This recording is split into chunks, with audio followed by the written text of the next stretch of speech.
Hello. Welcome everyone. How's everyone doing? Hi. Everyone's doing good. Happy Friday. Made it to the end of the week. Yippee. I hope everyone had a good week. Hopefully it wasn't too stressful, not too bad.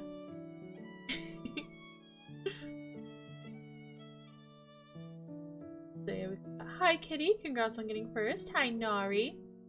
I think second's still for grab if you want to grab that. But I hope you guys are doing good. Hope you guys are having a Friday. My Friday's been pretty chill. Not too bad. I got off work a little early, so I'll take a win where I can get one. I am a little sleepy. I was hoping to be a little more well rested today, but yesterday was kind of crazy. Unexpectedly. Hi Bro Wheel! Welcome in. How are you doing? Happy Friday. Happy almost Valentine's Day / Valentine's Day maybe, depending on your time zone. I forget if it's the next day for you or not yet. Yeah, I hope everyone had a good week. My week's been pretty cool. So yeah. Oh gosh. Okay, so last night I was supposed to have a restful night. It was gonna be really chill, really restful. I was gonna talk to Pretty Nari. We were gonna yap, and then I was gonna get stuff ready for the stream today, and then I was gonna play some Final Fantasy, and it was gonna be a chill night to rest. But then what happened was, like, halfway through my work day, my brother calls me, and he is like, "Oh, I just got told I don't have to come into work today, but I already drove out here, and I'm only like 15 minutes from your place. Can I come over?" And I was like, okay. So he comes over, and yesterday was my sister's birthday, and so she was getting off work early, and she saw that he was over at my place, because we all have, like, our GPS shared with each other.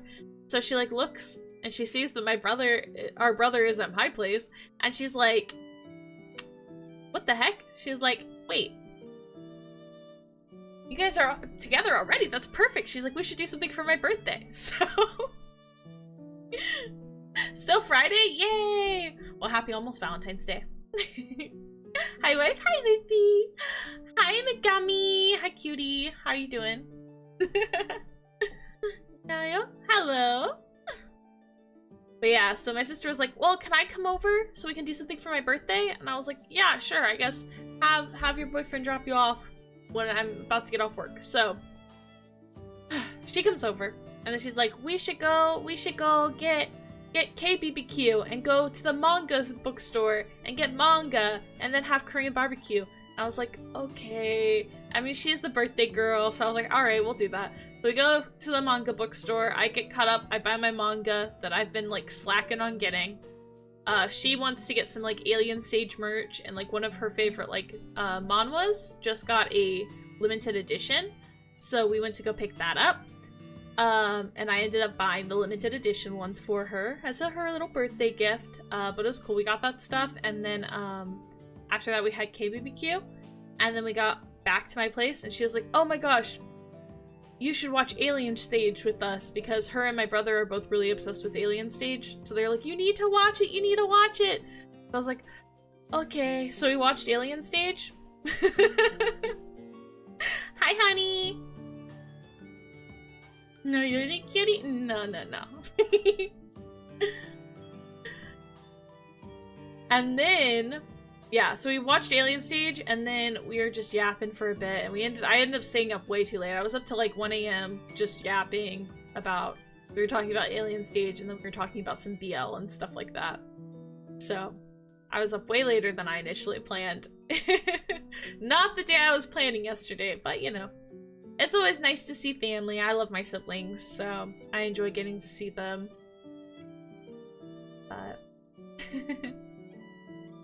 up too late. Wouldn't know anything about that. Yeah, you were up even later than I was, so I don't think Seal even went to bed till like probably around 5 AM if I had to guess.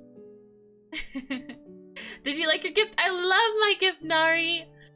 I know. I was like, oh my gosh. I wasn't expecting it. I was like, ah.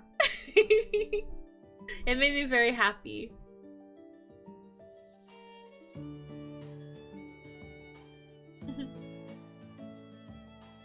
But it's been a good Friday. I got to see my siblings. I got to talk to Nari a bit. I got a gift from Nari. She got me a little Valentine's gift. So sweet. Because she's the sweetest ever. And then we're gonna get to rank my Otome guys today. So I'm super excited about that. So pretty good day, if I had to say so myself.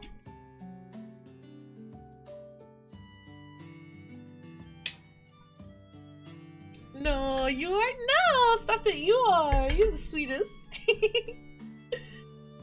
Not gonna lie, Doomed Yowie is actually kind of peak. Oh my gosh, okay. Yeah. Theo has also decided that he's like the #1 Alien Stage fan now. So he's like, yes, I love this. I don't know.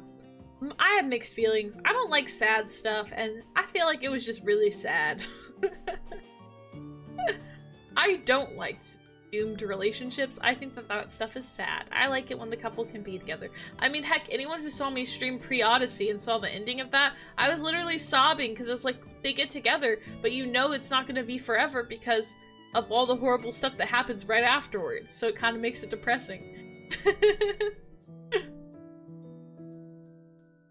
I fell asleep watching figure skating, so I should be able to stay awake until the end of stream. Oh, yippee! Yippee! That's cool though. Yeah, the figure skating this year at the Olympics is so cool. I love figure skating. I think it's so cool. I wish I could do it. I want to learn so bad. I've considered getting classes just for funsies. But I love watching figure skating. I think it's super cool. I watched a few of the performances from the Olympics this year. Very, very, very cool. But glad to have you here, Bro Wheel. This will be a great stream, guys, for like, if you guys want Otome recommendations, this is a great stream for that because I have to like kind of go over all the games I played this year and the different guys in the games, so it's a great way to see if you can find a game you maybe want to play. But I'm excited. I think it'll be really fun. I love getting to yap about my boys. Ranking them's hard though. It's harder than I thought it would be initially when I started this last year. Which, speaking of, crazy how far we've came from last year. I know I say it a lot this past year, but like it is crazy.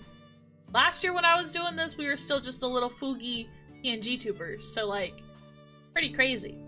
We've come a long way. I'm all here for the pretty men. Yes, yes, yes. As you should be. The men are so pretty.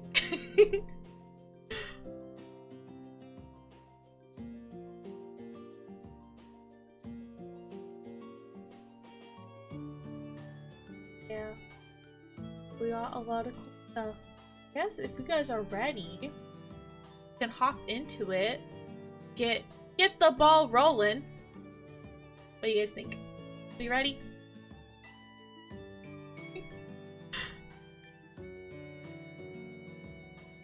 I'll also probably pop on some different music when we go into the chatting thing. We get to listen to songs. And their trauma? Yup. The pretty men and their trauma. Yup. Or how they personally traumatized me.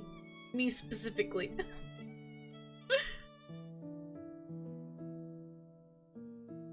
I will say, this is probably the most TMI stream you guys get from me every year. I feel like I usually keep it like pretty chill, but this is probably the most TMI because I do have to explain the guys and then I do have to explain their rankings, and it's gonna show you guys some stuff about me, so and my preferences, so yeah. It should be okay. Alrighty, I'll get us over to the next screen. Let's see if we go.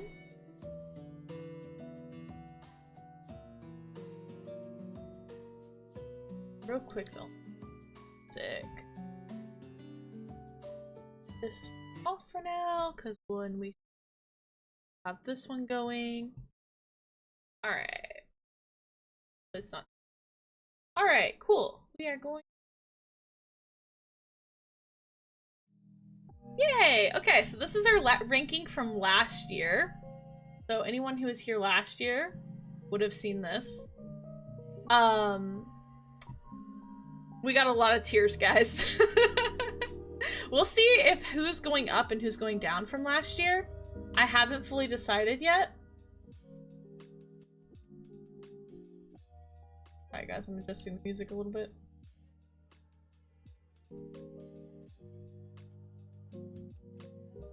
That should be good for you guys. So you guys can let me know if that's still too loud. I need to adjust it on my side so it's a little quieter too, because... And there we go. Yeah, so we've got a lot of them. We got a lot. Last year we had 88 men. This is the 88 men of last year.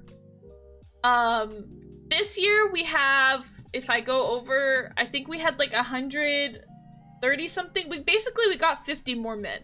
Almost 50. So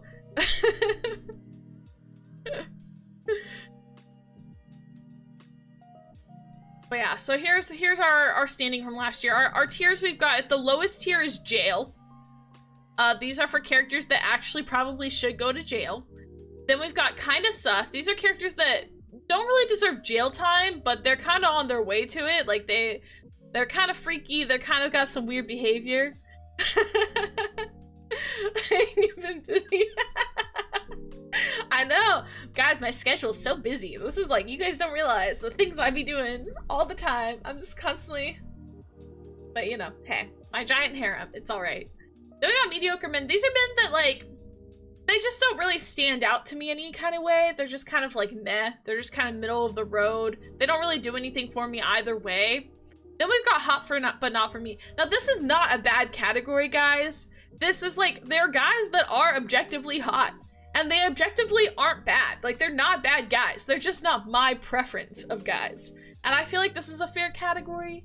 Because it's like, I see the appeal. I see the appeal. They can make my heart race. But I'm like, they're just not exactly my type, which I think is valid. Then we've got my precious boys. Now, these are boys that I like a lot, but I think they're very precious and wholesome. Especially, like, that's specifically very precious, very wholesome. Then we've got Doki Doki. These are ones that make my heart race. These are the ones that start to get my heart racing quite a bit. Then we've got actually my husband. Ones I want to marry. And or ones that would remind me of Zio. Could be either or. Same thing with my beloved. These are like my top best of the best boys. Again, could just be ones I genuinely like, or could be ones that remind me of Zio. It's real hit or miss. It could be either or. But yeah, that's kind of what we're rolling with this time. But we got 50 new guys to add. So if we go over here, this is the one for this year. It's got all of our ones from last year. We might move some guys around, but as of right now, this is where they're at. And here's our 50 boys we're adding this year. 50-ish. 50-ish boys we're adding for this year. I think I've included everyone, but it is possible I've missed somebody because I play a lot of these games, guys. I play so many of them. So it's possible some are missing, but I tried to include everyone. So I'm hoping I'm not missing anybody. Some of these you have seen, some of them you have not, so it'll be a fun ride.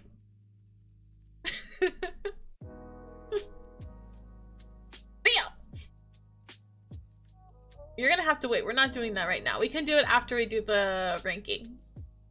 Let me set a reminder for myself. Okay, later? Yeah. Yeah. End. We can do it near the end. CO redeem.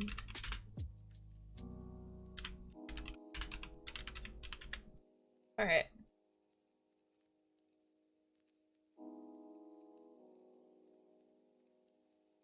Yeah.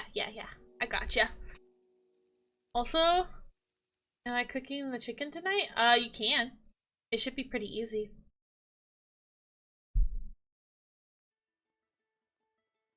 Alright. You guys ready? Alright, let's do this. Our first one up for our first category is actually going to be one we did play on stream. We played this all the way back in, I think, March and April of last year. So this is going back almost a year when we played Dandelion, which is brought to you. This game is made by Chariots, the same people that make Mystic Messenger. And it was fun. The whole premise was your pets come to life as hot anime guys. Hey! Otome min time. Message wow. Hi Kayla! Thank you so much for the 10-month sub! That's awesome! Thank you, thank you, thank you! And yes, it is Otome min time! Hi, hi! I hope you're ready. This is gonna be fun.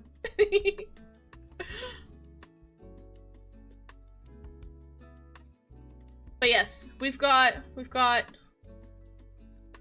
Wait, I missed the answer? I said, yeah, you can make it, hon. I don't know. It depends on when I stop streaming. But you can, obviously. Yeah, so first one, Dandelion. So let me pull up the list of names, because some of these ones all had very similar names. So I don't want to mess it up. Let me pull it up. I did write them all down. Okay, so first we have Ji-woo. So this was the blonde bunny boy we had.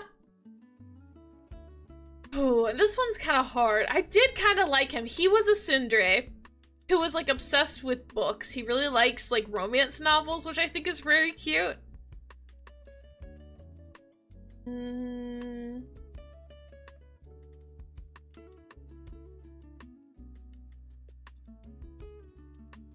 And okay, let me think. I want to say he really didn't do anything that bad from what I can remember. He was just a little mean. I feel like I want to put him probably into My Precious Boy. I don't think he falls into these categories, but I definitely did like him. So I think we're gonna put him into My Precious Boy for now. I feel like that's a good ranking for him. Because I did like him a lot. His route also made me sob. I remember that. I cried really hard during his route.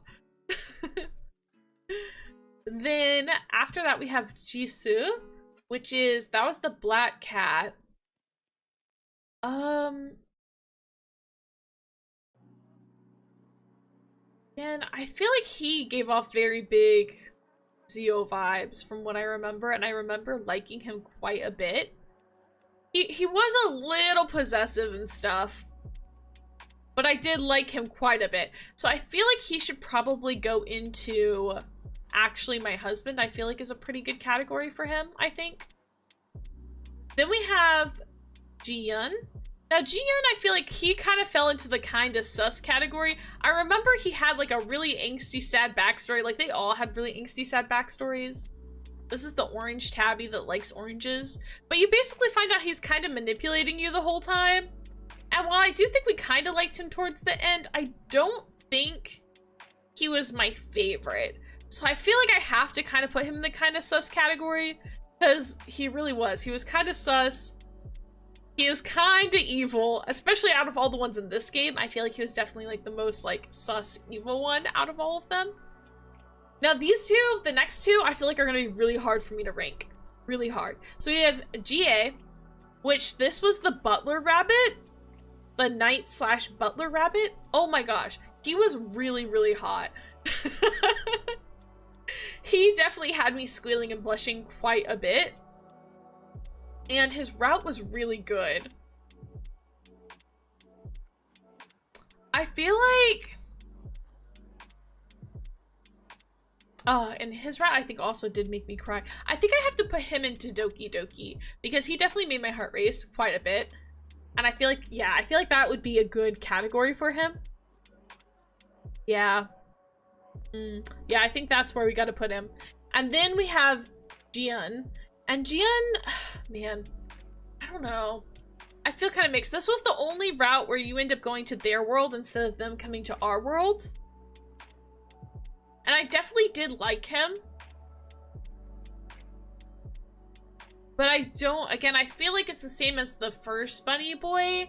I don't feel like he falls into any of these top categories for me. So we might have to put him into my precious boy. I feel like that might be where he lies with us. Yeah, I think that's where we're gonna have to put him. Yeah, I think so. I think that's where we're gonna have to put him. So that's our dandelion boys. Only one ended up in the... And I will say, I tend to rank the guys pretty favorably. Most of the guys end up in our top categories, I think. Only a few end up in our bottom 3. Only 3 categories. Not too bad. Alright. Only added 1 there today. Pretty good. Okay, next one. This one is from a game called Oops, I Said Yes, which I've played a couple routes in here. If we look on here, one of my favorite guys, I think he's like in one of my top ones somewhere. Let me see if I can spot him. Here he is. He is actually my husband. And he is actually my husband. I love him dearly. Shu is part of this game. Additionally, one of the guys in this category, he is also from this game. Very, very, very good. Great guys. This one's fun. This one is like an office slice of life one, and I would say it's pretty realistic. Like the story and stuff for it are pretty realistic. Sometimes it has its like soap opera-y or like Hallmark-y type moments, but overall the game's like pretty realistic, and it's just like an office romance type of game. But this is Togo, and I actually did like Togo quite a bit, I will say. His route was actually surprisingly really, really good. And so I think because of that, I think I'm gonna put him into Doki Doki. He is your boss, I will say that much. He is your boss, and you do kind of have a crush on him for a while. And then he goes overseas for a few years, and then the story takes place when he comes back from overseas.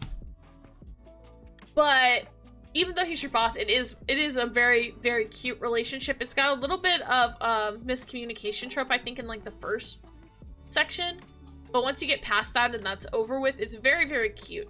It's a lot of like mutual pining. Like it's a big misunderstanding. Like they both think that the other person doesn't want them for XYZ reasons. But like secretly they both have been like in love with each other for a while. It's very, very cute. They both respect each other a lot at work, which is also like very cool to see. It's just very cute romance. I do like it quite a bit. So I think I'm gonna put him in Doki Doki, because I do think that was a really good route.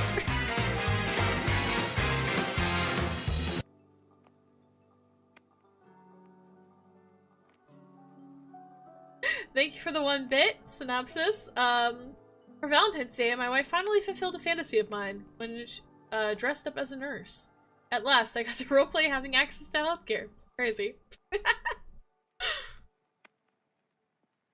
That is wild.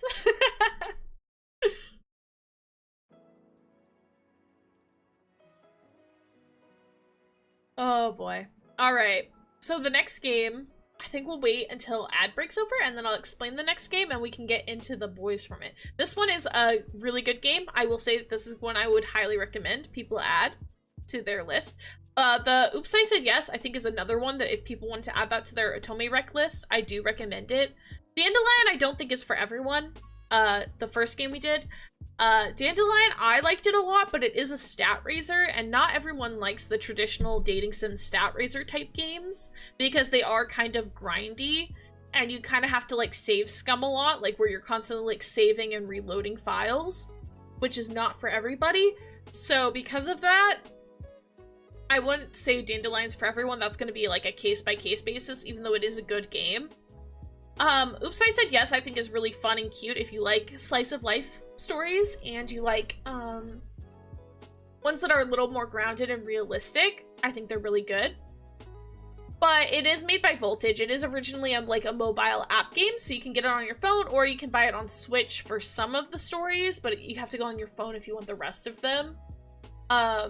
It's fun. It's got a lot of content, but the thing with Voltage games, as much as I love them, like they were my original games, but the only problem with Voltage games is they are like, they're very Hallmarky, soap opera-y. So like sometimes the quality isn't as good, But I do think that the Oops, I Said Yes one is one of their better series. So if you were going to read one of theirs, I do think that one's pretty good.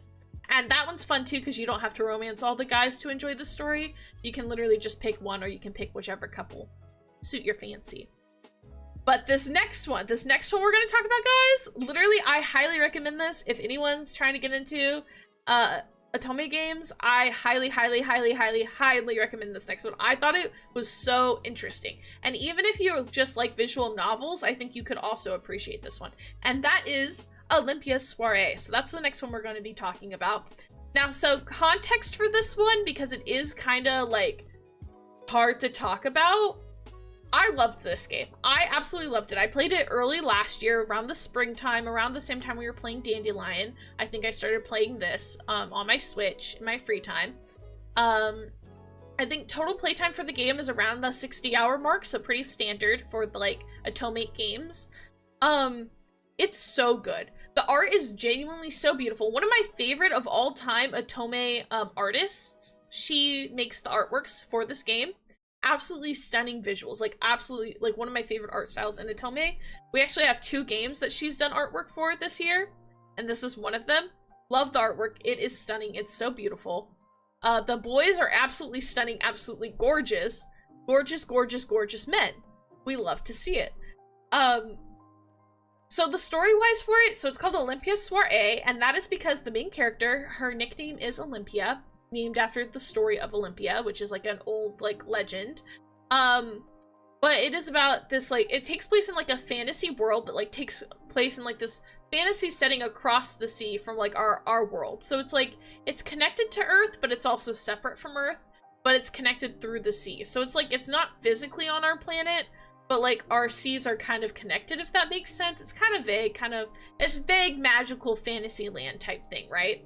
And so things from our world sometimes wash ashore their shores, but they can't really get to our world, right? So people sometimes from our world end up falling into their world, but we can't vice versa that, right?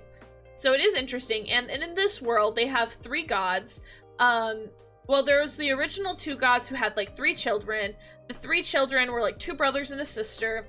And they created this world that they have, right? This fantasy world. And they divided the world into colors. So originally there were the 3 primary colors. There was red, blue, and yellow were the 3 primary colors. But over time, because colors would mix and mingle with each other, there became subcolors. So there became all these secondary colors as well in their society.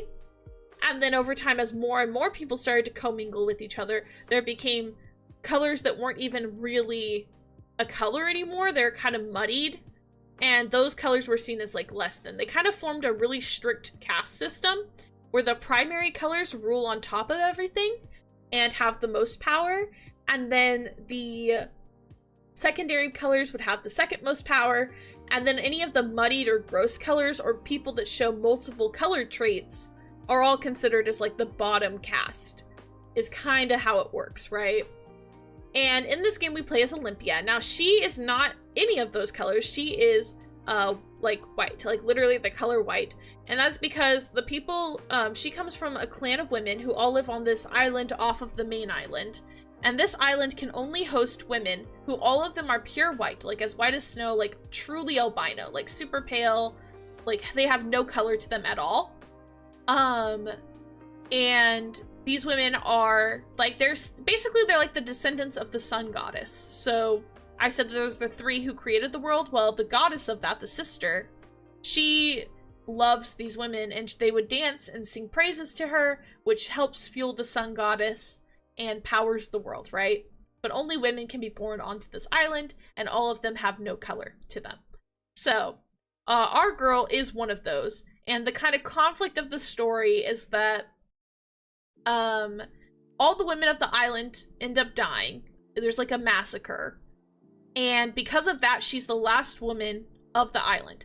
So she's taken in, she's adopted, and taken back into like the home world, like the main island, to be raised there. And it's up to her, once she's become of age, that she now has to find a husband and get married as soon as possible so she could have children, because they have this illness going around and everyone's really scared that she's gonna get the illness and then she'll die, and if she dies, then no one's there to worship the sun goddess anymore and everybody will die. So they need her to have kids so that that doesn't happen.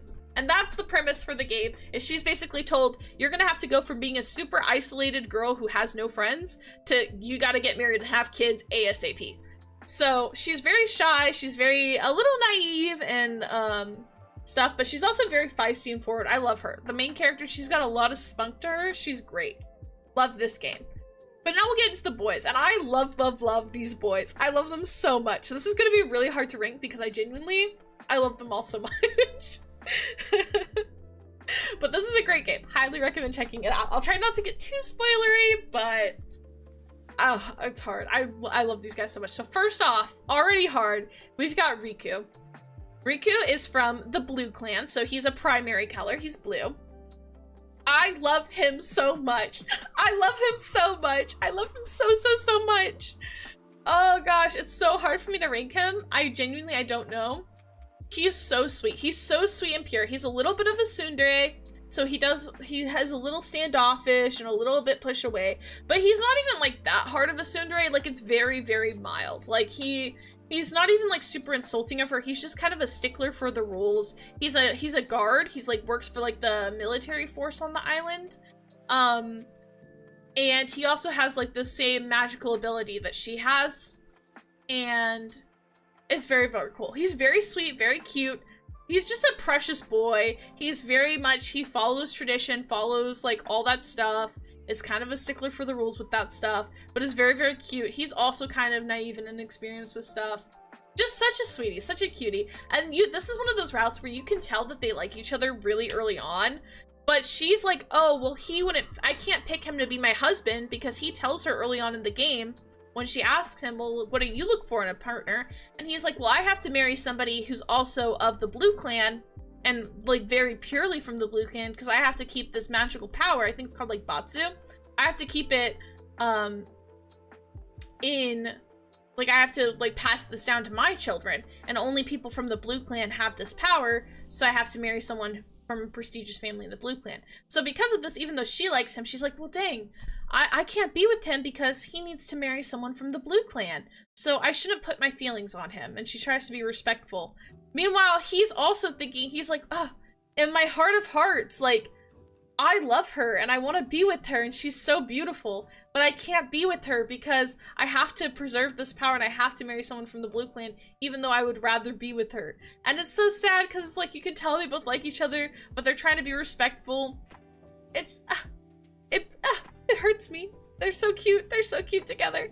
They're genuinely so sweet, so adorable.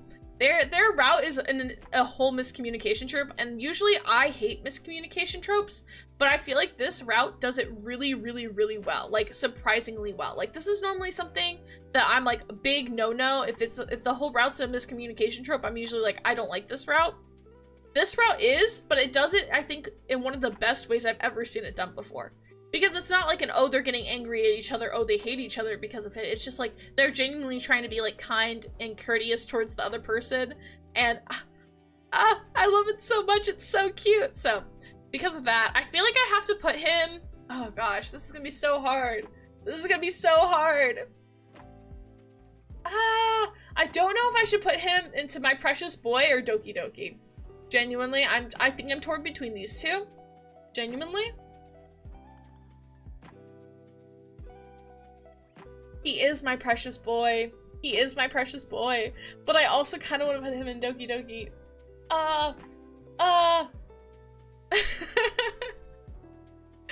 This is so hard to place. Okay, I think... He's so beautiful, guys. He's so beautiful. He's so pretty. I think...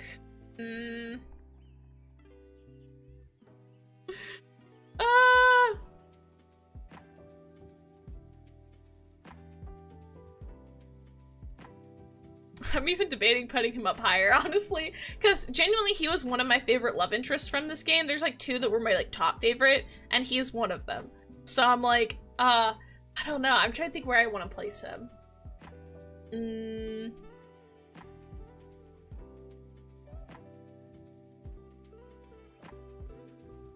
I think we're gonna put him in Doki Doki. I feel like that's a good place to put him. And so I think we're gonna put him there. I think that's what we're gonna have to do. I love him so much.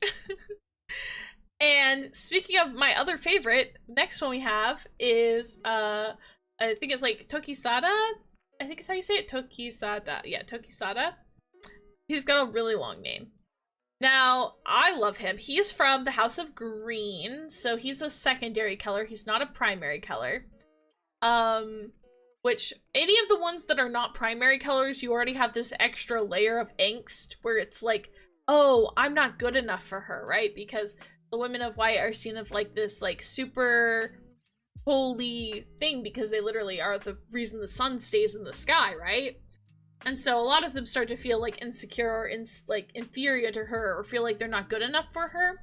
And he definitely struggles with this. Now, he's the youngest love interest. He's super adorable though. But he's also, I think, one of the closest ones to her in age because they're both like pretty young. He's like slightly younger than she is though. But he's so adorable. He's literally so cute. I love him so much. He has a lot of angst in him, not gonna lie. Something that's kind of a funny, cool fact about him, depending on what you want to think about it. I mentioned before how certain people can get washed up on shore. Well, he is one of the people that gets washed up on shore. And so he originally was from our world. Like, he is a real person. And not just is he a real person, like, in this fictional world, in our, like, real life planet, this character is based off of a real person who really existed in Japanese history. So, Tokisada was in, like, way back. I forget what period it is, but, like, way late in, like, Japan's history. He was a real Catholic saint, a Japanese Catholic saint from when, I believe it was the Portuguese people came to Japan to they were initiating trades and stuff, and while they were there, they also had certain people who were there as like missionaries, as like Catholic missionaries. And they were trying to convert people to Christianity in Japan. And so because of that, you had like a devout group of Catholic Japanese people, and like old in Japan, like it's very strange, but this does happen. He was a real saint that really did exist, which is crazy. So his route's kind of crazy because like he does mention like God and the Bible, which is crazy. It's just wild. I was not expecting that in my Otome game. I'm not gonna lie, I was not expecting that. But he is really cute. He's really adorable. He just has like a real bad inferiority complex, which is only made worse by the fact that he's not even originally from the islands. He's from our planet. Hi Beanie, welcome in. Happy almost Valentine's Day.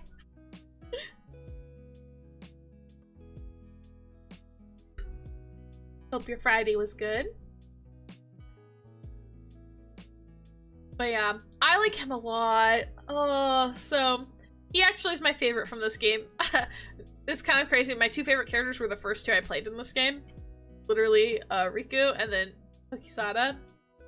And he's gonna have to go into actually my husband. I would marry him. I would actually marry him. I love him so dearly. Hey! JEI 18 months Mousy chart happy Valentine's Day on my end XD cause it may be past midnight texty. Happy Valentine's Day, Miss Beanie. Thank you so much for the 18-month sub. That's crazy. Thank you. Mood. Yeah, literally. We're ranking all the boys. But I love him so much. You can't really see it super well, I think, on screen. But in this photo, he's crying. Well, let me see if I can maybe pull it up real quick for you guys so you guys can get a better view of this. This is a beautiful CG. He's literally crying. And something that you guys are going to learn from me from this stream, unfortunately, is I really like it when I see cute boys cry. But I love him. He's so cute. And this is when he's at his lowest of low. And I was like, oh, he's so cute. I love him so much. He's so cute.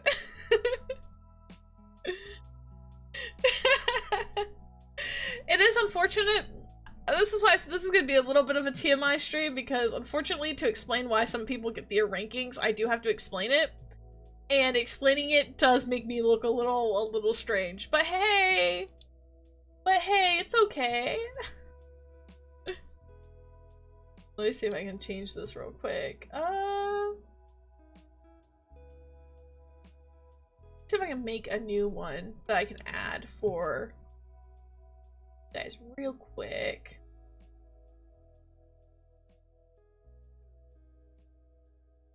Browse. Be from camera. Open. Okay, there we go. Look at this CG. Let me drag it down. Oh.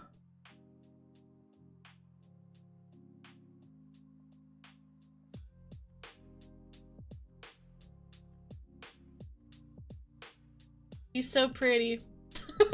He's so pretty and sad.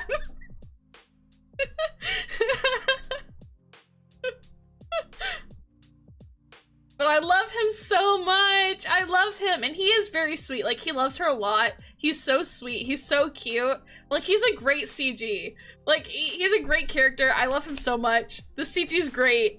I love him.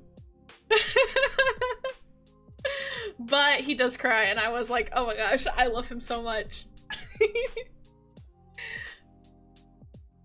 But yes, my favorite boy in this game so much. I love him very, very dearly.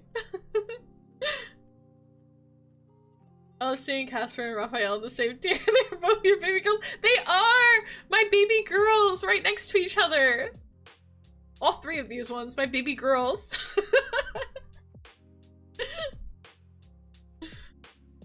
Crying bumps them up a tier. It really does. It really does in my heart. Listen, I see that. I just want to pick up. That's what I'm saying. I see a crying boy and I'm just like, oh my gosh. I just want to hug you. I just want to hug and take care of you. I can't help it. Alright. Then, moving on, the next guy in this game that we have, we've got, Kuroba? There we go. Kuroba. He is a doctor. He is of the Black Clan, but he wasn't originally. But because he had to take a cure for this illness that's spreading around, part of it is to take the blood from the black cure, because obviously it's like real life, you know. If you're inbreeding a lot, if the same color is inbreeding in their color class, you have inbreeding, and inbreeding causes illness.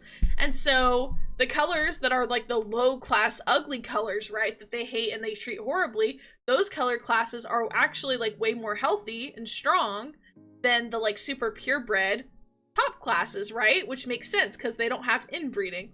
And so because of this illness plague thing that's going around, the people from the Black Clan, like their blood and stuff is actually like really good at helping cure it. So if they get like a blood transfusion from someone from that clan, it'll cure them. The problem is it'll usually also turn them into the Black Clan. Like, it'll change their color because their color stuff is like very temperamental. And so because of that, a lot of people are like, I would rather die than get that cure, which is so stupid. It's literally so stupid, but a lot of people would rather do that. But he doesn't. He's a doctor and he wants to try and find more cures for this disease. He wants to find a way to cure it without changing people's color class, not because he's necessarily upset with his color class, but more so because because the fact that people are willing to die than get the cure, right? Basically, he wants to help the most people he can, and that's kind of his goal. He has probably one of the strongest like struggles with like the inferiority complex kind of thing. Like, he feels really inferior to her, but he's also terrified of tainting her or hurting her or like ruining her because of their difference in colors. Like, she's seen as this like super pure and holy being, and he's seen as like the worst of the worst. But their dynamic is really cute. Unfortunately though, I think I do have to put him in Hop and Not For Me.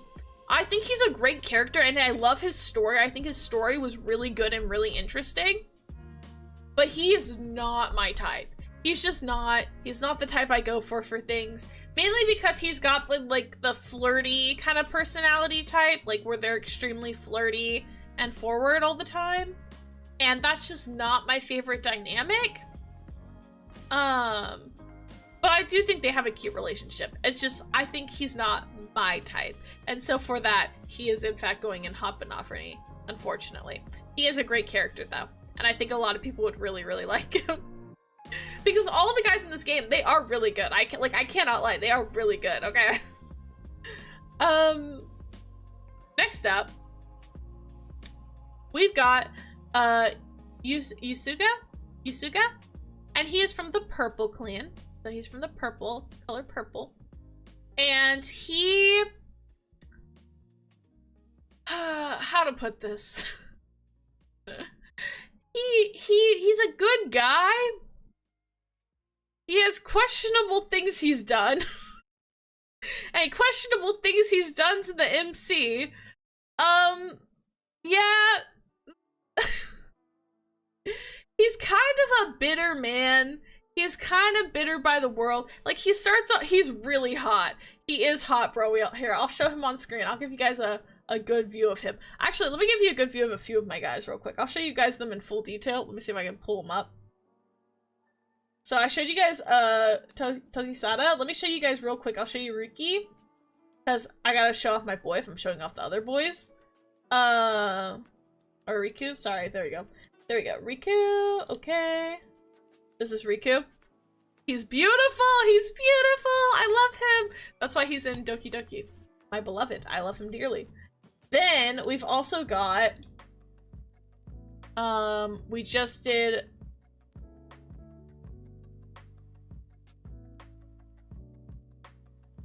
Kuroba. Again, he's beautiful. That's a beautiful man. He's beautiful. And this is why he's an up for me. He's beautiful. I just like, I don't vibe with the personality dynamic that they have. It's not my personal preference. Then we've got Yusuga, which, if I can find it, is another beautiful man. He's so beautiful. Look at this man. Look at this man. He's beautiful. This is a beautiful man. I cannot lie. Look at him. He's so good looking. He's really pretty. I can't lie. I can't lie. Arguably, he's one of the most attractive guys in the game. Like, arguably, he is. No.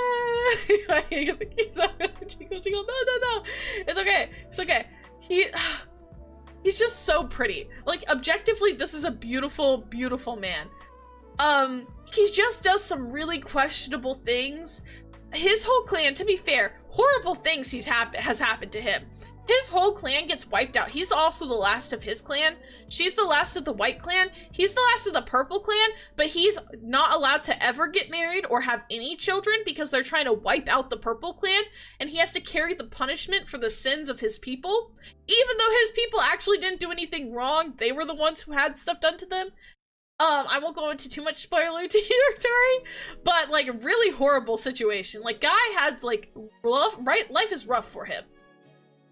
And so he wants to kind of use the main character Olympia originally to like help him get revenge, but then he ends up kind of feeling bad about it because he realizes she's such a like sweet and pure girl. So then he tries to scare her away by there's no easy way to say this, guys. He tries to assault her.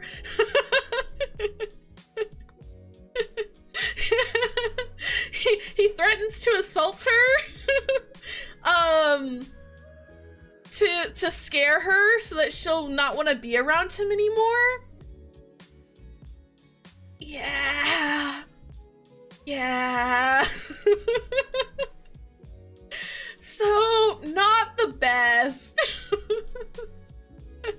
Dang it, with that extreme, yeah, really bad. Also crazy because he takes her to the island of her people, which is like a really sacred and beautiful thing, and then tries to defile her there, which is like, that's layers on layers of messed up. We also find out that he has actually like known about her since like they were kids and stuff like that.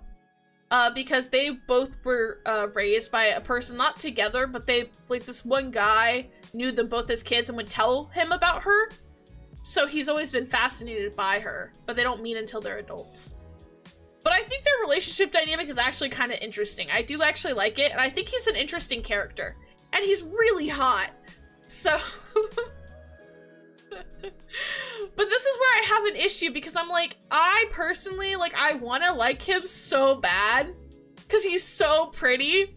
But there's just some things in his route I was like, I can't get past this. I can't. So even though he probably should go into kinda sus because of the crimes he's committed, I'm gonna just put him in hot but not for me because he is really good looking. He's really good looking. He's really attractive. He's just like kinda crazy. Fair enough. Yep. But I'm not sure. It's for a good reason. Yeah, definitely like. Okay, one last look. Look at his beautiful face. He's so pretty. He's so pretty. Alright. Next up, you want to talk about pretty men. Guys, this next love interest from Olympia Soiree, literally, he looks like a girl. Literally, when I first saw pictures of this game, because before I played this game, I saw somebody who was like, oh, I had my little sister, like, give what she thought about all the guys based off just their looks. And I saw this guy, and I was like, that's a girl. Like, that's just straight up a girl. But no, this is our fib boy. Himika?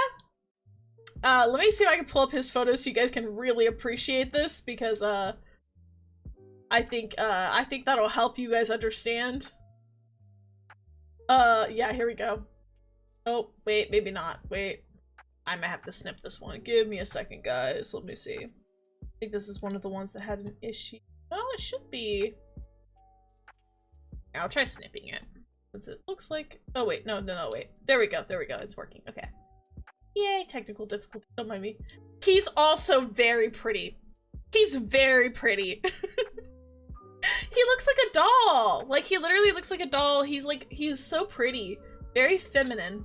A very feminine man. He's very pretty. I cannot lie. Oh no. Oh, I see what you mean with the fifth boy. Yeah, literally. He's a very feminine boy. By all accounts, he is a femboy in the sense that he's a very feminine boy. He's very beautiful. I cannot lie. And when Olympia first sees him, she thinks that he's also white because he's so pale, but he's actually like a light silver. My weakness has appeared. White hair. I know. This is Bro Wheel's kryptonite right here. I like him a lot. I cannot lie. I do like him, but I have mixed feelings. I have mixed feelings. I have mixed feelings. Genuinely, I do. And here's my struggle. I think the character was very interesting and he's very pretty, but his story was very lore heavy, and because it was very lore heavy and very spoiler heavy, so I can't say too much. All I'll say is he's basically the Grim Reaper of their world. He comes and collects people when they've died, basically. Kind of like an Undertaker, kind of like a Grim Reaper type character, basically. But his route is very, very spoiler heavy, so I can't say too much. Because it's got a lot of big lore stuff in it, but yeah, he basically, he also worships the sun goddess a lot. Is that why he has a skull? Yeah. That's his friend. He likes to carry around the skull. He also lives on the beach that's called Death Beach. And everyone's scared to go there. Fun times. But he also worships the sun goddess, and he believes the main character to be the reincarnation of the sun goddess, so he worships her too, and is very formal with her, like, a lot. They have some weird scenes together. There is a scene in this game where they get caught in the rain, so he's like, come to my cabin, and then they end up stripping, and then he ends up, like, feeding her fruit while she's naked in his cabin. It's very odd stuff.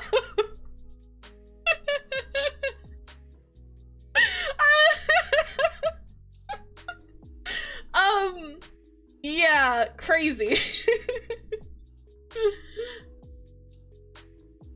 my goodness, that's one way to get private property for real, for real. Oh no, not to get a white-haired cute girl reaper. My brain just did a double take. Trust me, I had to do a double take when I read it. I was like, excuse me? Okay.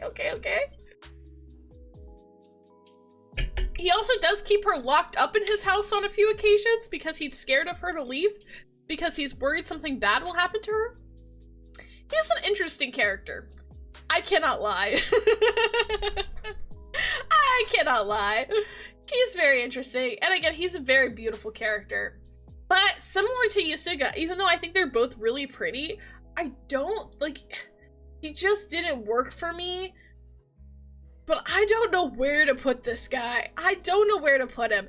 He doesn't do anything that I feel like really deserves him to go anywhere crazy. So I'm wondering if we should put him in Hot But Not For Me. I don't know. But I could also put him in My Precious Boy, because he is very precious. I think we might put him there. I think we might have to, because I do like him. I think as a character, I like him. The story for his route was just not it, because it was really lore dense and you didn't get to see him very much. So I think we'll put him in My Precious Boy. I think I feel okay with that. Yeah, I think I feel good about that. I feel like that's where we're gonna have to put him. Yeah. Okay, that's where he's going. All right, next up, last guy. I'll pull up his image since that's the trend right now. Let me find him. There we go. Akaza. This is the next boy. He's also very handsome. Let me see if I can shrink this one a little.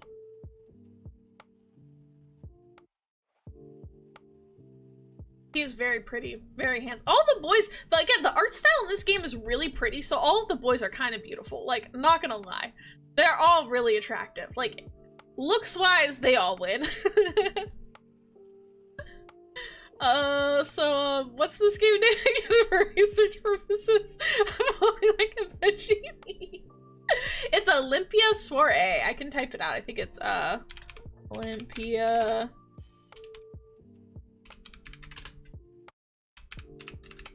Like that. I see sword. Give me. Yep. So this is Akaza. I do like him quite a bit. I said that right? Yeah. Akaza? Yeah, there we go. Akaza. Hey, so he's really cool. I like him a lot. Again, very handsome guy. He's very handsome. They're also pretty and so handsome. I can't help it. But he's actually the head of the, basically kind of like, what would you call it? Kind of like the intelligence agency, so kind of like CIA of the island, kinda. But they basically hold all of the, island's information, basically, and he's the head of that. He's also obviously from the Red Clan. He's obviously red.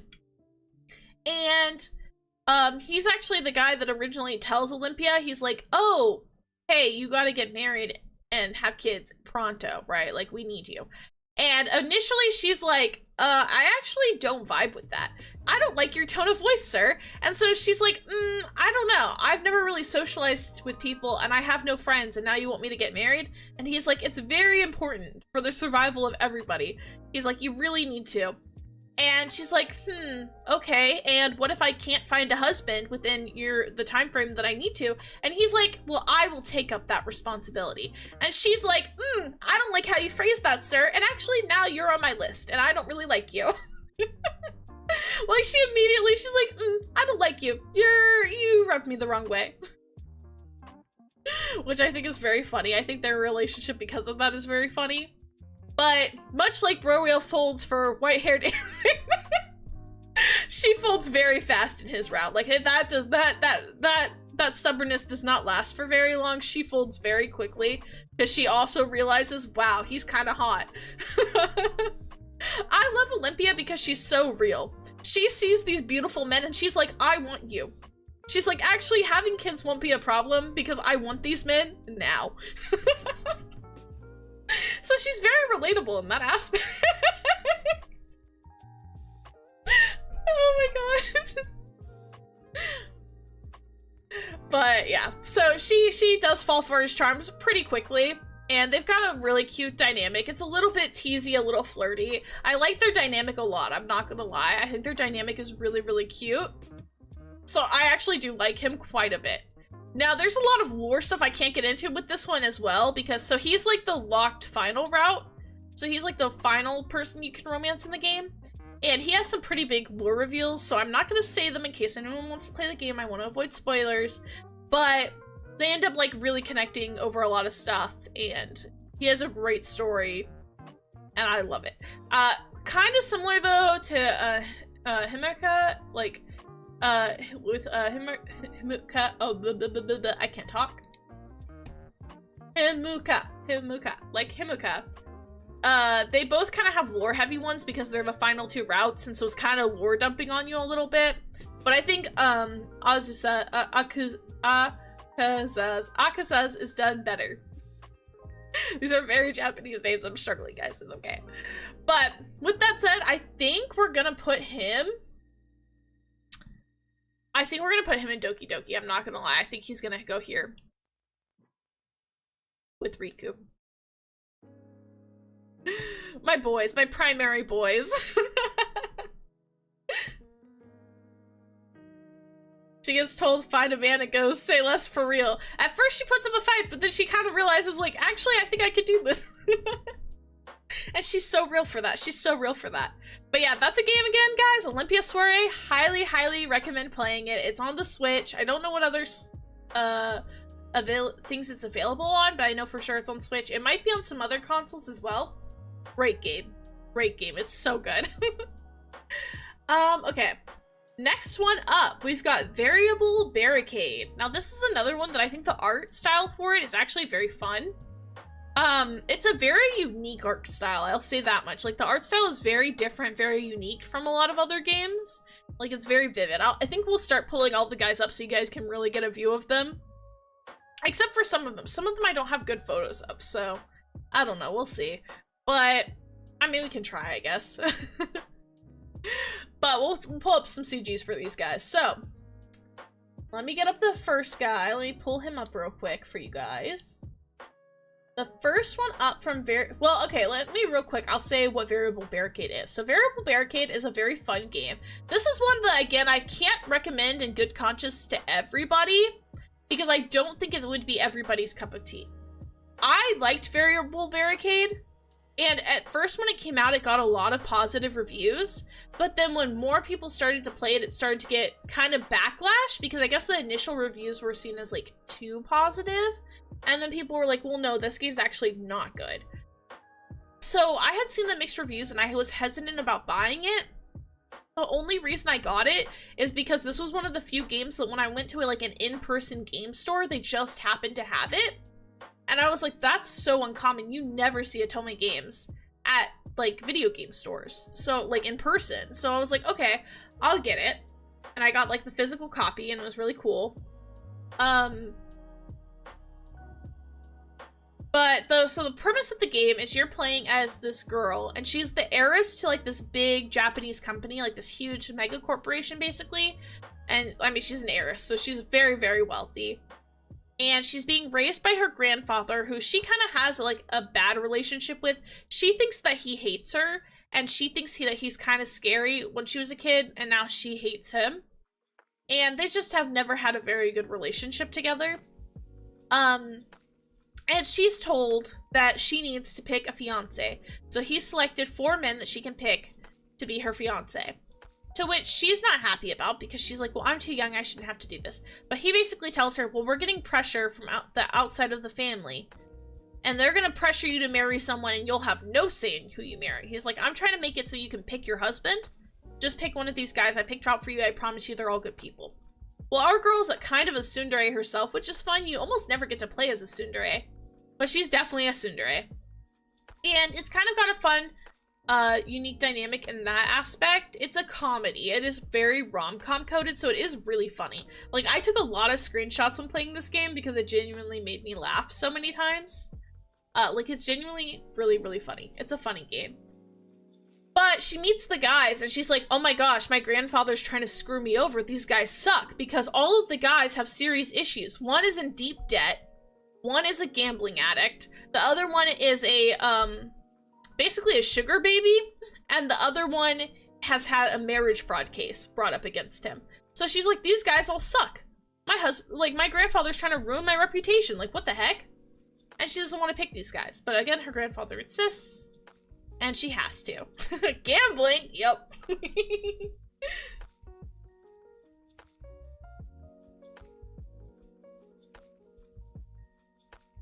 That's kind of our premise going into it.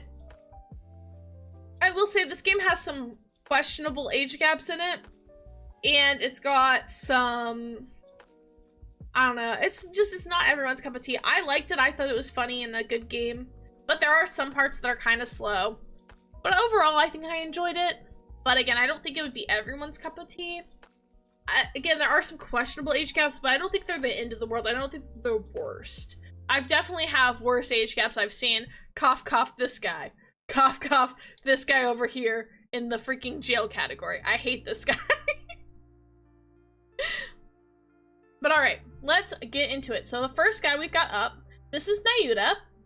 I love him so much. I love him so much. This is the one who is unfortunately in debt. He is in crippling debt. He's in crippling debt. Yeah, can't deny it. I can't deny it. But you can see that beautiful art style this game has. Like, really pretty. But yeah, no, my boy, crippling debt. Absolutely just crippling. Horrible debt. Now, why is this? Why is our boy in debt? Because this is literally the most precious boy on the planet. He's literally so precious. He's literally a golden retriever to the point that even the game makes jokes that he's like a dog. Like, they make jokes that he likes to play fetch and go on walks because he's really athletic. And that he's like a puppy because every time she comes home, he runs up to the door and it's like, how are you? How are you? How are you doing? Can I do anything for you? Can I do anything? Da, da, da, da, da. Like, he literally acts just like a puppy. He's so cute and he's so wholesome. He's a little stupid, so he's kind of a himbo. He's a little bit of a himbo, but he's so, like, good intentioned and, like, good at heart. Like, but he's so dumb. He's so dumb.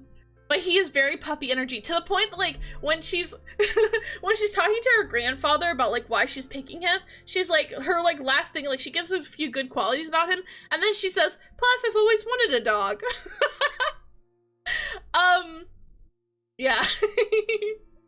All he needs is the doggo ears. Yep. I'm a little stupidly lovable. He is stupidly lovable. Something else that I think is really funny about him, and I personally, this made me laugh and I loved it, is that he's constantly telling her, he's like, step on me, you can step on me. And I love that. I love it so much. So I love him dearly. I love this boy so much. He's great. Genuinely, I love him. I genuinely love him. He's so good. He's so good. And so for that, my boy can do no wrong. And yeah, he's literally only in debt because he trusts people too much, and so he buys a lot of scam products. Literally, I love him so much. I mean, there's nothing wrong with that. That's what I'm saying. So, because of that, he is going into actually my husband, and this is because he is very Zio-coded in a lot of ways, especially with the being, like, super trusting, kinda himbo, dog energy. That is literally my husband. That is, I mean, that's practically Zio right there. So lock the credit card away from him? Exactly. But I love him dearly. He will be going into actually my husband. I love him so much. You know, yeah, I mean, hey. When it's true, am I right? Alright, so next we've got, Taiga. Now, Taiga, let's see if this image gives you a little hint into, like, which one you think he is. Let me see if I gotta scale this image, it was really big. Don't mind me. Don't mind me. I'm just scaling. Don't mind me. Alright. Can you guys tell which of the problem childs this one is? Any takers? With the poker chips and the card. What are we thinking? This is our gambler. He likes gambling. I do like Taiga a lot though too. I cannot lie. I cannot lie. I do like him a lot. He's really good. We got some Gamba? Yup, yup. You got it, Kayla. I'm so sorry. He reminds me of an anime I watched called, Baka. Yeah. Literally. Great. Great character. Great character. He is also a tsundere. So what's fun about this one is that you get a tsundere ex tsundere. Shit. Like, they're both tsunderes, which is so rare. And I love him already. I mean, what? I would improve. There's basically a prisoner who has pink hair and is kind of known for gambling. That's crazy. Literally the same person, basically. Yeah, tsundere, sign me up. Yes. But he is a tsundere. And he's definitely more of the, like, he's very teasing. Like, he loves to tease her. He likes to rage bait her a little bit. It's very fun. I love it. I think they have such a fun relationship together. It's very, very cute. They tease each other a lot. They're both tsunderes, so they both can't handle it when the other one teases them. It's great. It's literally, it's so good. They've got such a fun dynamic going. I love it. I love it so much. Genuinely, I love it. Sign me up. I'm up. I'm up for the back and forth teasing. Yes. It's so good. It's so good. Like, they literally, genuinely, such a freaking cute relationship. Like, genuinely, so cute. Yeah. It's hard for me to say what else. He's really funny. He has some of the funniest lines in the entire game. Like, there's one line, oh gosh. But it's, I don't know if I can say that on stream.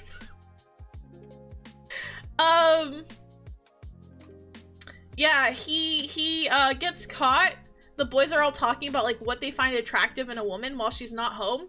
But she gets home while they're discussing this and she overhears some of the conversation. And they're asking him, they're like, oh, we know you like girls that have, like, that are well-endowed ladies. And he's like, which main character, by the way, she is not well-endowed. And so, he's like, well, yeah, that used to be the case. I mean, obviously, like, who doesn't want that, right? And to which she gets kind of angry because he's like, I mean, obviously she's not my type physically. I mean, she doesn't really has the assets I'm looking for in a woman physically, if you know what I mean. And she overhears this and gets really mad at him, so she storms off to the park. He goes and chases after her and he's like, hey, look, you're not my usual type. He's like, you know, you're not, you know, but that's okay. He's like, that's okay because, you know, like, you're a new type and I still like you and I like you differently. And actually, you know what? You have really nice legs. I think your legs look fantastic. And she's like, and she can't handle compliments. And he's like, and she's like, shut up. You don't mean that. You're just trying to make me feel better. He's like, no, seriously, like, your legs are great. And he's like, and you're really hot the way you are. He's like, even if you're different from my usual ones. And she's like, no. And like, she's denying it. And then he says, like, I think it's like, you put an angle in my dangle. I was like, oh my god. That's crazy. Oh my gosh, it's so funny. It's genuinely, it's so funny. They're so awkward. And I love that. Okay, muting after that one. Holy, nah, it's fine, Zio. It's fine. It's fine. Don't be like that. But yeah. They are really, really funny. I'm not gonna lie. Like, they're really cute together, really funny. I said this is a good way to use slash active about the characters. Yeah. Yeah. I shall get blow your type for real. It's really good though. With all that said, I'm gonna go back to listening to my good boy ASMR. Alright. You would do that. You like getting called a good boy. That's why I say you're a puppy. When you change it to a puppy VTuber.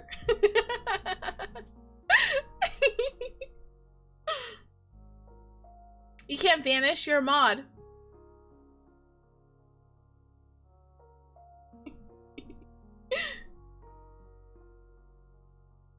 Exposing Zio.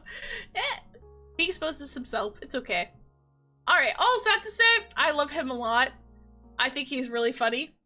I think we're gonna put him into Doki Doki. Genuinely, I think we have to. I love him so much. He's great. I love him.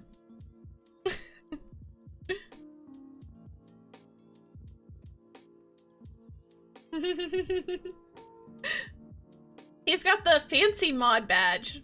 I don't know what he's trying to do. He can't do that.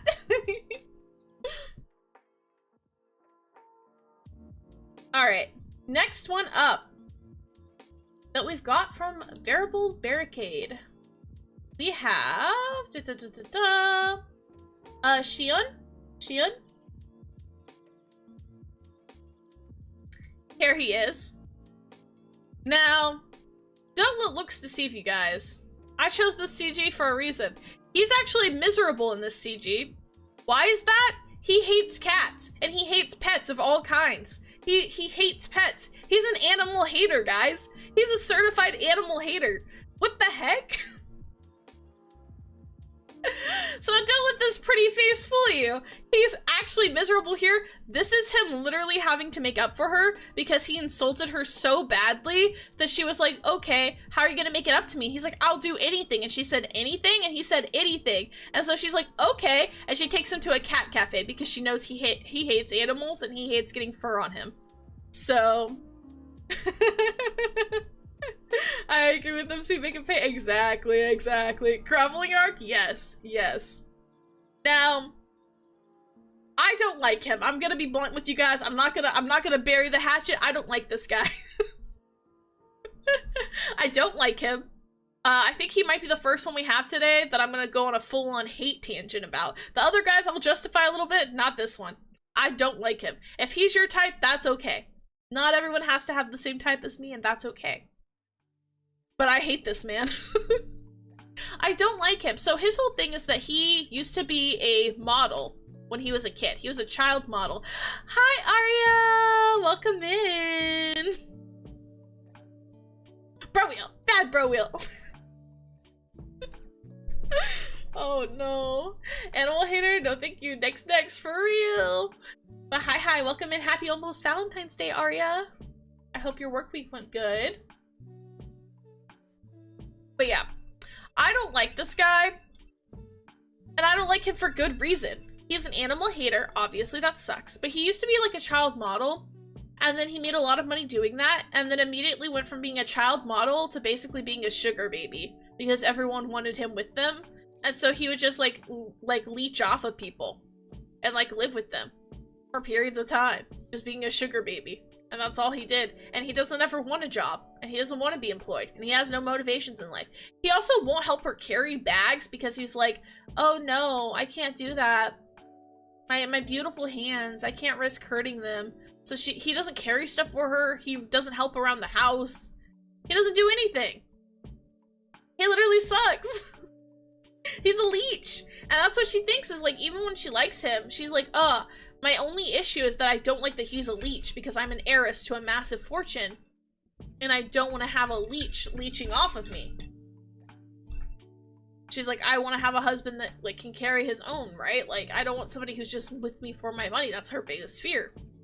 And dude is just, he's a leech. And then when she expresses that she wants him to get a job, he punishes her for it. So he goes back to modeling just to spite her and purposely overbooks himself so that she won't see him, so that she'll get needy and beg him because she misses him so much. So that he can like basically like force her to realize like, see, aren't you happier when I'm with you? Aren't you happier when I'm unemployed? And I don't like that, and I don't like that messaging, so I don't like this man. I don't like him. And he hates animals. Which is an instant no for me. I love cats, and I love animals. So no, he can get out.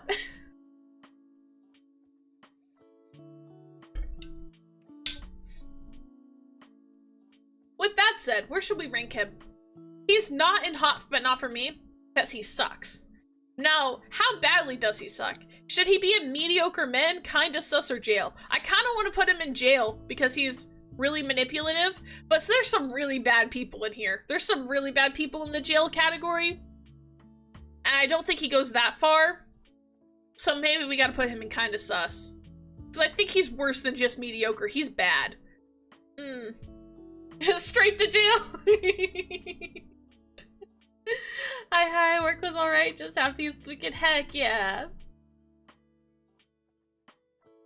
How dare you not like pets? I know, right? Okay, if you guys are okay with putting him in jail for hating animals, I'm okay with that too, honestly, because I don't like this man. He's going to jail. We might promote him to kind of sus if we get some really bad guys later, but for now, we're putting him in jail. He can ask for probation later. Jail, he brings nothing to the table. Exactly. I'm glad you guys agree with me. Oh, you that kind of toxic? Exactly. Yep. Lame. Get out of here. We don't like you. But next boy, guys, I think you'll see the photo. Now, those of you who were here earlier in stream and heard what I said during Tokisada, I think you'll see the CG and you may instantly know where I'm gonna rank this boy. But next we've got Ichiya. Now this photo's kind of blurry, I'm not gonna lie. I couldn't find a good quality one of it, so I'm gonna try to blow it up for you guys a little bit, but it's kind of blurry. I'm not gonna lie. It's kind of blurry, it's not a great quality image. So, let me see. Real quick, I'm gonna put this image up so I can pull it up on stream to see how it looks for you guys while I do this, but... Alright. Here's the image, if I can pull it up and put it up here. Let's see. Let me see how blurry that is for you guys, if I can blow it up more. Yeah, it's kind of blurry, so I think I'm gonna keep it smaller. Because it's really blurry. But just looking at this, where do you think I'm gonna rank this man? Have you heard what I said earlier? I fear that may give it away.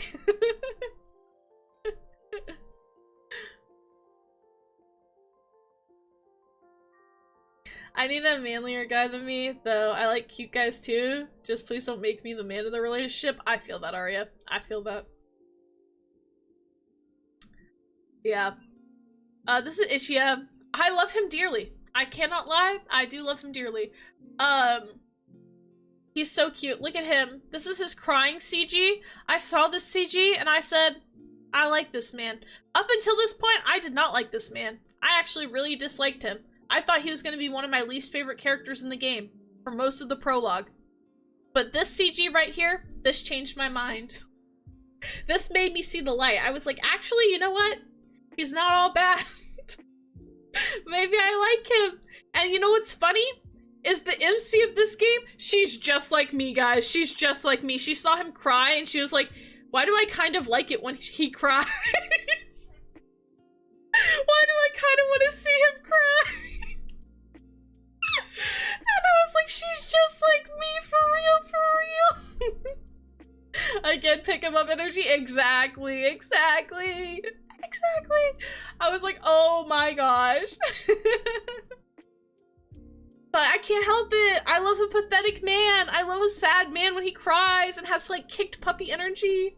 Look at that. That's peak kicked puppy energy. And he is peak kicked puppy. I love him so much. He's so cute. I love him. I love him so much. He is great. Honestly, genuinely, great character. Great guy in the game. He knows how to cook. He's like a good cook too. Not just does he know how to cook, he's like a really good cook. He knows how to clean. He can pick up your house. He'll like tidy your house up for you. He knows how to like, he's held down jobs before as well. He used to be a businessman.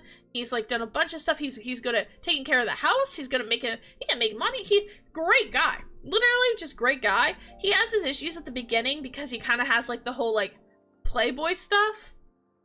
And I was like, ooh, I don't like that. But then you find out that that's not even really him. That's just like a persona he puts on because he's actually really insecure and unsure of himself. And the only thing that's ever made him feel wanted in this world was like the attention of women.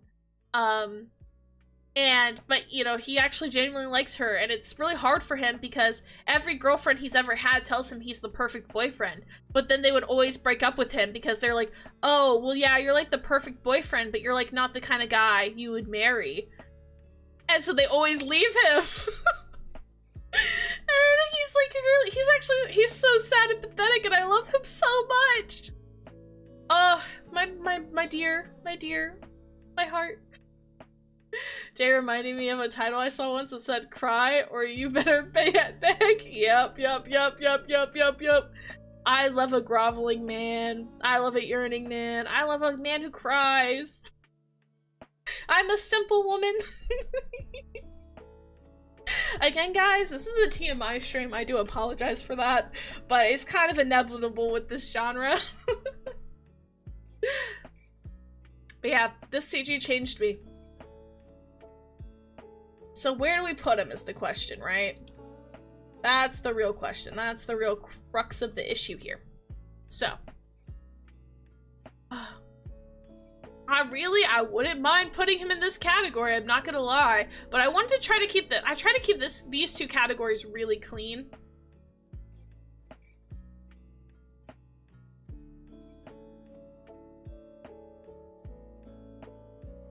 I don't like having multiple from the same series in one at this one, unless that it's a bigger cast usually. But I don't know. I really do like him.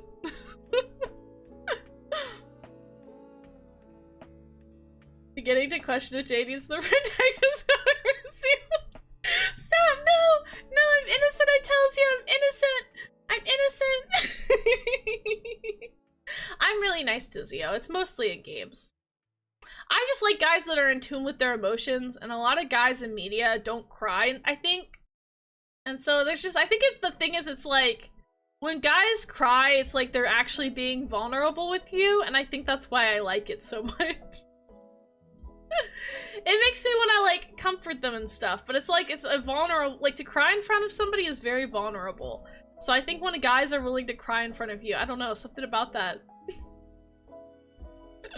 It's just very cute and endearing. I can't help it.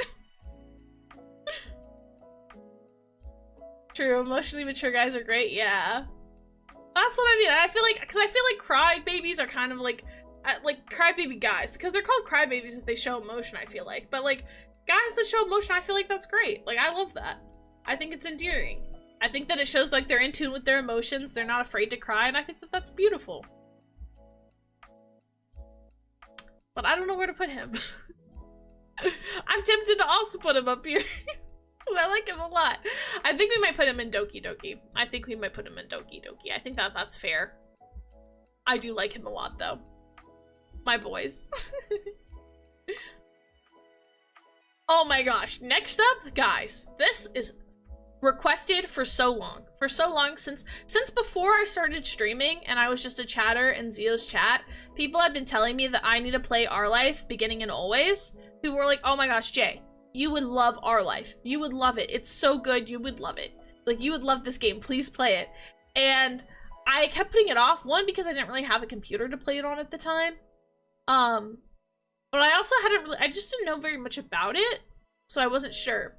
But this year, I played it for the first time, and I played it not once, not twice, not 3 times. I played it like 4 times in 1 year, guys. I played this game 4 times. 4 times! That's crazy! I kept replaying it because it literally became such a comfort game for me that whenever I was having a hard time, I was like, oh, time to load up some Our Life. I played it in the spring, and then summer came around, and I was like, well, it's summertime. And you know what summertime means? Time to play Our Life. And then summer came and went, and then it was like fall, and I was like, oh, I'm kind of stressed. Let's play some Our Life.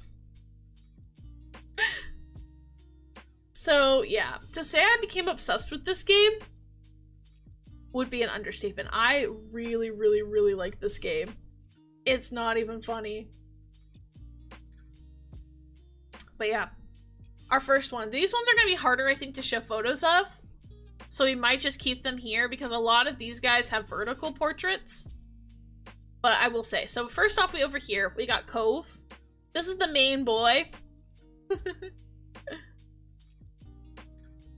Zio,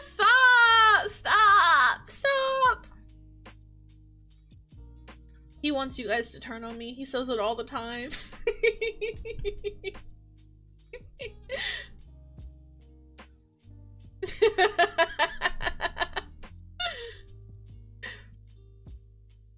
But yeah, our first guy we got is Cove Holden, the best boy. I think I can show a photo of him at least because I got a good CG of him, I'm pretty sure. Let me pull it up.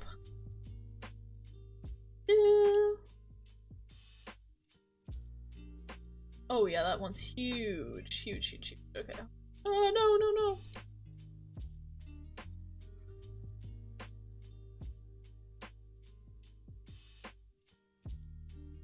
Ah!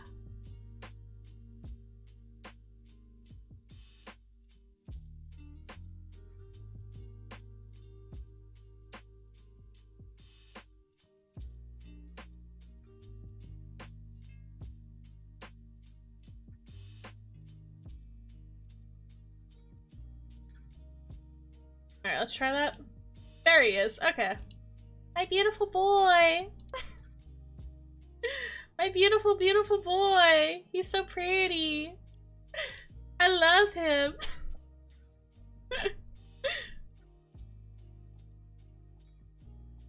I would never turn against my queen. I would have betrayed the protection squad. Thank you, Braulio.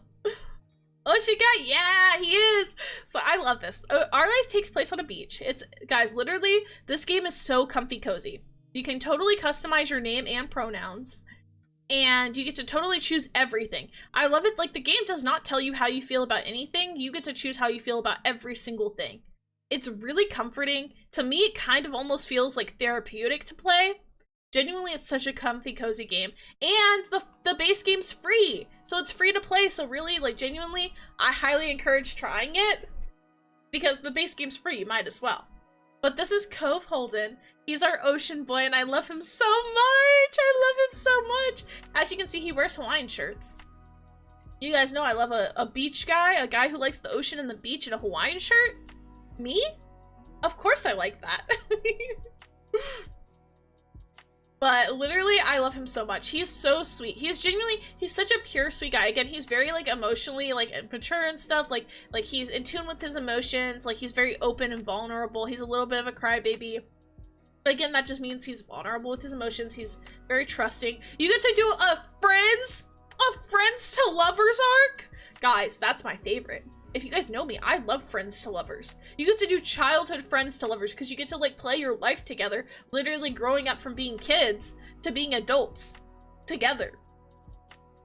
Ah, it's so good. It's so good. Everybody who's like, no, Jay, play the game. Play the game. I swear you'll like it, Jay. Play it. They were right. It's so good. Yeah, I love Cove dearly. I love him so much. Genuinely, he has a place in my heart. He's literally the sweetest. He's so kind. He's so patient. He's so understanding. Literally, he's perfect in every way, shape, and form, and I love him so much. So, with that said, he's instantly going all the way up to my beloved. Our first my beloved this day. Our first one. And he deserves his place there. Because he is my beloved. I love him so much. Next guys, I don't think I have as good photos of, so you guys are just gonna have to deal with these little ones down here. But over here, this is Derek. He's also from our life. I have played his route. I love Derek a lot. Derek is just like me. He's also the oldest of a few kids. And he's just a sweetie. Like, he's super caring and considerate. He's always, like, putting other people's needs before his own.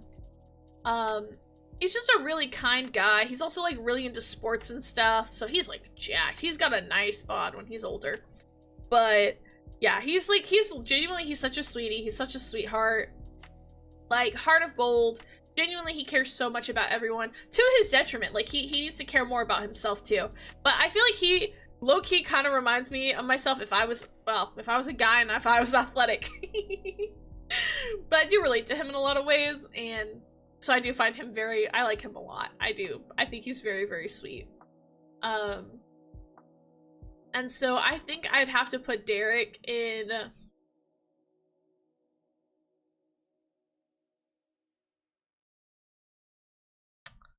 I think Derek might go into actually my husband. I love him so much. Then, also from our life, we've got Baxter. Now, Baxter I have not technically romanced yet in-game. But I do know a little bit about Baxter. You can have like a summer fling romance with him in high school, and then you can reconnect with him as an adult if you want. But he does end up breaking up with you. I know that much from being in the community and stuff. I do want to play his route. I want to play it. I was waiting for things to chill out, so probably soon I probably will play his route officially.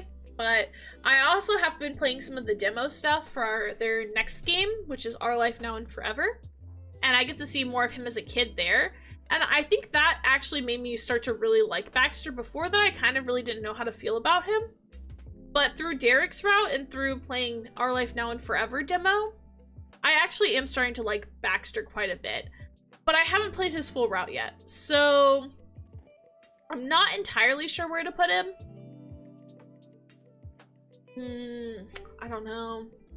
It's hard. I feel like he's probably gonna go in the Doki Doki category. I don't think I like him as much as I like Derek. Definitely not as much as I like Cove.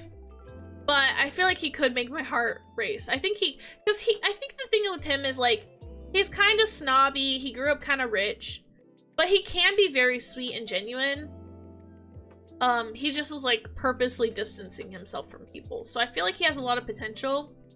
So I think for now, we'll put him in Doki Doki and we'll see if he stays there once I play his route or if he ends up moving, because he is very, very cute and I do like him quite a bit.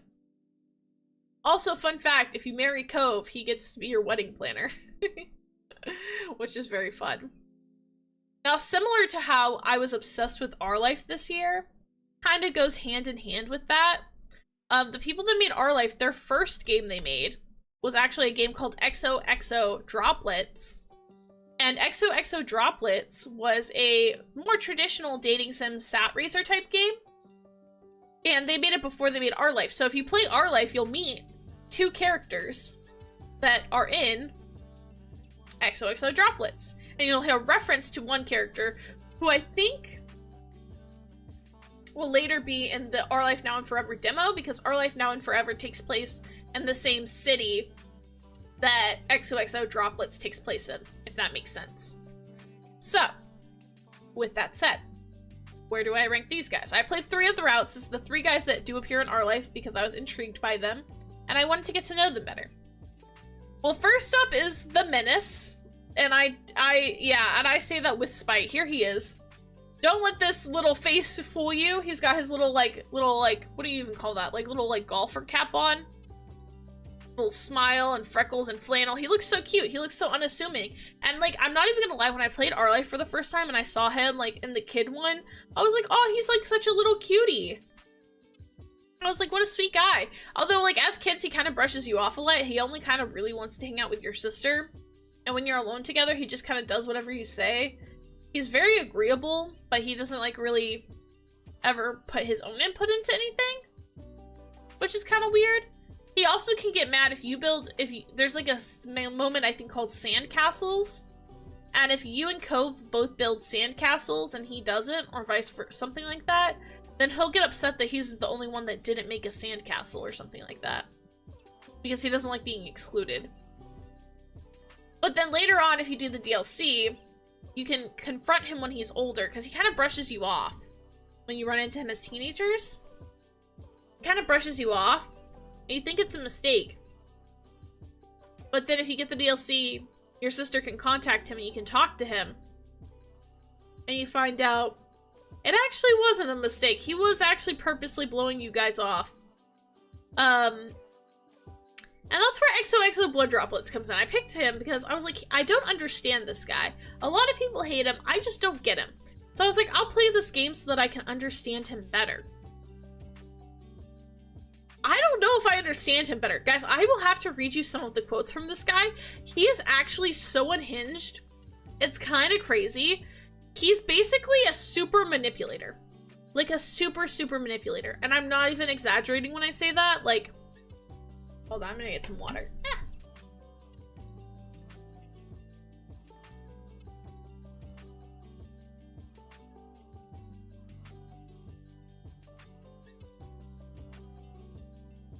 Yeah, not even exaggerating. He's like the world's biggest manipulator. He purposely lies to everybody. He is constantly lying and manipulating people to get what he wants all the time. To the point where he's never truthful and never honest pretty much ever. He basically ranks everybody as either like somebody he can social climb with or somebody that's less than him. And if he sees you as somebody who's like better, good to know, he'll like kiss up to you and do whatever you want and just give you like meaningless compliments and shower you with them. But if he deems you as like less than him, he'll be like really mean to you, which you can kind of see in our life as well, where like he is like super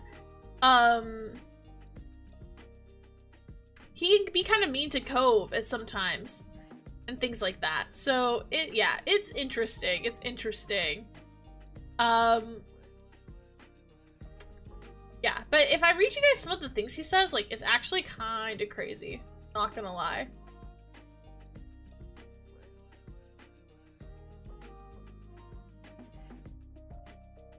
I wonder if I can pull some up. Basically, I'll summarize it, I think.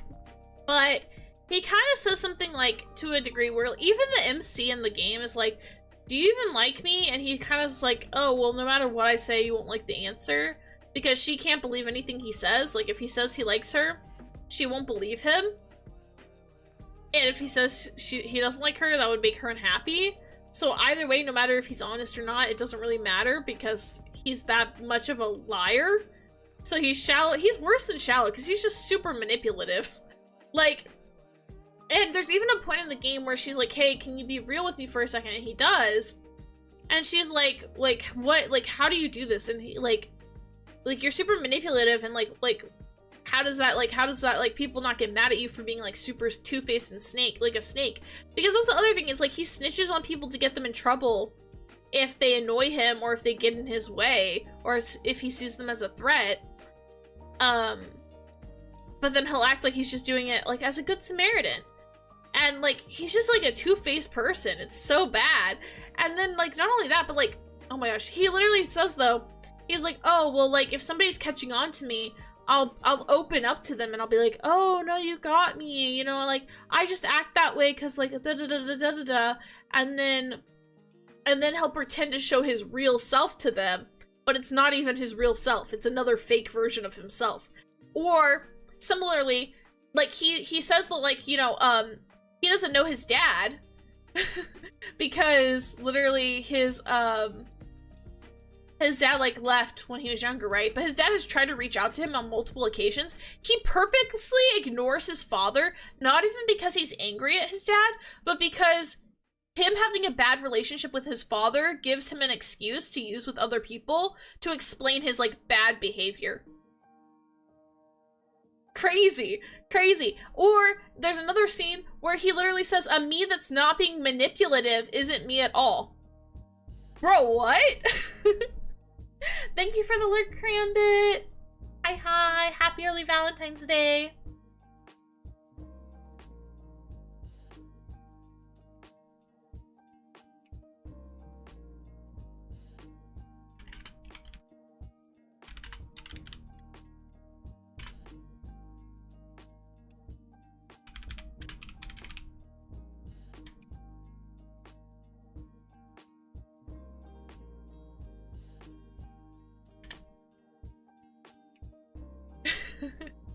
Straight to jail, Jay? That's where he's going. Yeah, he's going to jail. Sorry, I was like doing something, but yeah, he's going to jail. With all that said, yeah. I'm glad you guys agree with that. Yeah, he's going straight to jail. Our second inmate today, because he sucks. Like, that's genuinely, like, that's horrible. Like, he literally sucks. Like, he's the worst. Let me see if I can pull up some direct quotes to read to you guys, because it's actually kind of insane. Like, I think I basically paraphrased most of them, more or less. But let me see if I can find any other ones I can tell you guys. They're like, because it's just insane. It's literally so insane. He's the worst. He's literally the worst. Yeah, like, let me see if I can find one. Oh yeah, so like on one of the dates, right? So this happens on one of the dates, right? And basically what happens is one of the guys is like, basically like comes up and is like, hey, don't you know, like, he like talks like and is like super like close buddy with other girls. And he goes, the only reason I'm close with other girls is because you're cool enough to understand and not get jealous. But if people are saying stupid things, I can stop. And to which she's basically like, I know I'm your favorite. So she's like, whatever. She's like, you can weasel your way into however many people like. The MC knows he's the worst, but she just likes compliments because she's also shallow. So it works for them, but he does suck. Norberto, hi, welcome in. Thank you so much. Hi. Welcome. He's jail and garbage can. Or garbage tribe for real. And then so he goes, oh really? Thank goodness. And she goes, and so MC goes like basically like, well, you are my boyfriend and not theirs. And she goes, but I'm not sure if being the star target of a chronic manipulator is something to brag about, but I certainly am #1 on your list, and that's what counts. So like she knows that he's manipulative. Like, she knows this, and he still sucks. And not only that, but then, like, later on, after their date, he tries to walk her back to her dorm, and then he goes, so, could you tell me the names of the guys who were saying that stuff about me? I think we should probably have a heart-to-heart about everything. And she goes, by heart-to-heart, do you mean find a way to get back at them? Which, yes, he does. He wants to literally get the guys in trouble at school, just because they snitched on him, even though he's a snitch. He's the worst. It's actually so bad. It's actually so bad. Yeah. Yeah, then here's that quote. Maybe, but what's most important is that a me that's not being manipulative isn't a me at all. He sucks. He sucks. Oh my gosh. It's so bad. It's so bad. Oh my gosh. He also, here's another thing he says to her. He goes, it's nothing. It's just saying the nice things I say have such little impact on you that I could really say anything. I could be as serious or unserious as I wanted to and don't have to worry. It's pretty sweet. And she's like, yeah, I wouldn't fall for any of your stuff anyways. And he goes, yeah, of course you never would. Besides, if I started saying those things with more or less sincerity just cause, it wouldn't really matter in the end. He sucks! He's the worst! He's so bad! Shiloh's the devil. Anyways, that's why he's in jail. He's in jail because he's actually the worst. Picks up man just to throw him in the garbage. Literally, he sucks. He sucks so bad. Now, to be fair, the point of Exo Droplets, it is a stat raiser game, but the point of the game is that all the guys and the main girl are jerks. That is the point of the game, is that the main character, she's a shallow jerk. She only cares about looks. She doesn't care about personality. She'll date anyone as long as she thinks they're attractive. She does not care. She's very shallow. And all of the guys have, like, very unlikable personalities. That's the point of the game. But he's the worst of the bunch. And, like, 100%, he's the worst out of all of them. By a long shot. Anyways, same game. There's also Pran. Now, Pran, I actually like Pran. He may be a jerk, but I don't think his crimes are as severe. He's an artist. He likes to draw. He likes art. And these two are best friends. So he's best friends with Jeremy and they're best friends. And that's pretty much it. He likes art and he likes Jeremy and he likes baking, but that's pretty much it. He doesn't really like anything else. He kind of is a hater. He grew up, his parents were like kind of neglectful growing up. His mom tried to raise him to be a people pleaser, and his dad raised him to like not listen to authority, which kind of bred him into being like a person who just kind of thinks it's funny to annoy other people. So he purposely does as much as he can to like not have to talk to anybody and be quiet. He says as little as he can. Most things he'll say is either no or I don't care. Like, that's it. That's what he says about most things. Very rarely can you get this guy to talk. He doesn't like being forced to do stuff. He's kind of a hater of most things. But he's not really that bad. I think he's just a contrarian for being contrarian's sake. But there's worse things you could be. And honestly, the MC doesn't really mind.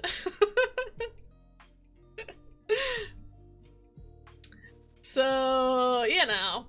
With that said, he is going in my precious boy. He's bad, and I know he's bad, But it's the game, the point is that they all suck. But I do actually like him. I do like him quite a bit. He's very pretty too. You can kind of tell from the small image, but he's a very beautiful man. I cannot lie. He has luscious white hair. It's so pretty. He's artsy. He can bake. Like, he's a cool guy. Like, I do like him. He just is a little bit of a contrarian. But when you hear about how he grew up, it's like, it's not really surprising that he ended up that way, you know? And he can be sweet in his own way. So, I think he deserves a spot there. Next up, we've got Jeremy. Jeremy is best friends with Pran.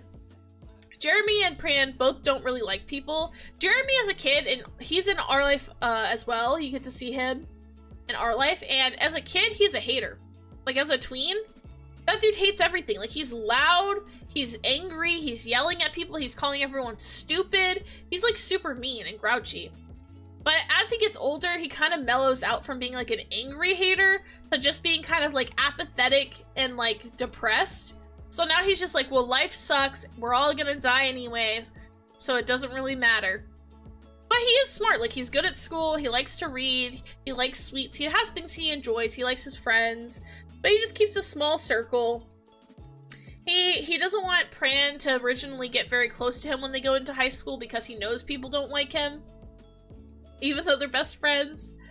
They try to keep some distance because he doesn't want to bring his friend down. But Jeremy's, like, secretly actually kind of a sweetie. Like, he's actually secretly really, really sweet. And the good thing is, like, MC's able to get him out of his shell. And what you find, like, he's actually, like, super cute and super sweet. Like, he blushes pretty easily. He's a little bit of a germaphobe, so he's, like, doesn't really like to do a lot of touchy-feely stuff because it, like, of his, like, germ issues. But, because he's scared of getting, like, germs on him. But, like, I like him. I really like Jeremy. Which is crazy, because if you had asked me after the first time playing Our Life which one I liked more, Shiloh or Jeremy, I probably would have said Shiloh. But now, no, I'm fully team Jeremy. I love Jeremy. Like, I love him dearly.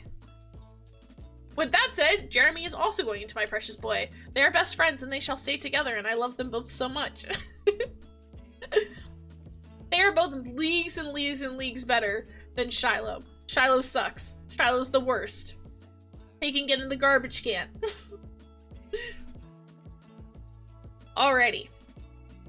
How are we feeling? We've gone through quite a few games.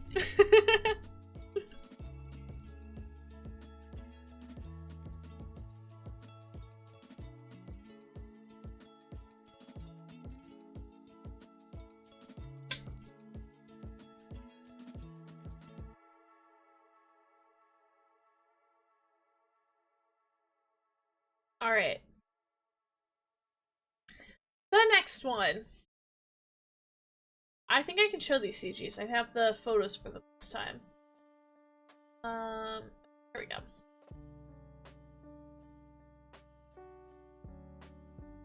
Alright, so these ones are from Can We Start Over? These are also a Voltage game, so they're also kind of Hallmarky. I don't know if I think this one's good. But I don't know if I could recommend it just because this is one of the ones they use their dumb heart currency for, which is, like, stupid expensive. But if it ever comes to the Switch, then I would say it's a good one. I'm loving getting to expand my playlist. Heck yeah! Yeah! I mean, I think this one's cute. I just would wait until it comes to Switch unless you have the money for it, because if you buy it on their mobile app, it's just kind of really expensive for no reason. But, with that said, I do like these boys a lot, so let's show them. Let me rescale these photos again. Yeah, these ones are square, so I think I'll have to, like, that, and then we'll do what we did earlier, so I'll bring this one up, we'll do this, and then this. So first up, we've got Rio. I love him. I love him dearly. This is from Can We Start Over? This is another childhood friends to lovers one. Only this one has a bit of a break. And this one, Can We Start Over? Sorry, I keep saying the game, but it's just so that you guys know what it's called. But in this game, you basically play as a woman you find out your fiance was cheating on you with your best friend, like, weeks before you're supposed to get married. And so you have to cancel the engagement, and you move back to your hometown, only to find that your parents' house that you used to live in is now like a condo building that's being run by like one of your former childhood friends. Now luckily they do let you stay there because they're like, oh well, you're actually technically part of like a shareholder in the company. Your parents like said that we could like let you stay here and stuff like that, so yeah, you can stay here, that's fine. But yeah, so she ends up having to like move in with them, and it's fun. She's like, it's her and her 2 childhood friends, and it's also fun because it's a love triangle. Both boys are in love with her in both routes, and so you get to do a lot of jealousy, a lot of them both liking her. I love it here. It's great. But this is real. I love him so much. He's so pretty. He's a beautiful boy, and I'm not usually big for blondes. Like, I'm not usually a person that likes blondes that much, but I love his personality. He's great. He's a chef, so he's like a cook.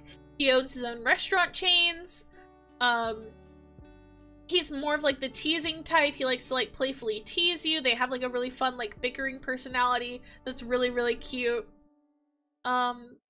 And just overall, like, I really liked their vibe. It was just really, really good. Very, very sweet. I just think that his relationship with her is just, like, really, really good. I really like it. He does have a slight playboy personality at the beginning, but it doesn't last the whole game, so it's not too bad to get through. But yeah, he's great. I love him. Not too much to say because this one is more slice of life and slow. It's more Hallmarky, like soap opera-y. But with that said, I do like him quite a bit. So I think for him, we're gonna put him into,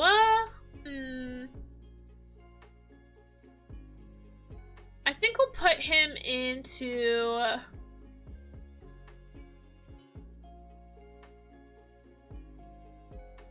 my precious boy, because he is very cute. Next up, from the same game, let us see,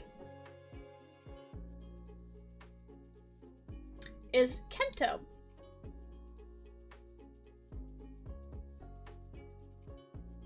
Which, I think he's very handsome. But we've got Kento, again, same premise. The only difference is, instead of being a chef this one, he is the one that owns the, like, owns and operates the building. His, like, dad owns, like, a series of, like, hotel chains and stuff in the area. His is a little more drama soap opera-y because, you find out that, like, he's betrothed to another and yada yada yada. A lot of classic, like, soap opera-y tropes. He's also, like, he's got the whole, like, stoic businessman thing kind of going for him. I didn't dislike him, I'm not gonna lie. His is pretty good. I definitely liked Rose more than him, but I think they're both pretty good, honestly. This whole game's really good, and he is very handsome. I mean, just look at him. Look at that face. He's beautiful. I love dark-haired men. With that said, I think I'll put him with Ro. They are the childhood friends, and I think that they will probably stay together as well, because I like them both. I like them both a lot, and they are both really good. I think that his side stories, though, were better than his main story, but I think I like them both quite a bit, so I think they can both go there. And I think I'm alright with that, honestly. I think that's fine. Alrighty. Now, guys, this next game, we've had some cozy ones. We've had some cozy, comfy vibes. Are you guys ready for some unhinged behavior?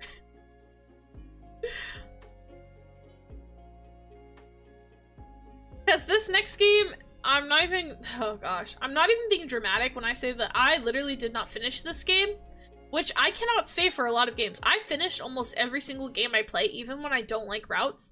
This game made me so angry, I literally rage quit the game and did not finish the last 2 routes of it, because it made me so angry. This is Pio Fiori, which, which if you like mafia dark romances, you might like this game.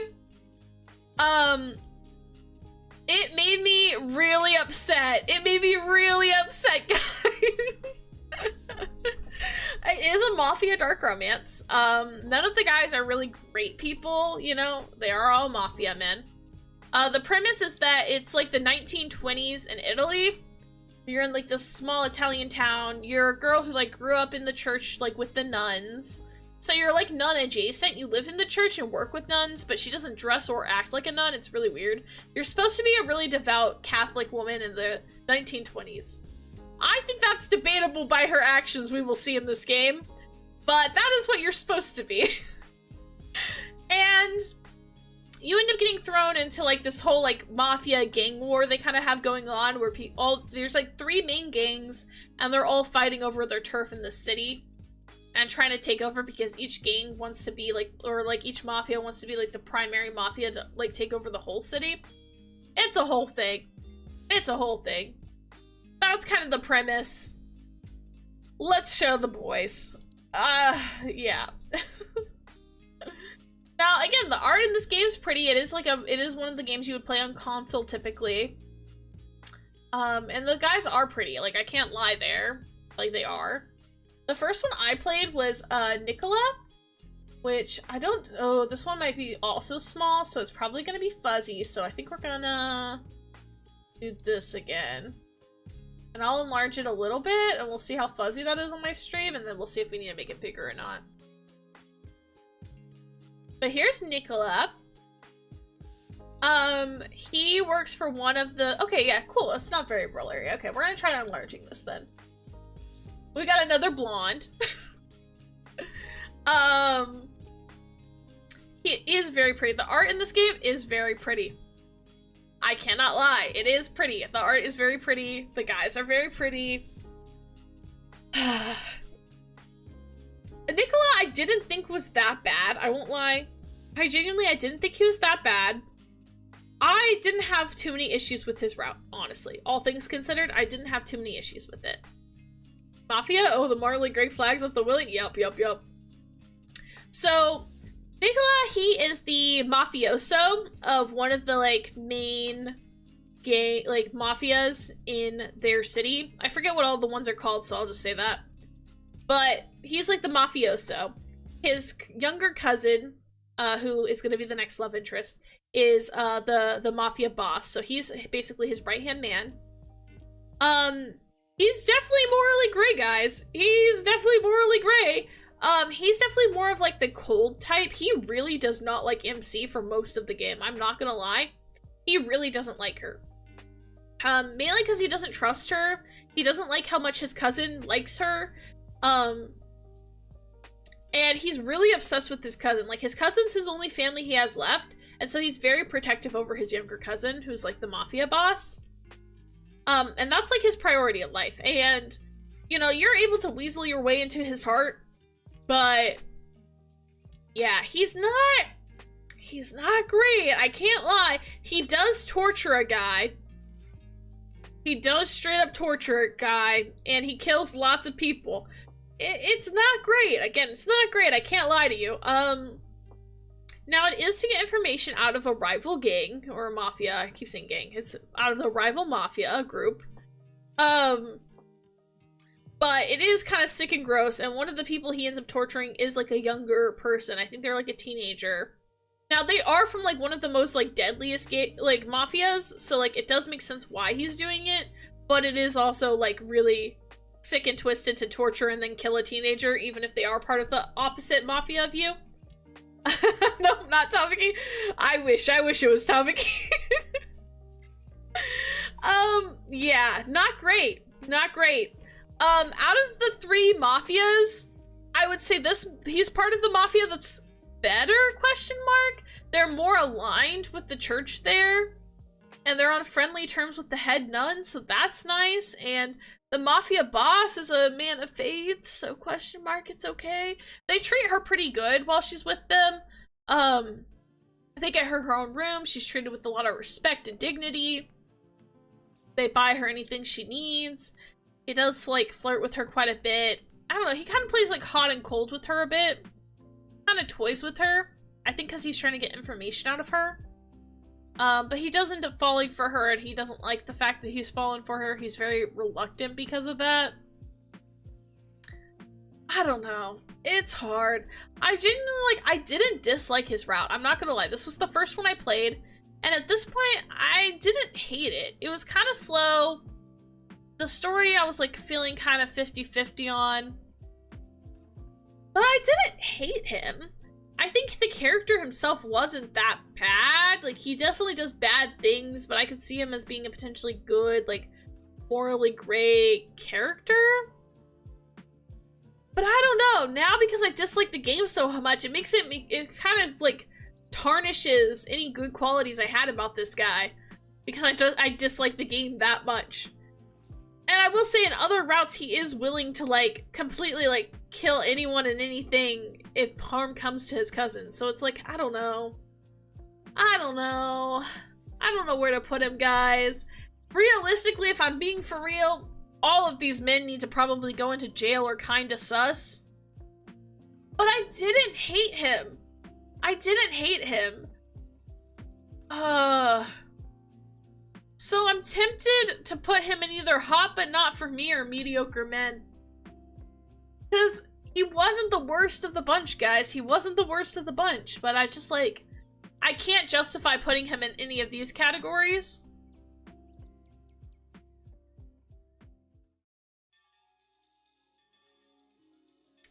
So I think we'll put him, I think we're gonna put him in, I think we'll put him in hot but not for me. Mr. Morally Gray Area guy, yeah. I think that's where we'll put him for now. We might move him, but I feel like that's probably where I feel the most comfortable with, so, here, I'll do that for you guys. So, I put him here. He's gonna be in hot but not for me, right here. There you go. I think you guys can see that. But yeah, he's right here. Yeah, I think that's where he's gonna have to go. I don't know where else to put him. So that's where he's going for now. Next guy is his cousin, said little cousin. This next guy, his name is Dante, and he is the head mafia boss of said one from earlier. There we go. Oop, there we go. He is also very pretty, I will not lie. He is a very pretty man. These are facts. He is very pretty. I also feel like genuinely he might be the best out of all the guys. Now here's what I will say. There's apparently a bad ending you can get for one of the guys whose routes I did not finish. That apparently this man does horrendous and unspeakable things in that route. Supposedly, people are like, oh, I couldn't like him after that. But I don't know. I just feel like I don't feel like he's that bad, honestly. Silver Fox danger signals? For real. Of course, with a name like that, he'd be a mafia boss. I know. He's had a rough life. I mean, his parents are brutally murdered. You know, it's got him and his cousin. But I feel like he's a pretty devout man. He seems to have a pretty good heart. He's just like, he's bad circumstances, man. And honestly, I think I would have liked him more if it wasn't this game. And again, this is where I feel like this game just did it bad. The things that happened in his route, this is actually what made me want to quit the game, low-key. Low-key, his route is what made me want to quit the game. Because there are things that happened in his route that made me so angry that I was like, I can't do this. So I don't know, again, it really makes it rough because again, I don't think he's the worst. I mean, they're all in the mafia. They all do bad things. But he's a pretty sweet guy. Look, he's got a kitten. No guy that pets a kitten like that could be evil. I'm so tempted to put him in My Precious Boy because I do like him. I just wish he wasn't in this route, in this game. His personality was fine. He's very sweet and cute. I just don't like this game and it's ruining it for me. So I don't know. I think I'll put him in My Precious Boy. I think we'll do that. I feel bad. I feel guilty putting him anywhere else because I don't feel like he deserves to be low. But I just like, I can't put him up higher than that. I just can't. I can't justify it. But we'll put him here. I think that's the best I can do. Now, guys, I need you to all brace yourselves for this next one. I I'm gonna show you this man, guys. Jay, protect the other sweet boys and put him to the side. Yeah. Oh, it's so bad. Oh, it's so bad. Oh, I don't know. I need you guys to prepare yourselves, okay? Now, first of all, I'm going to show you this man. And some of you may be swayed. Your hearts may start to beat. You may get a little doki doki. You may think, that is an attractive man. That is a fine man. And I can't lie to you guys. This next guy is incredibly hot. He is incredibly hot. He's very good looking, okay? He's got tattoos, he's got long hair, he's really attractive, okay? I'm warning you now, he is, okay? But this man is the worst person ever! He's so evil, it's not even funny. So I just need to warn you before I show you. You guys are gonna think he's really hot. I just need to warn you though, he's not a good person. I'll let you look at him before I disclose the crimes he's committed. But, yeah. I just feel like I need to warn you guys, so you guys don't get overly attached before I disclose the things this man has done. Just trying to size the photo real quick. Guys. Alright, hopefully this isn't too blurry. Alright. This is Yang. He's really pretty. I hate it. I hate how pretty he is. Okay, I can't lie. It upsets me that he's this pretty, okay? He's like one of the people that people are like, yeah, I know, bro, I know he's really pretty. He's really good looking. He's really hot. He's really tatted up. He's really hot. Okay, I can't lie. It's a beautiful specimen of a man, okay? I can't lie. But yeah. He is one of the fan favorites in this game. He's a favorite of many people. And I won't call those people wrong for liking him, okay? It's fictional media, and bad things happen in fiction, you know, and it is just fiction, okay? We can engage in things we wouldn't like in real life in fiction. And that's okay. I know some of my favorite boys that I'm gonna get to later. People would also say that to me. They'd be like, I can't believe you're justifying that. Fair enough. But this guy went too far for me. He's the main reason I quit this game. Dante's route made me quit the game, but the things this man did before that definitely made it a lot easier to want to quit. So I'll stop delaying the inevitable, and I will start laying out the crimes for this man. So one, yeah, he does kidnap you. I've been listening and just looked up. I know, he's so hot. He's so hot. What did he do? Is he hot enough for me to accept him? That's what we're gonna see. We're gonna see. You guys can let me know what you guys think. Would you take him in a fictional world? So, okay. He does kidnap you, but to be fair, in theory, all of them technically kidnap you, so depending on how you want to look at it, you're technically in protection for some of them, but, you know, in theory, you could argue that all of them did kidnap you, okay? So, that's the first thing he does. Second, this man immediately starts being extremely sexual and, like, kind of gross with you, like, immediately. Immediately is making sexual comments, is being kind of slimy and gross about it. Like, he's putting you in, like, super skimpy, revealing clothing. He's, like, making you, like, sit on his lap in front of everybody. Like, just kind of, like, some weird stuff.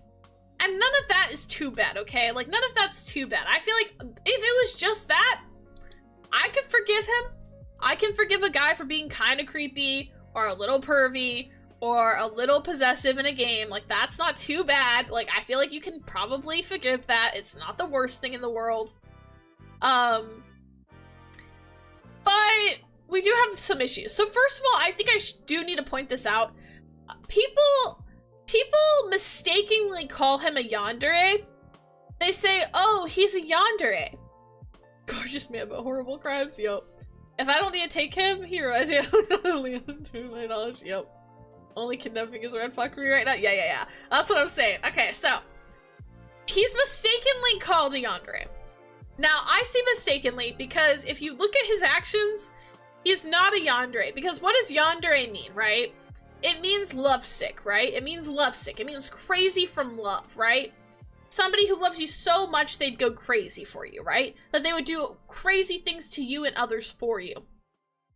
I don't think that that describes this man, because he doesn't do that. He actually, most of the game tells you to your face, and even from his perspective, it says he feels nothing for you. While he's sexualizing you and kind of degrading you in front of his men, he doesn't feel anything for you. Yeah, he's just kind of a sociopath, and and I don't use it lightly. I really do mean it, because like he feels nothing. He likes to kill people. Like, he enjoys it. Like, the other guys will, like, torture and kill for, like, information for regular mafia business. This guy just enjoys killing people. He just enjoys it. He thinks it's interesting, but he doesn't feel anything. And it says multiple times that he doesn't feel anything. He doesn't feel love. He doesn't feel remorse. He doesn't feel pain. He doesn't feel anything. He doesn't really care about anyone or anything. He kind of just does what he wants. And it's like, again, maybe that wouldn't be the worst thing ever.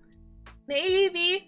Our girl ends up falling for his charms very fast, which also really annoyed me. They do end up sleeping together, and he still can't even say that he loves her. But he's like, but I do physically want you.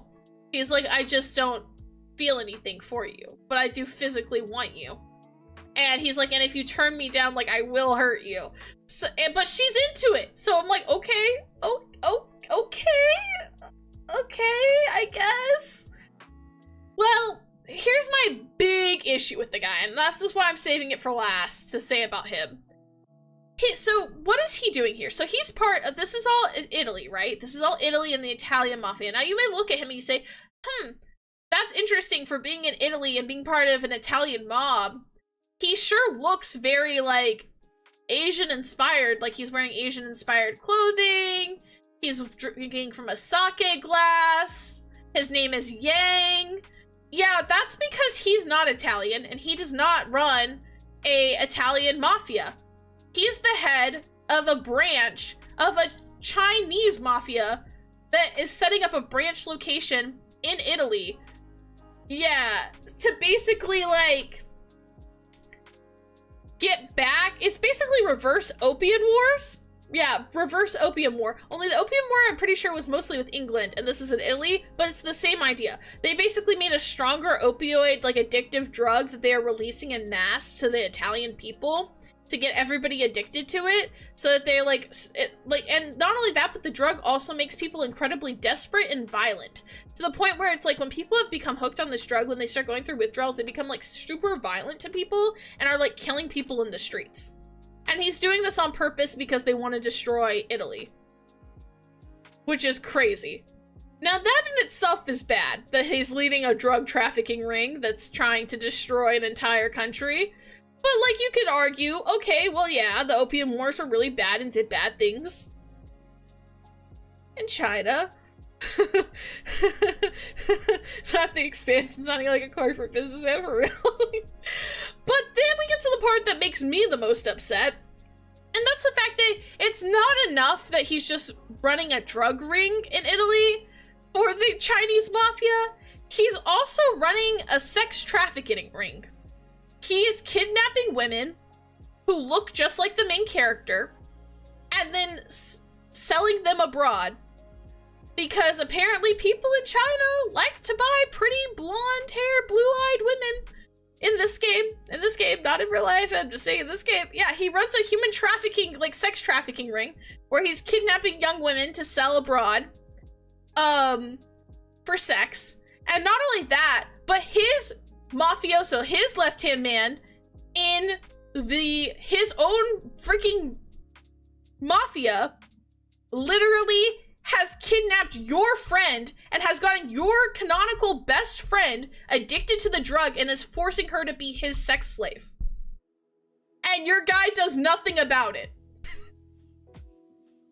And I was like, oh my god. I can't. I can defend a lot in games. I can defend a lot. I can't defend that. It's really bad. It's really, really bad. But then the game frames it like he's a hero, which is crazy to me. They frame him like a hero, which is insane to me. They frame the other mafia, you know Dante, our buds, Dante and Nikolai. You know them? You remember those guys? You remember them? Well, they're trying to stop the guy from drugging Italy and sex trafficking women. They try to stop it, and they're made out to be the bad guys, so he, like, needlessly slaughters them, like, super cruelly. And he's apparently, accordingly, because he's so strong and powerful, he's, like, they gave him, like, superpowers. Like, he is super strong and super powerful, and no one can take him down. He's lightning fast, and he's just such a good killer. And I'm like, what the heck is this? What is this? What am I reading? So he, like, kills Dante, which makes Nikolai go crazy, and then by the end of the game, he kills Nikolai, too.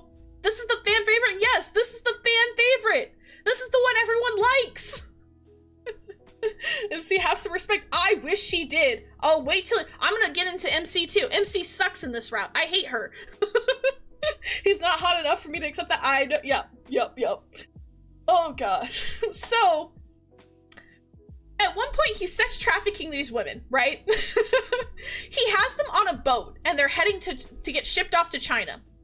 The other mafia gangs decide they can't rescue the women from the boat. They aren't able to do it. So they think the next best thing is they're going to sink the boat. So the other mafias sink the boat with the women on it. To which MC thinks to herself, she's like, those cruel guys, they sunk that boat full of women. How could they do that? If I had any less shred of hope or for these men, I don't trust them anymore. Because how dare they kill those innocent women? When it's like, girl, your boyfriend, the guy you're having sex with, he's the one who put the women on the boat to then ship them across the world to sell as sex slaves. I'm like, I'm sorry, but I don't think it's that bad the boat sank. I'm sorry, I don't think it's that bad the boat sank. Like, God forbid, when your options are you get drowned in a sunken boat or get sold abroad as a sex slave, I'm sorry. I'm choosing sinking in the boat, guys.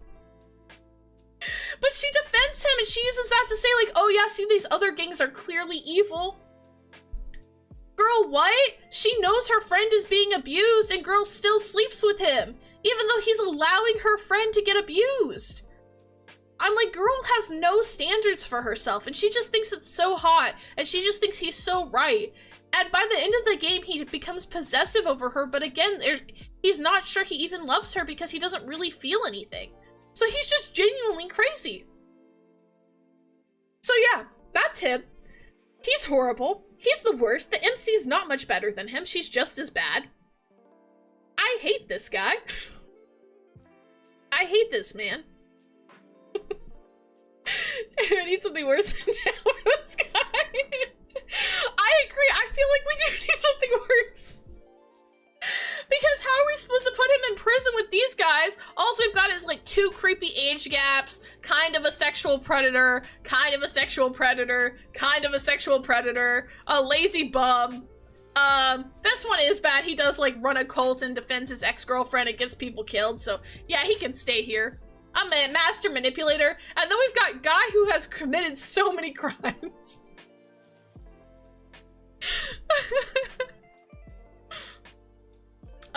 Let's see. What can we do? What can we do?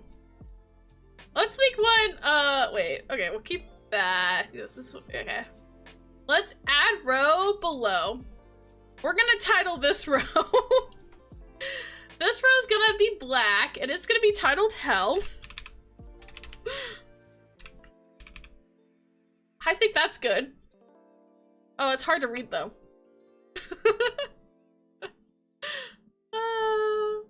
It's fine. I know what it means. That's where he's going. Straight to hell, yep. Oh, there's no redemption here. Yeah. Straight to purgatory. Yeah, he's going straight to hell. Because that's the only thing I can do with this guy. Like, seriously, that is deplorable. That is so messed up. I hate this guy. And I had to quit the game because I was like, I just couldn't handle it, guys. So that's why I was like, I can't recommend this. Should have never been. Literally, he's so evil. He's so evil. And by the way, remember earlier when I said that Nikolai killed somebody? He killed and tortured a teen?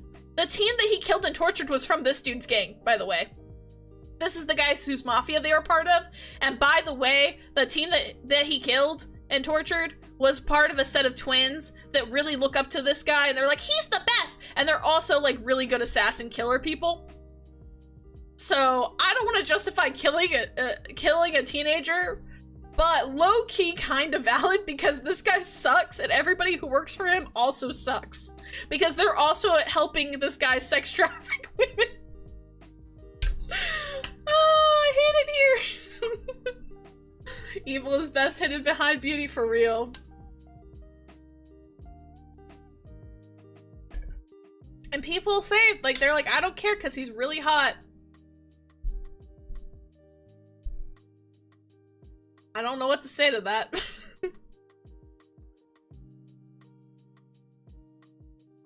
Alright. We have fun, guys? We're having fun? Let's go to some lighter ones. Let's do some lighter topics. So this next one we're gonna do is called Kiss the Dawn Away. Now this is a game that's also by Voltage, so this is another one I played on my phone. Again, I think if you like slice of life games, you might like this one. I debated playing this one for a really long time because I don't like the premise of the game. The premise of the game is you start off having a one-night stand with one of the guys, and then it can lead into a relationship, which I'm not a fan of that kind of stuff, so I was like, I don't really know. But I did give it a try because I'm not gonna lie, some of the guys in it are they're really good looking. And so I was like, you know what, I'm gonna try it. And honestly, the game was surprisingly good.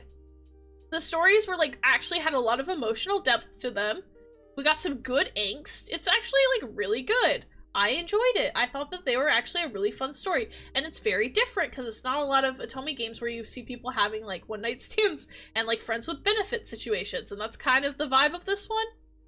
So I'll show you the first guy we got. The first one is Otaro. Let me see if I can pull up his image.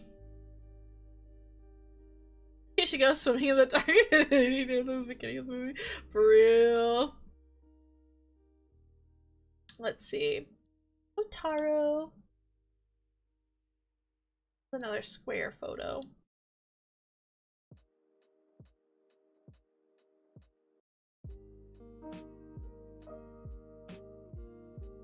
Thank you for the hydrate. This is the man's. This our man's. He's really pretty. Thank you for the hydrate instructor, Arya.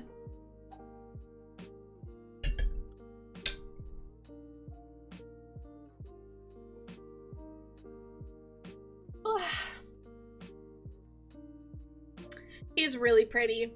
I can't lie. He's pretty.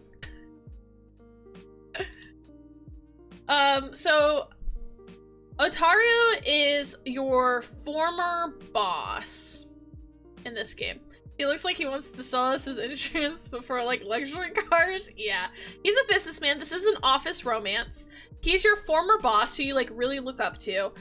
Basically how this plot goes for this game, this kind of important for all of these ones, is that you have been working at this company for a few years now and you're really good at your job. You recently transferred to a new department and your new department head is actually your college boyfriend who you had like a horrible breakup with and who you're still not over, who you're still like madly in love with and haven't been able to get over since college.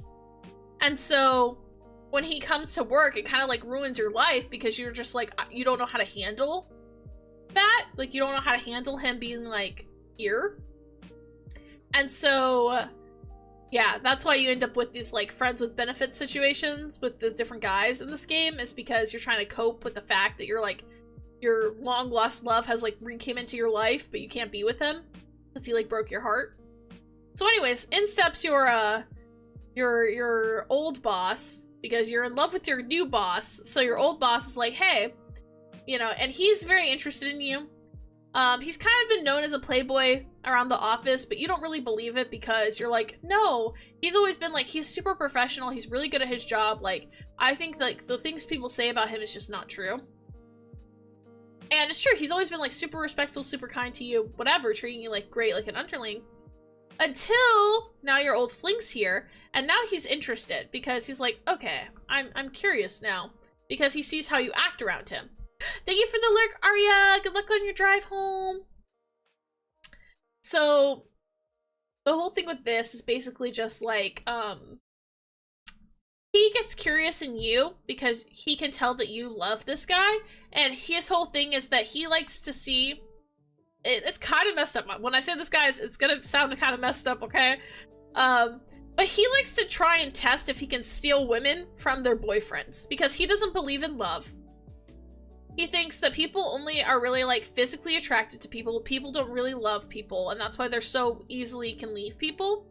So he likes to find women who are in relationships and basically, like, love bomb them to try and get them to leave their partners, just to see if he can, because he's just curious. And then if they do, then it, like, confirms in his head, see, love isn't real, because if it was real, they wouldn't have left their partners. And then he leaves them. He'll, like, ghost them and never talk to them again. So the only reason he's interested in you is because you're obsessed with your old college flame, and he can tell. So now he's like, okay, now this is a challenge. So he wants to be with you because of that. Now, your girl does know this context, and she does still agree. And to be fair, he even puts it out plainly for her. She's basically like, hey, what's the deal with this? And he's basically, he explains it. He's like, I don't really believe in love. He's like, I think if love is so fragile that you're willing to leave somebody, clearly you didn't really love them. He's like, because if you really loved a person, you wouldn't cheat on them and you wouldn't leave them. And so he's like, but everyone always does, so clearly it's not really real. He's like, but if you want to test your love for this guy, he's like, then, you know, see me, we can do stuff together. He's like, and if I can make you fall in love with me, then clearly you weren't really in love with the guy to begin with. Kind of his vibe, right? Which I don't think is a really sound or logical argument. I don't think it really makes sense. But that's what he says, and she's like, you know what? Sure, let's do it. So they start with, like, a friends with Benny's situation. Having some hookups here and there. It's interesting. I don't know. It's very weird. She's still very much, like, not over her old fling, like, at all. But I don't know. It's just, it's rough. It's rough. It's rough.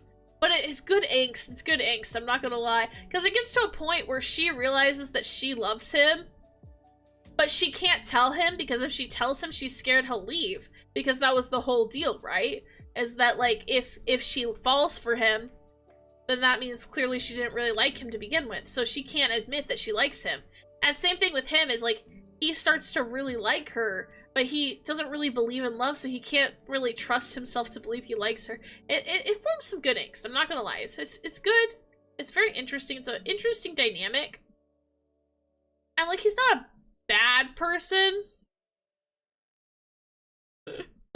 That's crazy to say. But, I don't know. I don't know where I'm gonna rank him, honestly. I have mixed feelings on him. I think their relationship can be very cute. And he can be very doting and sweet, but I'm like, I don't know, man. I don't know. He's also kind of weird. His whole logic and mindset is really messed up.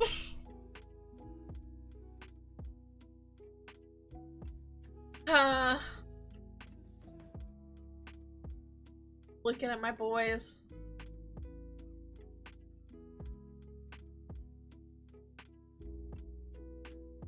I think I'll put him at hot, but not for me. I did enjoy his route. I do think he's very handsome. I just, like, I think I wouldn't read more of his route, though. But the game is interesting, I will say. So, let's see. Yeah, so that's putting it here. Pop it not for me. I feel like it's where he's gonna have to go. Then next up, I'll put this back up again because it's gonna be another square. Same one. It's Kiss the Dawn Away. This one's Rio. No, Rio is actually very handsome as well. I'm pretty sure this is the guy that made me start playing the game. Is because I saw a banner that had his face on it and I was like, oh my gosh, he's actually very handsome. He's a very handsome boy. This one I think was like pink, like really good if you like angsty kind of stuff. I think you would really like this one. Because his whole thing is like you both are trying to get over somebody who you liked. Oh, sorry, I was trying to like adjust it slightly. There we go. You're both trying to basically get over your exes. He's still obsessed and can't get over his ex, and you're still obsessed and can't get over yours. So you guys are both together because you both haven't like slept with anyone in a really long time. And you guys are having to work together on a project. And so you're like, might as well. And it's very interesting. It's very interesting. They have more of like a teasing banter, which is really fun. But it is really cool because it's like you guys mutually like are in love with your exes. But then it throws some extra angst in there because then it's like, well, when they do start to really like each other, they both still think the other person still loves their ex. So they feel like they can't confess, which I'm like, chef's kiss. But yeah, pretty good, honestly. Not gonna lie, pretty good. So I think for him, I think I would put him.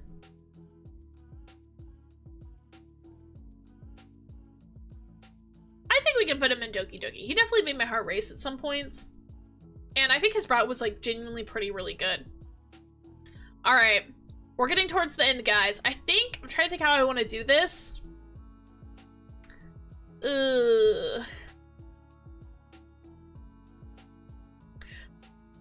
think I kind of want to save the most unhinged ones for last because that's, I feel like, the best series I've played this year for reasons I will get into. So I think we'll save them for later, even though I played them earlier in the year. I usually like to do this chronologically. I think we'll go with these ending ones and then we'll circle back to these guys. I think that'll be fun. Alright, some more Voltage games then. Our next one up is Romance MD. This one is basically just like those hospital rom-com, or not rom-coms, but those hospital drama sitcom, or wait, I keep trying to say coms. Those hospital dramas. There we go. Oh my gosh, words. But that's basically what it is. It is a little bit of a comedy, like it is a bit of like slice of life comedy. It's got some tension. It's honestly pretty good. It's like if you like things like Grey's Anatomy, or even if you like things that are lighter than Grey's Anatomy, like Scrubs or something like that, you'd probably like it. It's got the drama, it's got the emotional pull. Like there are some parts of it that genuinely made me tear up. It's got humor, it's got a lot of stuff. It's really good. I'm not gonna lie. It's like actually pretty good. And this one is on Switch, so if you want to get it for a bit of a cheaper discount, I would recommend buying it on the Switch rather than buying it individually on the phone. Okay, let me show off the boys.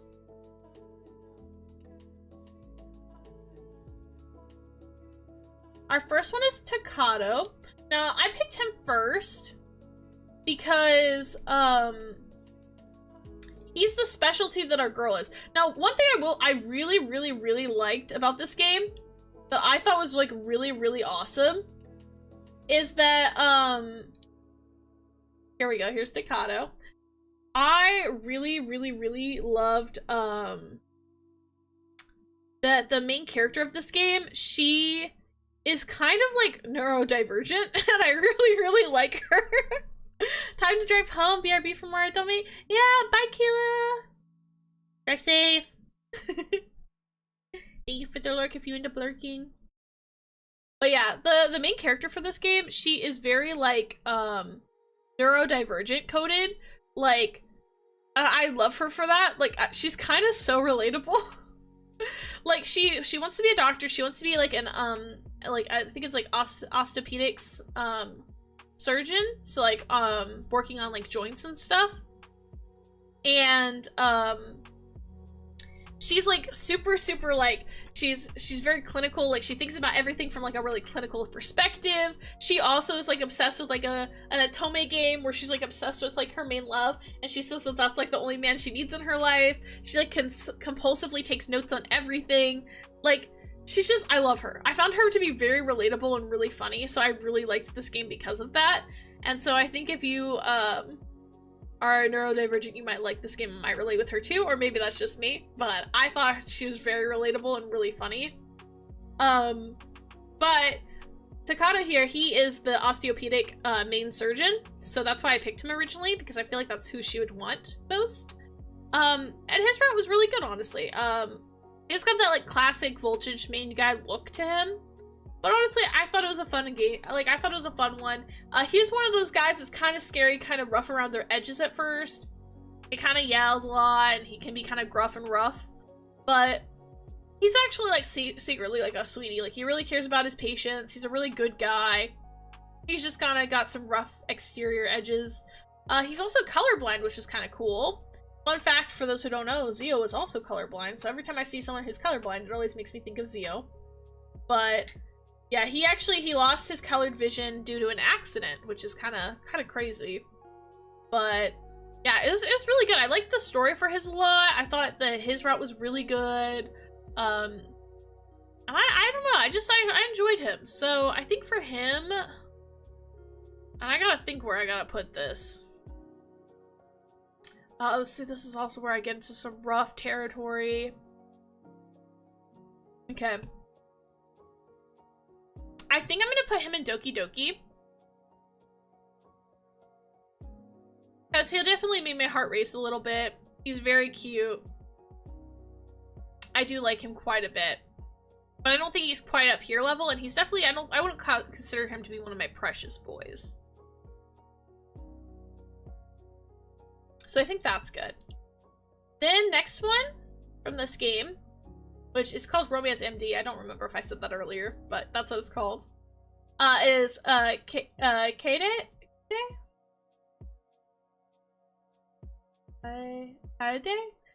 This one's gonna be hard for me to say. I'll say Kade, because I struggle to say some of it. But here is him. He is very, very cute. He's very cute. He is the anesthesiologist. So she's not very happy to do, like, have to work under him, because that's not what she wants to do. But I thought this one was very interesting, both in the terms of, like, thinking about the impact of an anesthesiologist for surgery. I thought was very interesting. But I also love him. I love him so much. He actually is very, very cute. I love him so much. He loves to eat instant ramen noodles. As you can see, he's tearing up a little. You know, that's one of my weaknesses now. But he's literally, like, he's just, like, such a sweetie. Like, he's kind of aloof at first. Like, he's kind of aloof. He likes to sleep a lot. He likes to eat instant ramen. He doesn't take very good care of his own health. And stuff. He's kind of bad at picking up stuff around him, but he's a really great anesthesiologist. But, the main character, you know, she, like, really is, like, trying to, like, learn from him and stuff. And they're putting so much interest in him and stuff like that. He ends up falling for her really hard. And what ends up doing it is, like, so again, he sleeps a lot and stuff like that. Well, at one point, after a surgery, because he works, like, long shifts, he doesn't always get enough sleep. They're heading back after they did a surgery together. And they're talking. And as they're walking down the stairs, he, like, passes out and falls and hits his head because he's so exhausted. Because he had, like, worked, like, multiple really long shifts and hadn't had a lot of breaks in between. So he literally, like, passes out and hits his head. And she's freaking out. And so he wakes up. And she's like, oh my gosh, like, thank God. I was so worried you wouldn't wake up again. Like, thank goodness you're here. And he immediately goes, I love you. And she's like, whoa. Like, what are you talking about?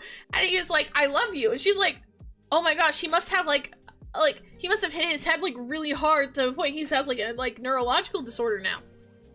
But no, like, we find out, like, it's actually so sad, but so sweet. It's just that, like, he was really neglected growing up. And, like, really neglected. Like, really, like, he was kind of abused as a kid. Which led to him basically just wanting to sleep forever because he would get, like, starved and stuff. And so he would often like wander out into the snow just so that he could like try and get away. And then he would like often just like sleep in the snow hoping he would just freeze to death, which is so sad. And like his dream idea is to just like literally just like fall asleep and never wake up again. Really, really sad. Really, really sad. But he was told so often, like so many people there, like he would hear them say like they just wish that he would go away or they just wish that he would never wake up, that he thought that like the best thing he could do would be to actually just like fall asleep and never wake up. So when he hit his head and he wakes up to hearing her say like, "Oh, I'm so glad you're awake," this is like super impactful to him because no one has ever said this to him before. So he falls for her like instantly, which is just like, it's very sweet and very wholesome. Their relationship is kind of like awkward, but I just love him so much. He's so sweet. He's such a little sweetie. And he's a cutie. So obviously he's gonna go in my precious boys. It feels wrong having him here next to Dante, but he is my precious boy and I love him dearly.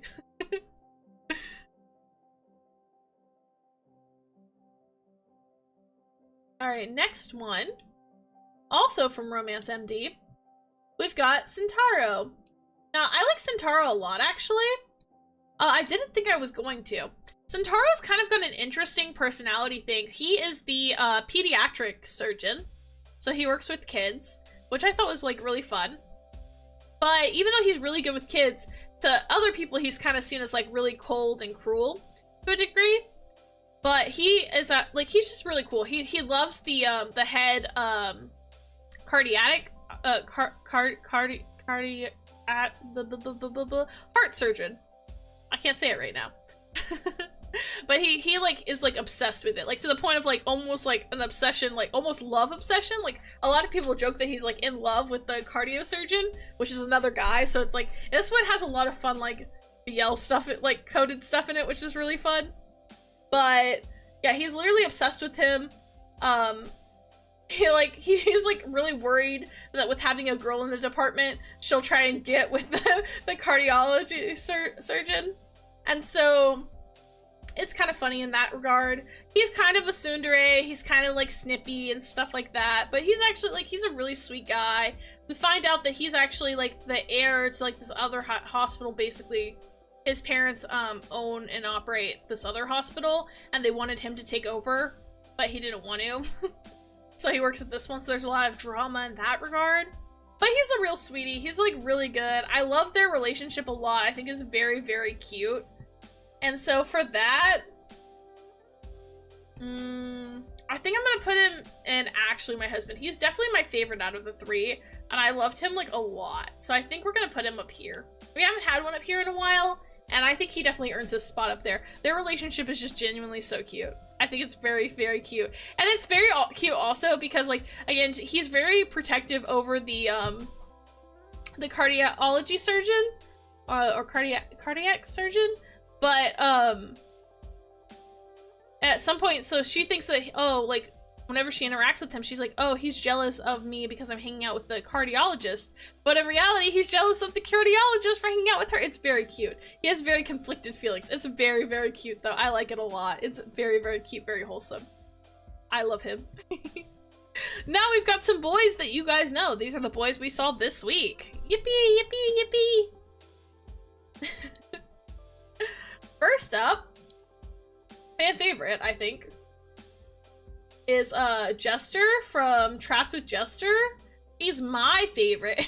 He's up there for me. I love this demon. I love him. He's great. No to hell with this demon. For those of you who weren't there for that, this is our very attractive Jester demon. He does save us though. Like, we were killed by people who betrayed us, and he's like a devil of like revenge, basically. And so he's gonna help us seek revenge, which I think is like kind of really hot that he's gonna like kill people for us. Like, kind of hot, not gonna lie. So, you know, short and sweet, I love him. Obviously he's going into Doki Doki, like, no ifs, ands, or buts. That's obviously where he's gonna go. Like, I don't think we even have to question that. Yeah, that checks out. Hi, Dexter. Hi. How are you? How y'all? Hope you'll have a good Valentine's Day. Thank you, thank you. I hope you have one as well. Happy Valentine's Day or happy early Valentine's Day, depending on your time zone. How are you? I'm doing great. How are you?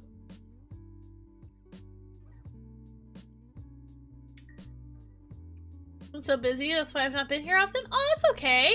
No worries. I'm just happy when people can stop by. I know not everyone can make every stream.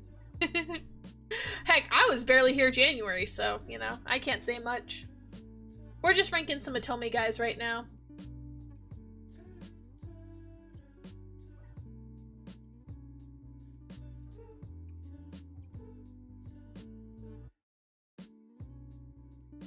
There's the one person I talked to? I don't think I've seen them today, I don't think. Yeah, I think it's Tosaka? I don't think Tosaka's been by today.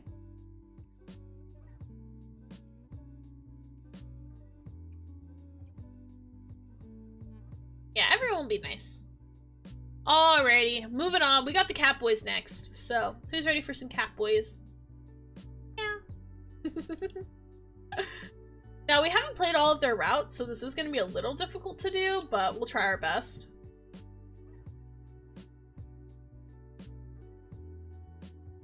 Hopefully this isn't too blurry. Let's see. I don't think it's too bad. Yeah, it's fine. First, we got Dill. We have actually romanced Dill, at least. This is the one we have done, so he gets to be up first. My beautiful boy. And I love Dill. I love him so much. He's cute. He is cute and sweet and kind of low-key puppy-coated, and he's great with fashion, and he wants to pamper us, and I love him.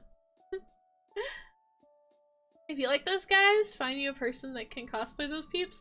For real. I'm trying to get my husband to cosplay them.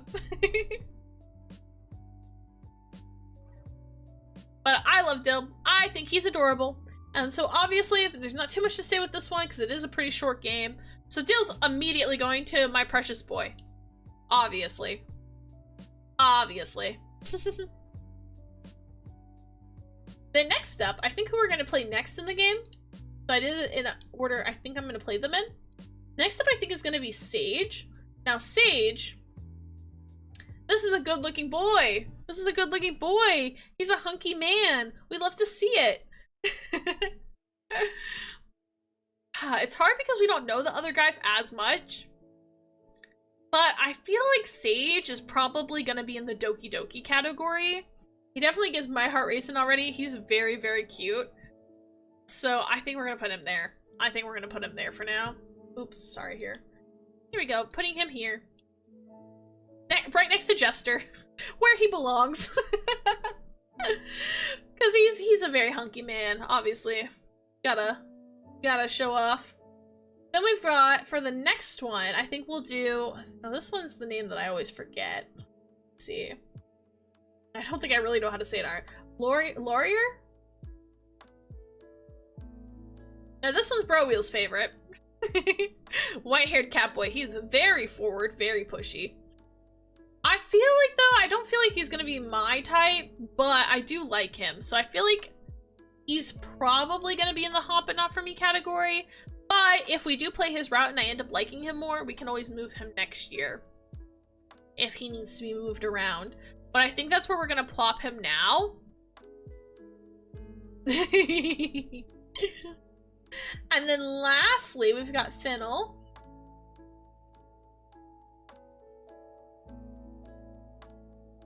Now look at this man. I need him. I need him so bad. But we don't know enough about him. So for right now, I'm going to put him in Doki Doki. I might move him up next year, I think. Because this is a fine man and I love him so much. I love a man that's like usually composed and then gets uncomposed. That's what he does, and he blushes so good. He does something to me. So he's going to Doki Doki for now. But I would not be surprised if he gets bumped up to actually my husband or my beloved at some point after finishing the game. We'll see. Then, the next one we did was Pre-Odyssey, which for those of you who weren't here, Pre-Odyssey is just... It's exactly what it sounds like. It's like the Odyssey, which is like Epic the Musical. the tale of Odysseus, and this is just what happened before the Odyssey. So what happened before Odysseus had to go fight the Trojan War, and before he had to, like, do all that stuff, and find his way back home, and all of that kind of stuff. So, pre-Odyssey. Now, I debated putting him on here, I won't lie, because technically he is married. He is married, and I think him and his wife are very, very cute together. And I would not want to come in the way between a marriage. But respectfully, to Penelope, I love her husband. I love him so much. He's so hot. He's so hot. I love him so much. I love him so much. I need this man. I need him. I need him. I love this one a lot. I cannot lie. I cannot lie. He's possessive. He's a low-key, a little yandere for her. He'll go to hell and back for you. Like, oh my gosh. He'd kill others to get home to you. Like, stop it.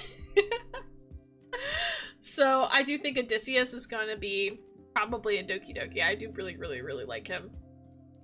That's my boy. That's my boy. I love him dearly.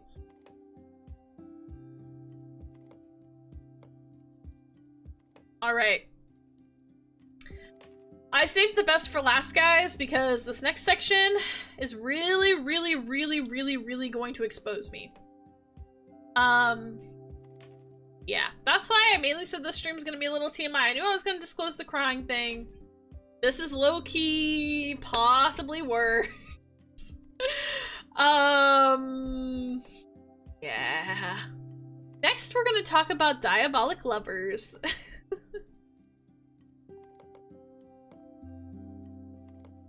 Now, for some context, Diabolic Lovers is a game that got an anime adaptation back in, like, I think, like, 2013.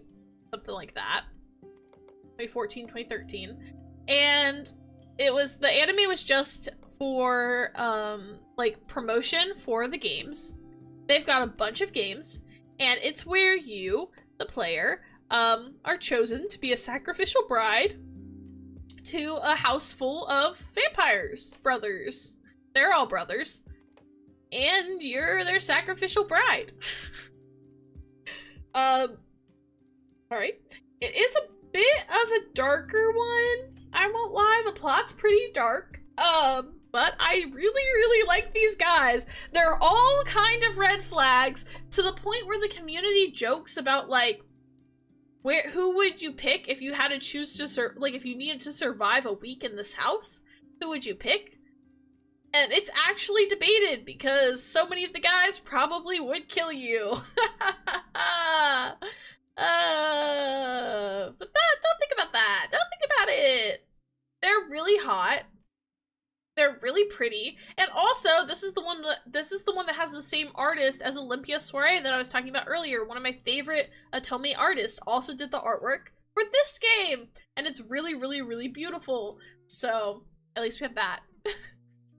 For this one, I did them in birth order. So we've got the first set of brothers. There's 6 of them, and then the second set of brothers. There's 4 of them for a total of 5 or 10 in total. Yeah. So, oldest to youngest, starting with this set of brothers. So, oldest to youngest in this set, and then oldest to youngest in this set. That's the plan. Alright. Yeah. I feel like I gave a good brief description of the game. I really can't go into too much other detail. A lot of the lore is revealed within the routes, so... yeah. But we will start off with Shu. See if we can pull him up. Okay, I don't know if this one's gonna be blurry. It might be blurry, guys. Maybe not. Not too bad. Kind of blurry. Kind of blurry. What can you do? Some of these guys, I'm not gonna lie, I didn't feel like going into my Switch to manually save all of them, so some of them are a little blurry because I got them off Google, but what can you do? What can you do? But this is Shu. He's the oldest of the Sakamaki brothers, which again, they're vampire brothers. They're pure-blood vampires. Their father is Karl Heinz, king of vampires. And they need you because your blood will make them strong. And your blood can make them strong enough to kill their father, which if they kill their father, then they can be the king of vampires. So first of all, we got Shu. He's the oldest of the Sakamaki brothers. Also, something I should note about the Sakamaki brothers, they're all brothers. They have the same dad, but 3 separate moms. So the 2 oldest come from the same mom. And he is the firstborn. Now, even though he's the firstborn, Shu is incredibly lazy and unmotivated in life. He likes music. He used to play the violin when he was younger. He likes to listen to music, although that is like a little iPod Nano attached to his neck that he listens to. But occasionally it's not music he's listening to, guys. He's listening to straight up smut audio in his headphones. Crazy. But yeah, wild. But yeah, he's not a very motivated guy. He mostly likes to sleep or lay down in places while listening to his music and or other materials from his iPod Nano attached to his neck. He's very sexual with MC, like he's very sexually aggressive. Yeah, interesting guy, interesting. Trying to think what else to really say about him. Oh, he calls you a whore a bunch. He likes to call you a whore. That's something he does like to do a lot. Not super fun, not super great, but he does enjoy that. He also likes to call you a pervert, which is ironic given the things that he likes to do. Got back in time to hear Blondie is listening to Sus. Yup. Yeah, so we're going over vampires, Kayla. And here's something you guys will learn about me fast, is I actually have a higher tolerance for guys acting strange if they're vampires, because I really like vampires. So, your girl can't lie, I'm really into vampires. I think they're really cool. But I don't like this guy. With that said, I really don't like him. I don't think Shu's the worst. He definitely had a troubled childhood. Like, he's got, all these guys have mommy issues, by the way. He's got mommy and daddy issues. You know, he was raised to be like the next head of the family, but he also wasn't allowed to do anything or really be anything. And everything was just kind of handed to him, which is why he's so lazy. But also he's kind of lazy because when he was a kid, his childhood friend, who was a human, his entire city got burnt to the ground, including his friend, which was very traumatic. And then he was told that, yeah, you didn't even do anything to save it, him, or your friend, or their village. So, yeah, you're lazy and you're worthless and you can't do anything. So why even try? And he took that to heart. He said, yeah, you know what? I am worthless and why even try? So he just gave up on life, which is actually really sad and depressing. He actually has it really, really rough, and I feel really bad for this guy.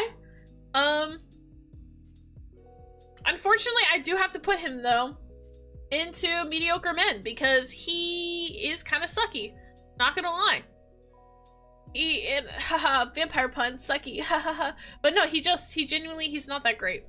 He is just genuinely kind of mediocre. Like, he just doesn't do anything. And I just don't like that. He's also very nonchalant, and something about me you guys may have figured out through this stream. I like chalant men. I can't do nonchalant men. I need you to be chalant.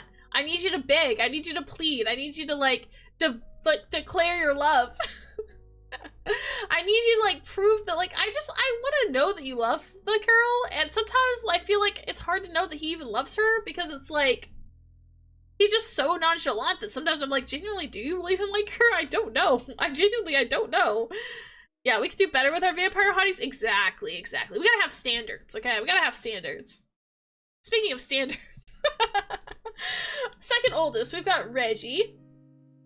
I can pull up his photo for you guys. Here we go.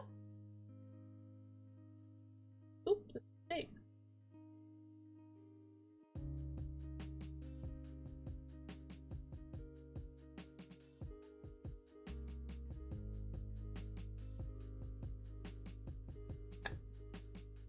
Here is Reggie. This is Shu's brother. He's the younger brother to Shu. They have the same mom, same dad, so they are full brothers. Reggie is, how do I put this? I fear he is actually evil, which is unfortunate. But he is, I fear, actually just evil. And I didn't want to believe that was the case. I really didn't. There are times where I kind of like him. I can't lie. Guys, there are times where I kind of like this guy. And I kind of feel for him. But he's just straight up evil. Like, he is actually really evil. Hot coyotes? Literally. No, you're on the right track. Something you guys should know about this guy. He does threaten to whip you into shape. Heavy emphasis on the whip because he actually owns a whip. Yeah. He threatens to whip you into shape. He's gonna make you an obedient little pet. Hi, Aria. What a great time to get back. By the way, vampires. Very questionable vampires. But yeah, I fear he is just kind of evil. Now, here's what I will say. Reggie, you know, he's got his issues. He feels inferior to his brother. He wants to be the head of the household. He wants to, like, outshine his brother. He feels like he does all this work and no one ever, like, really, like, appreciates him. It's okay, you're giving me ideas for concepts? Yeah, let's go. Vampires. You can't go wrong with vampires. But, yeah, he's always felt like second to his brother, and it sucks because no matter how much work he did, he can never be the firstborn, right? He's always going to be the secondborn. And so he really resents his older brother, Shu, because of that. Like, really resents him. Like, they have a horrible relationship together. But not only that, you know, he acts like the most responsible one out of the group. He gets all the other brothers to behave. He's kind of the leader of the group because, again, Shu doesn't do anything. But how's the tier list going? It's going. Yeah, but I don't know. It's just like, he's just kind of evil. It sucks, pun not intended, but fully accepted. Yeah. You're gonna get a lot of that. But yeah, he's just like, he's just kind of the worst. Like, it's ironic because he's not even my least favorite of the brothers, but he is genuinely just kind of like the worst. This one is from Diabolic Lovers, Talkster. Yeah, this is Diabolic Lovers. This is Reggie. But like, yeah, he's just kind of it. And I'm trying to think how to explain this to you guys. So like, I mean, he does the usual, like, all of these guys suck. Like, all of these guys are very, like, I mean, obviously they're always sucking her blood. They're using this girl like she's a freaking juice box, basically. She's their personal juice box. They're biting this girl all day, every day. It doesn't matter what she says. Diabolic Lovers. It's spelled kind of weird. Diabolic Lovers. Watch and engage at your own risk. But yeah, it's literally like, they're all bad in their own ways. I gotta say that. Yeah, it is a weird spelling. But yeah, it's, I'm trying to think. But yeah, there is a scene in the first game, because I played 2 games of this, guys. And there is a scene in the first game where he does lock you up in a dungeon, literally handcuffs you to a dungeon, whips you, and then leaves you hanging there for a little bit.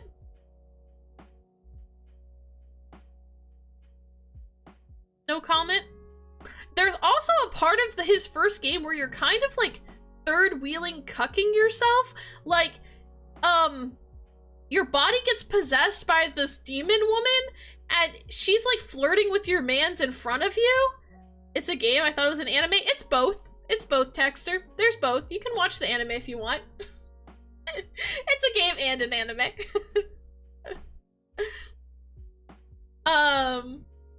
Yeah, so you're kind of just having to watch this girl flirt with your guy in your body, and he knows it's this other girl, and she knows it's her. Is it rated M? I think it actually might be rated M. Yeah. Probably. I'd say so about, yeah. Yeah, and so it's upsetting, because you're just kind of like, you're third-wheeling yourself, and it makes the main girl really upset. MC does not like that. I did not like it. But yeah, why did I say this guy's kind of evil? It's not even for the things he does to MC, it's the things he does to his brother. Dude's literally only crime was being the second child. Literally his only crime is not being the oldest, and maybe being slightly neglected by his parents, which, mind you, you'll see the other moms are straight up abusive. He had the nicest mom. The only mom that wasn't straight up abusive, only slightly neglectful, just because he wasn't the oldest, and he decided that he hates everything. So remember how Shu's only friend and his entire village got burnt down to the ground? Yeah, that was Reggie.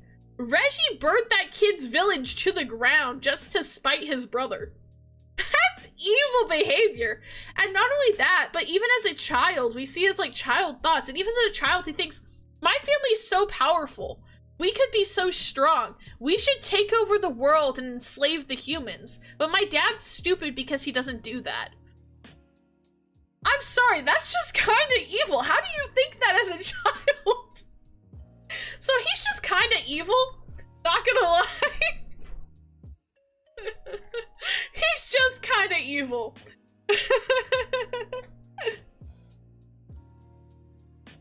Wait, yeah, should I know the answer? Oh, yeah? Oh, there's the point where they're asking me questions, the point where I regret. Oh, yeah, because, if I get curious or forget getting answers, sometimes I can get scared. Oh, yeah. I don't think there's anything too bad with these, but all the games are in Japanese, and then, like, yeah, the content's, like, it's alright. It's not that bad. The anime is not as bad as the games, honestly. But yeah, he's just kind of evil. So, with that said, where are we rating this kind of evil vampire? I think we're gonna have to put him in kinda sus. I do kinda like him more than his brother, so ideally I'd like to put him up higher. Not scared, scarred? Yeah. Either way, it's okay. Yeah, I just like... I don't know. I wish I could put him higher, but he's just he's rough. All right, I'm gonna go have a good one. All right, have a good night. Happy almost Valentine's Day. Yeah, he's just it's rough. It's rough. So I'll put him there though, because he is kind of evil. So I feel like kind of sus is a good category for him. Now, guys, we're gonna get into one of my favorite boys. Okay, one of my favorites out of this group. I say that. I really like half the brothers. Half the brothers I really don't like, and half the brothers I really like. And we're gonna get to the first one that I really like. We get his photo pulled up. This is gonna be Ayato. And he's the oldest of the next group of brothers. So this is the first one. So the first, like I said, the first two guys have the same mom. The next three guys have the same mom. So this is the first one with a different mom from the first two. And he's the oldest triplet, because they're triplets, so they were all born at the same time. But this is Ayato. I love Ayato so much. I love him so much. He's so pretty. He's so handsome. And I love him so much. He is problematic. He definitely has his issues. One of his main issues being the fact that he basically is constantly referring to the main character, because a lot of them give her nicknames. As I mentioned before, Shu likes to call her a whore, and I think Reggie calls her by her name. And then Ayato likes to call her Pancake, or another translation for that could be Titless. He's basically saying she has no boobs. He says she got no boobas, which is kind of true. The MC doesn't really have boobas, but that's still really mean to refer to a girl as, like, boobless, basically. Or basically constantly calling her flat-chested or pancake. Like, that's just kind of mean. But I love Ayato. Now, why do I love Ayato? He's got his issues, okay? He's kind of a tsundere a little bit. He's like, it's not like I like you. And he is an ore-sama, which means he says ore-sama when referring to himself, which basically means he's like calling himself like almost like on par with like a god, or he's calling himself better than other people, right? He thinks of himself very highly. But, you know, despite that, and he can also be kind of aggressive, but he's not that bad. He's not that bad. They're all kind of aggressive. He's not that bad though. He could be worse. He could be worse. I think he only I think he only stabs her like once, which I know that sounds really bad, but a lot of the other guys do stab her more than that, or hurt her more than that. And I want to say he only really did that once, and I think he only chokes her out like twice, which again, that sounds really bad, but I promise you the other guys have done more, as unfortunately, in this game. Now, why do I like Ayato? Ayato's just kind of stupid. Oh, thank you, honey. Oh, that's so cute. You? Can I get a soda? I got you a float. Get you a soda. Oh, okay. Yippee! Zio brought me food. He got me a heart-shaped Chick-fil-A. I have concerns? Yeah. That's fair, Arya. Don't mind me munching on my food. Yeah. Yeah, he's kind of bad, but I love him, okay? Here's the thing. He's just kind of stupid, okay? He's just kind of stupid. Like I said earlier, he's just kind of dumb. Alright, and he's actually a real sweetheart. He's one of the few guys that actually genuinely likes MC, like, a lot. Aw, heart-shaped Chick-fil-A, that's true love. Yeah! It's so yummy. If you guys hear me munching, it's because I need to eat it before it gets cold.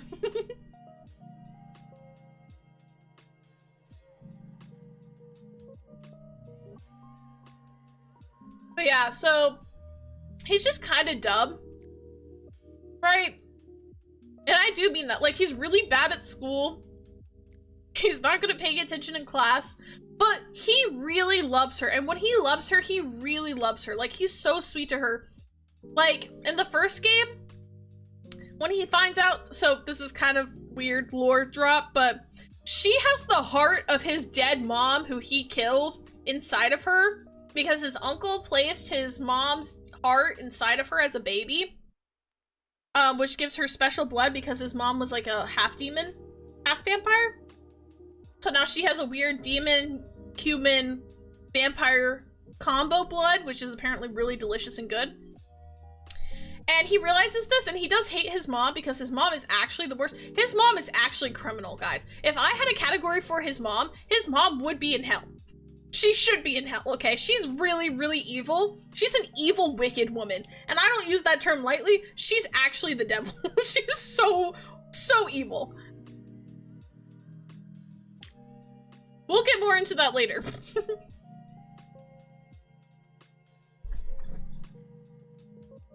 So yeah, he's kind of violent, and he kind of thinks better of himself. But the reason for that is he was very abused as a child.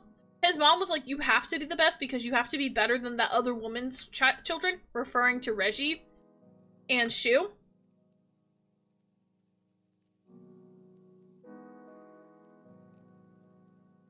She never wanted kids. She was her husband's first wife.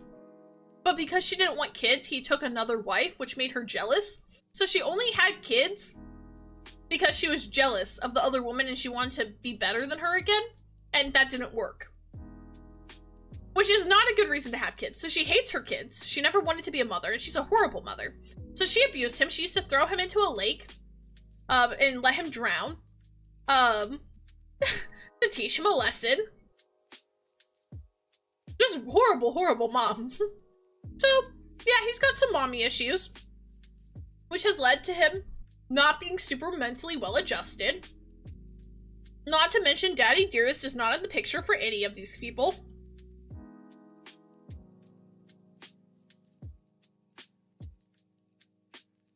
Which is why I say he's kind of, even though he does some bad things, he's just kind of stupid, and he means well. Because once he's in love, and he, like, realizes he loves her, he treats her really, really good. And the first game he gets married to her, he realizes that she has the heart of the woman that abused him. And he's like, yeah, I mean, it does make me, like, irrationally really, really angry. He's like, but because it's you, I don't care. You know, and I love you and I don't want to hurt you. And in the second game, he even, like, he even, like, tries to, like, go to college. And, like, even though he was horrible at school, he tries to study just for her so he can get a good job. So they can get a house together and they don't have to live with his brothers anymore. Which is so sweet, because he's horrible at school. And she has to, like, help tutor him. That's so freaking cute! That's so sweet. Literally, the tutoring scene reminded me of Zio. if you took away the parts of him that are super abusive, he has some Zio-coded tendencies in him, and it makes me really, really like him.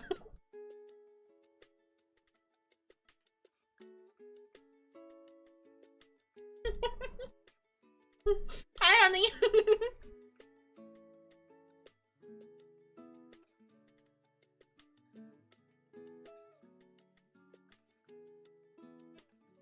But literally the scene of him getting tutored in math by her reminded me of when I used to tutor Zio in math. Hi, waiting for PC to update? All fun. Hi, my love. Happy early Valentine's Day. Thank you for the yummy Chick-fil-A.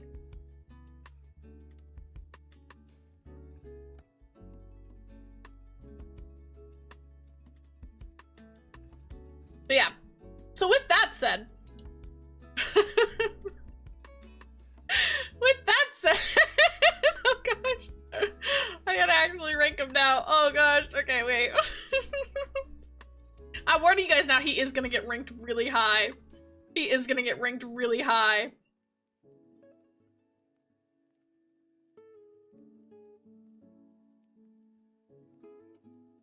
I think I'm gonna put him and actually my husband. I'm sorry, guys. I'm sorry. I gotta do it.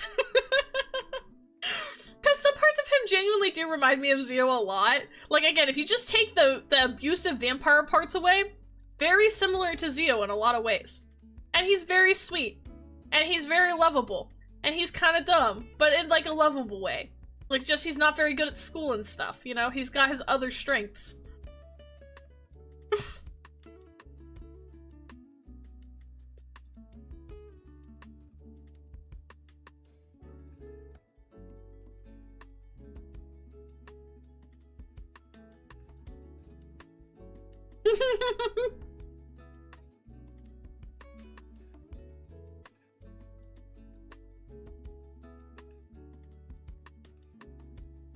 You know, could we have them being my husband, them being me? That's fine. Don't worry, hon. You got your own tier up here.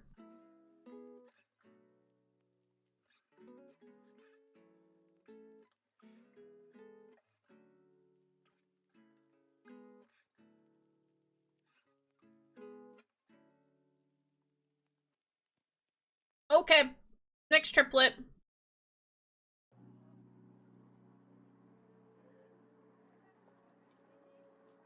Next one is gonna be Kanata.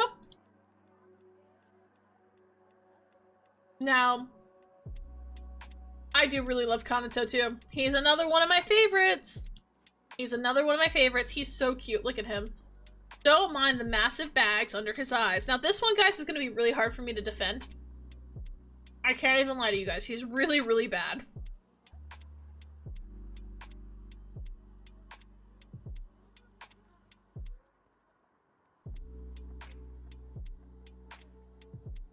Yeah, freak. Yeah, Zio knows. I made Zio watch the show. Is he holding a heart? No, don't worry. It's a rose. It is a blood-soaked rose, but it is a rose.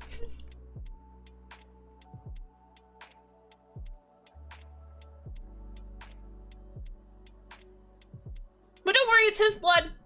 Why do I feel like there's something sinister about the teddy bear?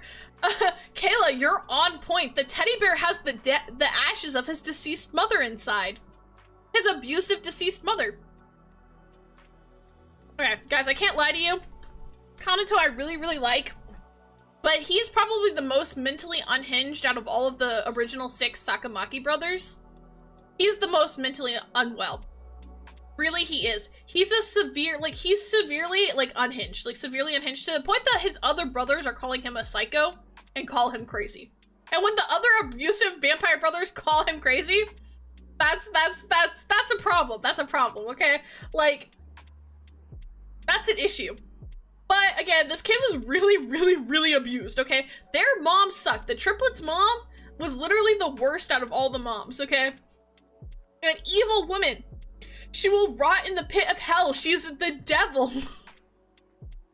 She's literally so evil. Now, what does she do to this poor baby? She literally... guys, this is this is gonna get kind of dark, so I do say brace yourself. But once she was neglectful because she was only grooming Ayato to take over for their father, so she was only making Ayato study to be the leader. She didn't expect anything from her other two sons. So from their young childhood, she could basically completely neglect them. Yeah, more than Kyoyo with the whip, yes. So, yeah. She completely neglected them as children, and because of this, they had some issues. But for Kanato, she didn't completely neglect him. She would only give him attention when he would sing for her. She would call him My Little Songbird, and she would make him sing Scarborough Fair for her. And not only would she do that, you know when she loved to hear him sing Scarborough Fair? You guys aren't ready. I'm telling you right now, you're not prepared. What do you think she would want her young child to sing for her most? Just give a guess.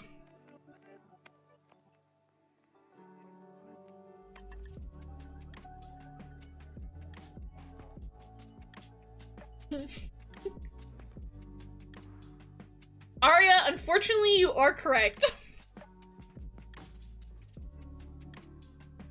Yeah. She liked her young child to sing for her while she was getting freaky with other people. And she would have him in the room while she was getting freaky so he could sing to her. Including with his own uncle, because sometimes she would get freaky with his uncle. Not her brother, but her husband's brother. She was getting freaky with him. With her child in the room. Making him sing to her because it helped her be aroused. That's horrible. And as if that's not the worst, sometimes when she was getting freaky, if she didn't want him to sing, she would completely neglect him. And so to start getting her attention, he started self-harming. Literally jumping off the roof, cutting himself, stabbing himself because the vampires can't die natural deaths. So just gravely injuring himself because it was the only time he could ever get attention from her outside of singing. This poor boy is very abused. So he's very mentally unwell, which kind of makes sense. I just want to preface that. He is very love bombing. He goes from 0 to 100. He really does love MC, but he's very possessive over her. He does not want her looking or talking to anybody. He feels very controlling and possessive over her. He doesn't trust women either because of his mother. So he kind of is like, has a hard time trusting her at all. He's constantly scared she's going to leave him. Like, he's very violent, very aggressive. He also, so all three of the triplets helped kill their mother. Ayato stabbed her. One we haven't gotten to yet pushes her off a building. And then finally, Kanato sets her on fire. And then he keeps the ashes of her and puts it in his stuffed teddy bear that she gave him, which, by the way, the teddy bear was a gift from one of her lovers to her, and she didn't want it, so she gave it to her son.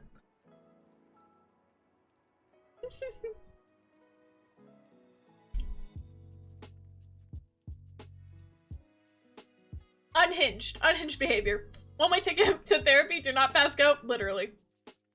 But I do love him. He is, like, he can be very sweet. He just has a lot of issues. He has a lot of problems. Like, really bad problems.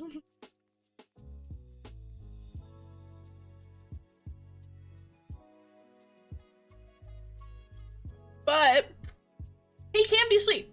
When he does love her, you know, like, and he really does care about her. He doesn't want anything bad happening to her. He's even willing to, like, kill his mom a second time for her. He's like, he's very protective over her. Like, he definitely has his issues. He's definitely mentally unwell. Not well adjusted. Oh, it's adorable to, oh, it's traumatized real quick. Literally, yeah. But he is very sweet. He is very sweet and cute. He does end up burning his teddy bear in both routes because to get rid of his mom, because he's like, yeah, my mom sucks and I don't need her anymore because I have you.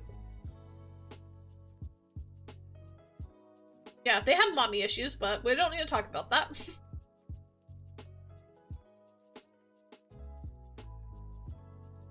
But with all that said, I do like Kanato. He can be really sweet to her. He also is one of the few people that actually calls her by her name with her honorific. Like, he talks to her very politely. He doesn't degrade her. He's not, like, super mean to her. And, like, so, like, when he's not going through his episodes, like, if he's not being triggered by something that sends him into his, like, weird psychotic frenzies, he's very nice and very sweet. It's just when he's not.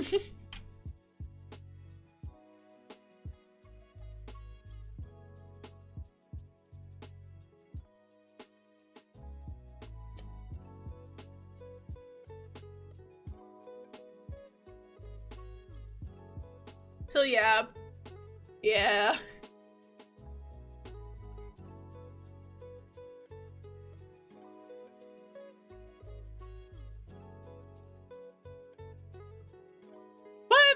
I mean, sometimes it's nice. Because before he bites her, that's why he's giving her a rose. And he does offer, like, he does try to kiss her and stuff because he's like, oh, yeah, it's polite, right? To, like, to kiss a girl before you do other stuff with her. Before he drinks her blood, because he's trying to be polite. His heart's in the right place. He gives her a rose as a gift. His heart's in the right place, guys. He just deeply needs therapy.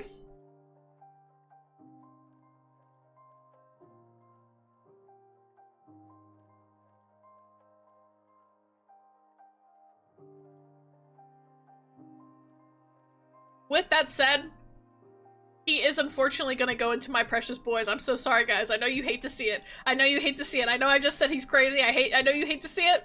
He is going there because I do love him.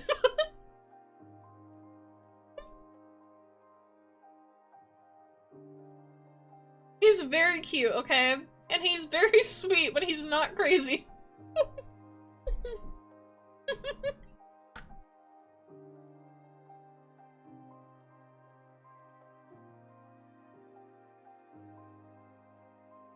Zio, you cannot judge me. You cannot judge me, Zio. Hey, we listen and we don't judge, but we need a fan in our bitch. It's okay, it's okay. No, it's okay, I swear.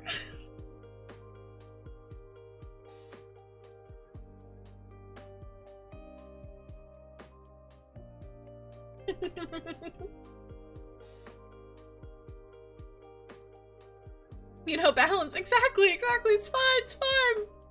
Alright, I got my last two french fries, and then we'll do the next one. Give me a second. I'm just gonna eat a little bit.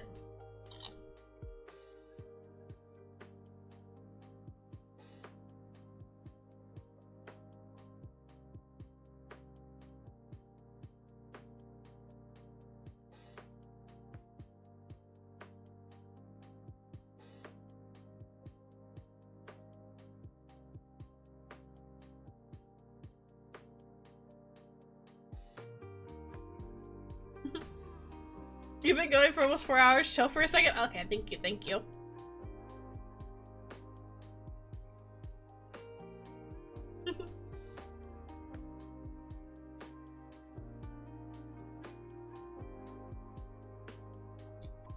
What can I say? You know, I can talk a lot when it's about my fictional boys.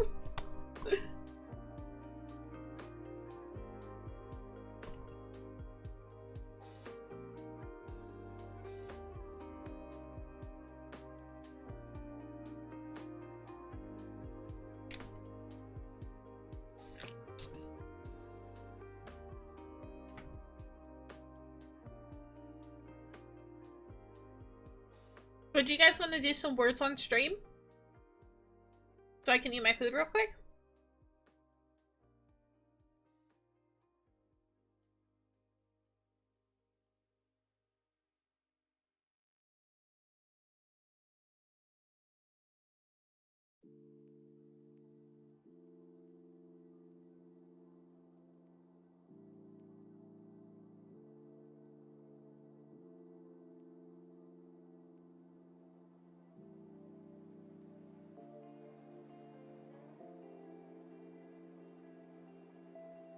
Hi Cloudy, welcome in. Hi, how you doing? Happy almost Valentine's Day. Don't mind me, I'm just munching on some food right now. Then we're gonna rank our Otome boys some more.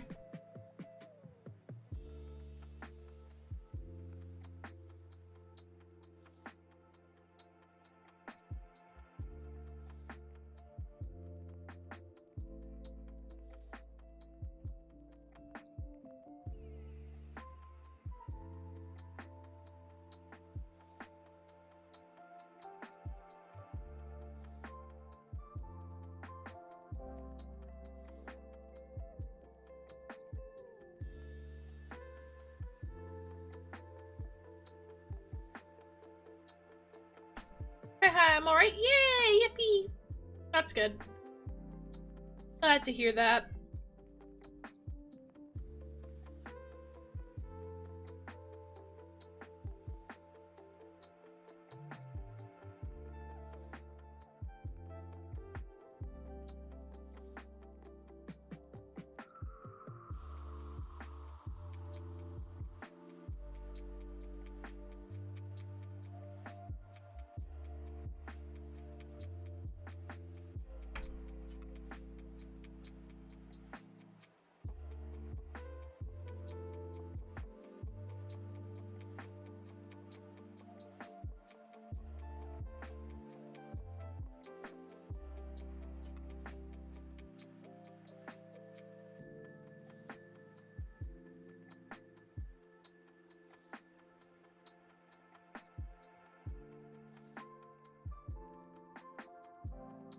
Oh, by the way, I got my car back today. I had to have my parents pick it up for me because the shop closes before I get off work, so it didn't hit me now. And I got my keys back. Oh, that's awesome! Yay, Aria! Very good news.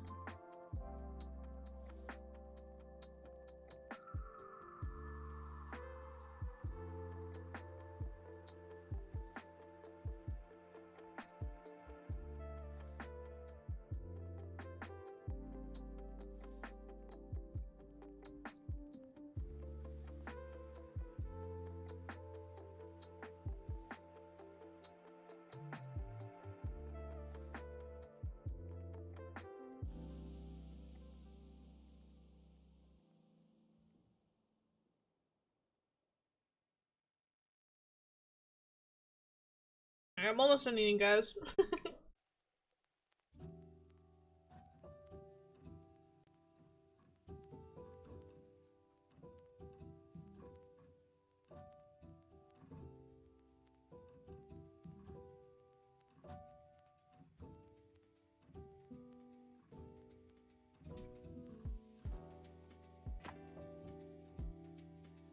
Yep. My dad claims it's pulling to the side though, so I might have to go back. I'm gonna test drive this again. Oh no! Hopefully that's not the case. Hope you're able to keep it.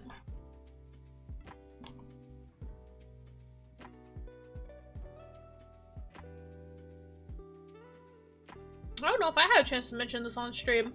I think it would be so crazy. I actually ended up selling my car recently. Because since I work from home and stuff, I don't really drive that much on my on my own all that often. So we're like, oh, it's probably not worth it to upkeep and pay insurance and stuff on 2 cars.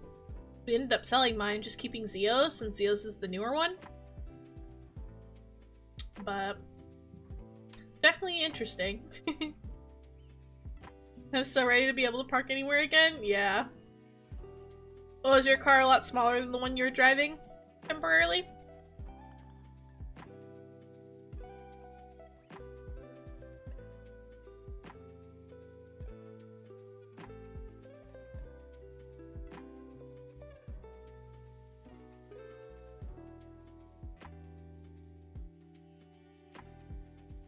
Oh, congrats on selling your car. Yeah. No worries. I mean, it's pretty cool. We got some good money for it. It was a pretty old car. I had it for almost 10 years. I mean, we got it a few years after it came out, and the car itself was almost 10 years old, so I think I had it for like maybe 6 years or something like that, 6 or 7 years. And the car was about 10 years old, so it was pretty cool. Definitely different having one car now, but it's not a bad thing. Just an adjustment.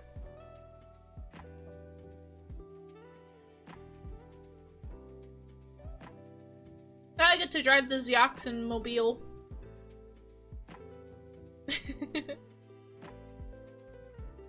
No, my car's a Subaru Outback. Oh, so I've been borrowing my dad's truck to get around. It's a 2-ton 8. Oh my gosh, yeah, that's crazy. Whoa. But hey, Subaru, that's what Zio's car is. That's what our car is now.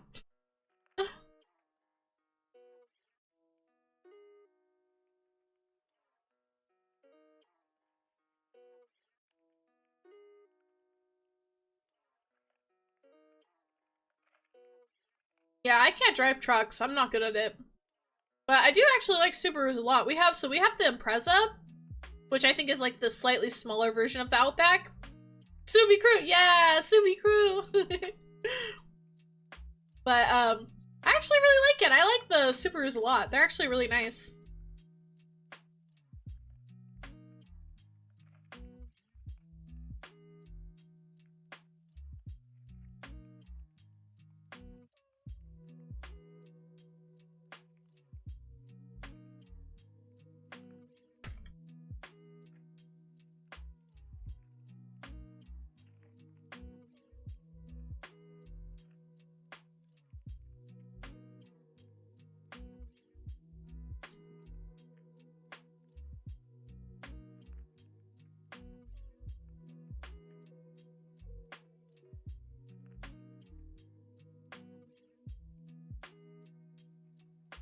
Yeah, I love my Outback. It goes fast and has seasons. Yes.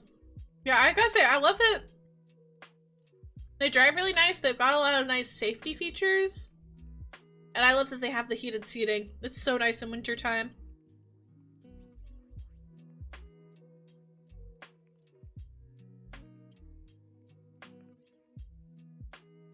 Or if you're just like me and you don't like the cold at all and get cold easily.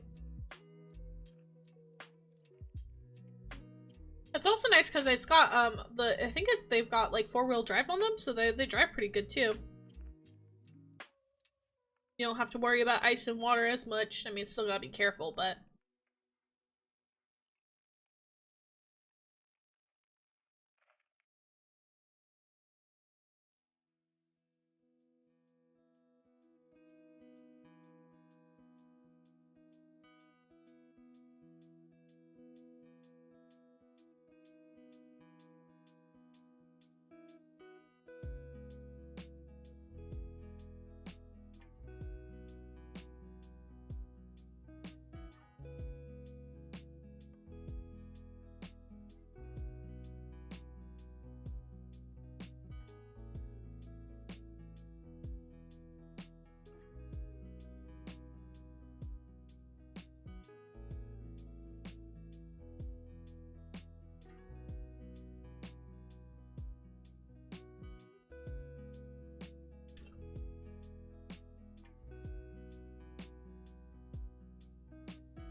for real, I wish I had the heated seating wheel too.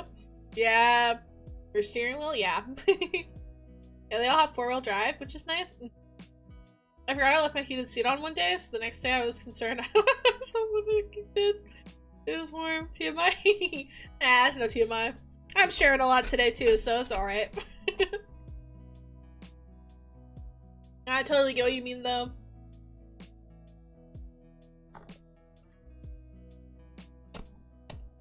Yeah, I think they're pretty nice.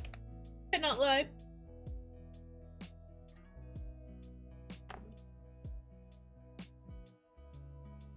Alright guys, I've eaten my food. My tummy is no longer rumbling. Who's ready for some more crazy vampires?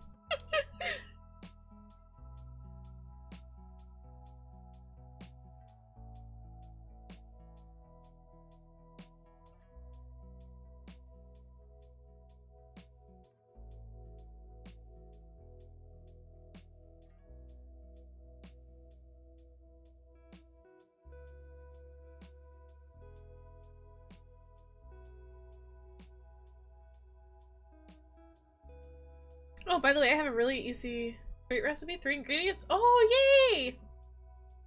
See in my weight, please.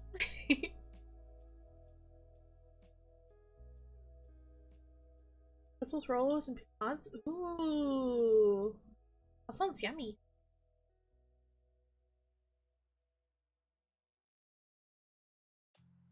All right, guys. I realized that the Otome Mambigo would have been fun to make. Oh my gosh, yeah! Oh, we'll have to remember that next time.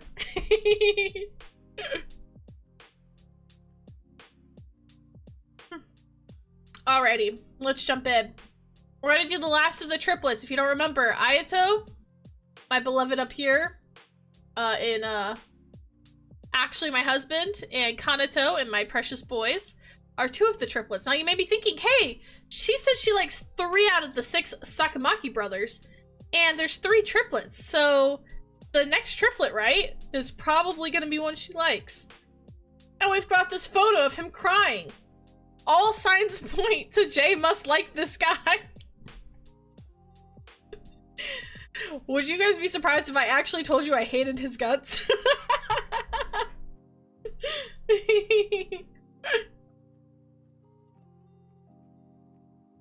You hate him? Yeah, yup.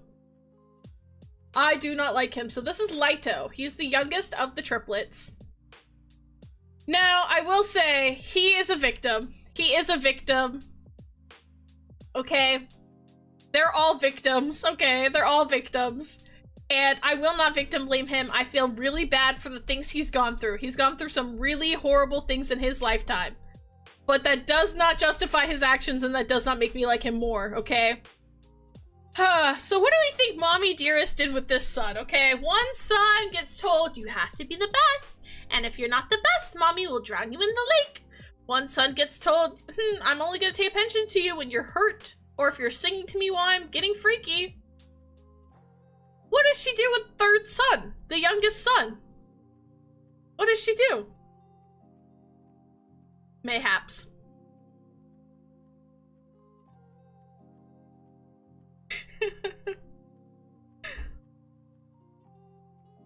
For a reminder, she is a devil woman. She's literally the worst. She's a little she-devil, like evil, darkest pits of hell for this woman. Lock him up or pimp him out? Yeah, you're on the right track. Absolutely not collector. Is that too kind? You guys are on the right track. Yes. So for a long time, she does absolute neglect. He gets nothing. He doesn't get acknowledged.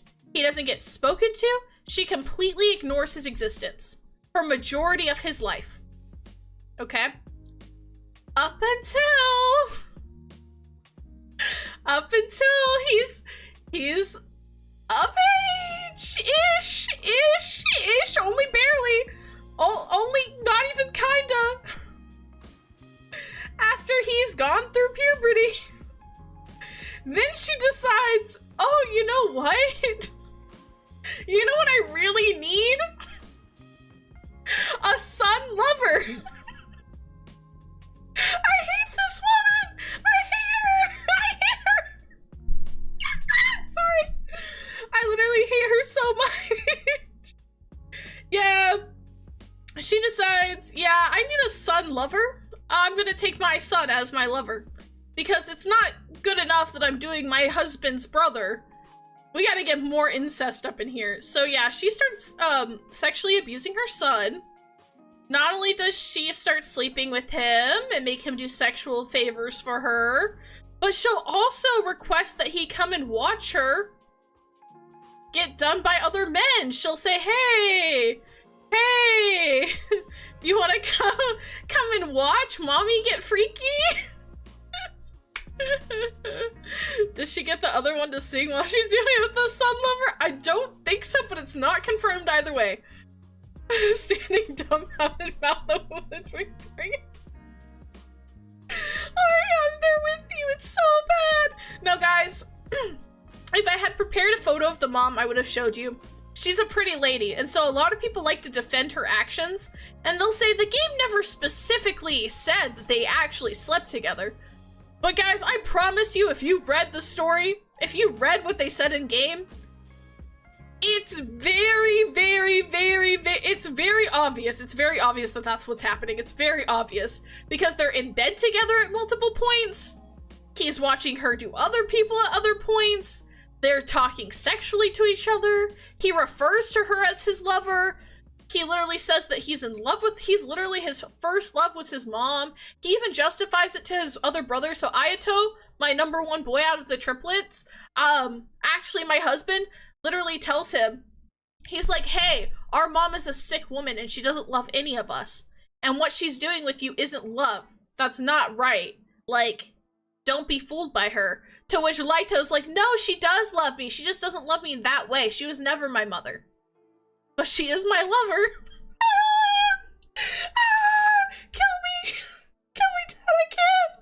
That's so bad. It's so bad. It's so bad here, guys. It's so bad. Oh, no. So he's a victim, and I do feel bad for him. And I could not wish that upon him. I could not. I could never wish that upon anyone. It's horrible. I don't even have any to capture my emotions right now. Yeah. Yeah. Dude, my model I don't think can even make a face that I feel like it would capture this enough. Like, what would I can do this one? And that's as close as I can. This is how I'm feeling right now. Like, I don't like it.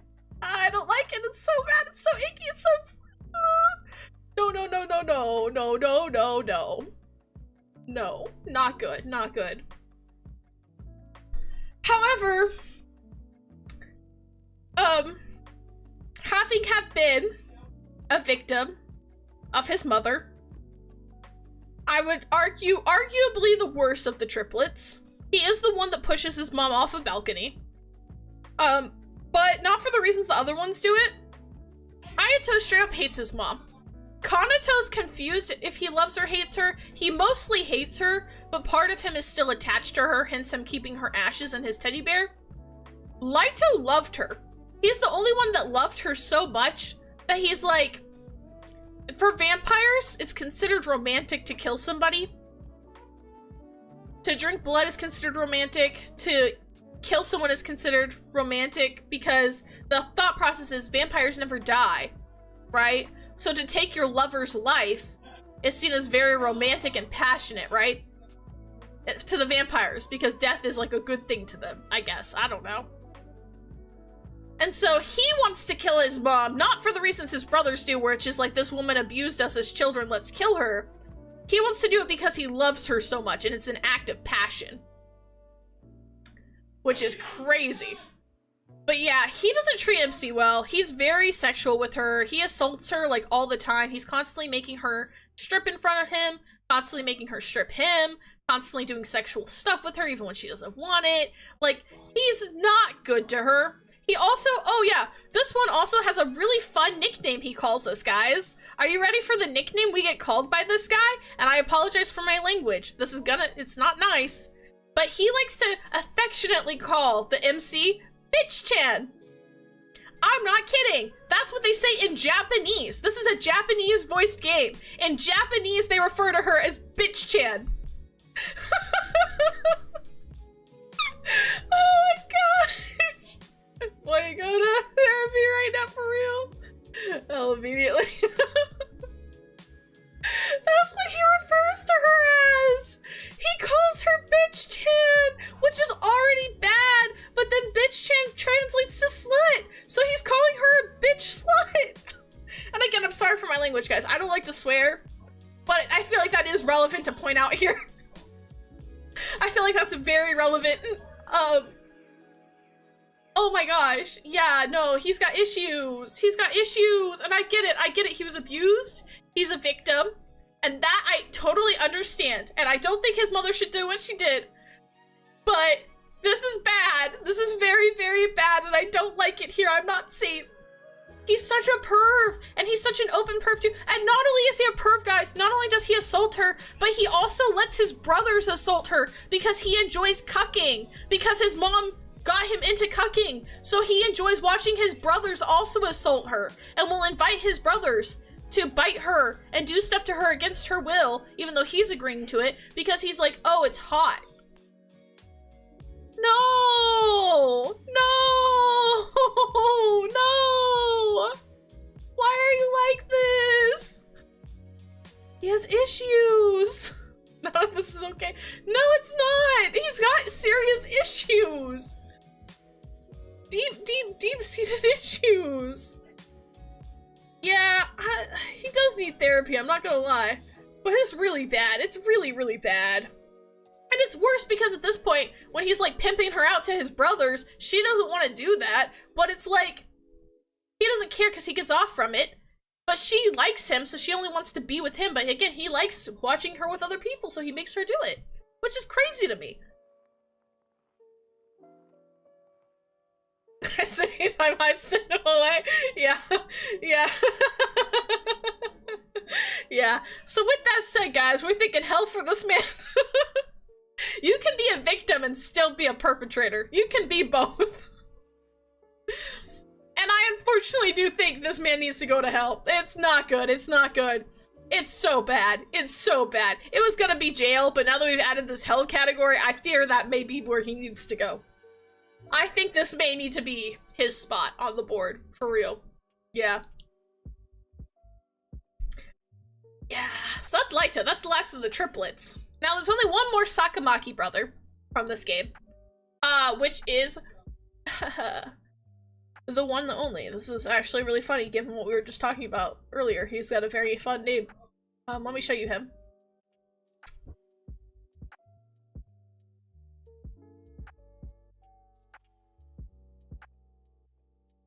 Let me pull up the photo.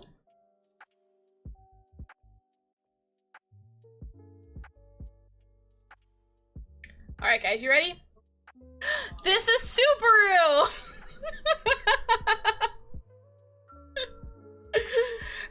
hurt people sometimes, but he's going too far. Agree. I fear no amount of therapy can get him above the jail tier. I miss the fluff boys. I'm sorry, Aria. I'm sorry. This one's better. This is Subaru! Like the car! Spelt the same way and everything. Now, Subaru is the youngest of the Sakamaki brothers, and he is the only one who has his mom. All of the other, so the first two boys, their mom is Beatrix. The triplets have Cordelia. And he has, let me see if I can remember his mom's name. I don't know if I can off the top of my head. But he's got the last one. Now, something you guys should know about their father. Subaru, please be good. He looks like we can bully him. I'm kind of loving it. Yeah, less time to be traumatized. You would hope. So here's the thing. Yeah, he's the only one that has his mom. Now, something I forgot to tell you guys earlier about their dad.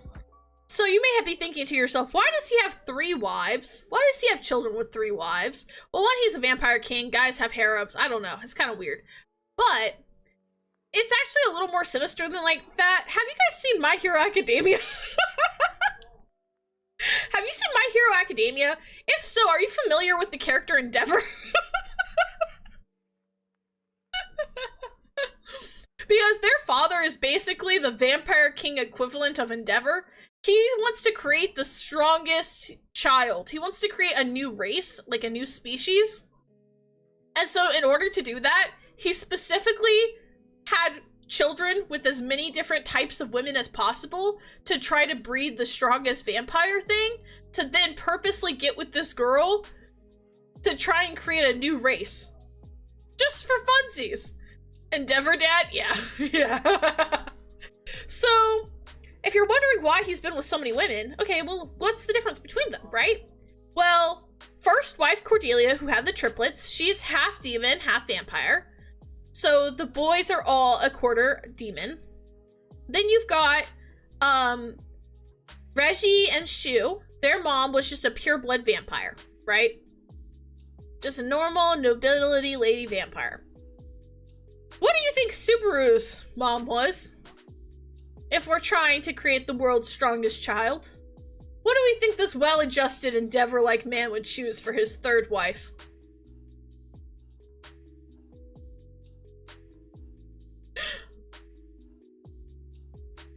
Werewolf? I wish, Arya. That would be cool. I wish that was the direction this was going in. No, think more like historical accuracy. Accuracy. There we go. When lines are trying to be stronger. Human, I wish Kayla. No, Subaru's mom was a pureblood vampire. She was so pureblood, in fact, because Karl Heinz, their father, is very pureblood, and they're actually first cousins. I'm gonna cry. Yeah. Yeah.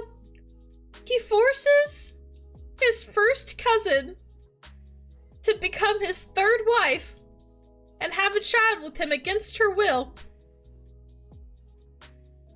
So my boy Subaru here, my boy Subaru is in fact an incest baby. Incest baby. Which, if you saw his parents, they both also have his hair and eye color because they both are related. Yup. Yup. Romanoff, yep. Yep, so incest child, that's already not great. Now, what do you think it does to a woman when you're forced to marry your first cousin against your will and bear his child? You can imagine it doesn't do great things. And if you recall back to when I was talking about Shu and Reiji, I mentioned how they're the only ones that had a mom that wasn't abusive. Or at the very least, she was the least abusive. Yeah, that's coming back here. So Subaru's mom is not mentally adjusted at all. She is not mentally well off. She needs therapy. She needs help. She actually probably needs social services called to get her out of there. But there are no social services here, and she is stuck. He literally has imprisoned her. She tries to kill herself multiple times. She even asks her son, Subaru, to kill her multiple times. But every time her husband is able to catch her, so he locks her up in a tower where she's not able to leave or hurt herself. Which is like, normally it's like, yes, I support people not hurting themselves. But when you're being trapped against your will with your incest husband, with your incest child, yeah, maybe not the best. She's not happy. And yeah, she's not well adjusted at all, which has led to the fact that like Subaru as a child was very, very sweet. He was a very sweet and kind boy. Like he had a big heart. Like he would help everybody. He just had so much love to give. And, you know, he loved his mom, and his mom would be very kind and gentle with him until she wasn't. Because at the end of the day, he does remind her of her weird incest husband. And so, and like her son, like he stands for everything she hates about her life. And so she'll be really kind with him until she's not. And then she'll get very violent and aggressive with him and start yelling at him and trying to kill him. And calling him filthy and disgusting and saying how much she hates him. And so you can imagine that's not good for a young boy's health. Well, then to make it worse, whenever she would go through her tantrums, her servants would bring her young child to her to try to get her to calm down. So this boy is traumatized beyond belief. Which sucks because he's a very good, kind-hearted boy. He's very good and kind-hearted. Like, he's such a sweetheart. But he's now, like, really mentally effed up in the head because his mom would freaking beat him and yell at him and call him filthy and disgusting all the time. So he hates himself. He hates himself. He wants to kill his dad and his mom because he wants to set his mom free, and he wants to kill his father because he hates his dad because of the things his dad did to his mom. Very valid. But here's where the good news is, guys. You asked me if Subaru was good. Guys, he's the best out of all the brothers, and I'm not even joking. I'm not even joking. He is genuinely the best out of all of them. Subaru is so good. He just wanted love, and his mom wanted to not think about her abusive cousin husband. Yeah, exactly.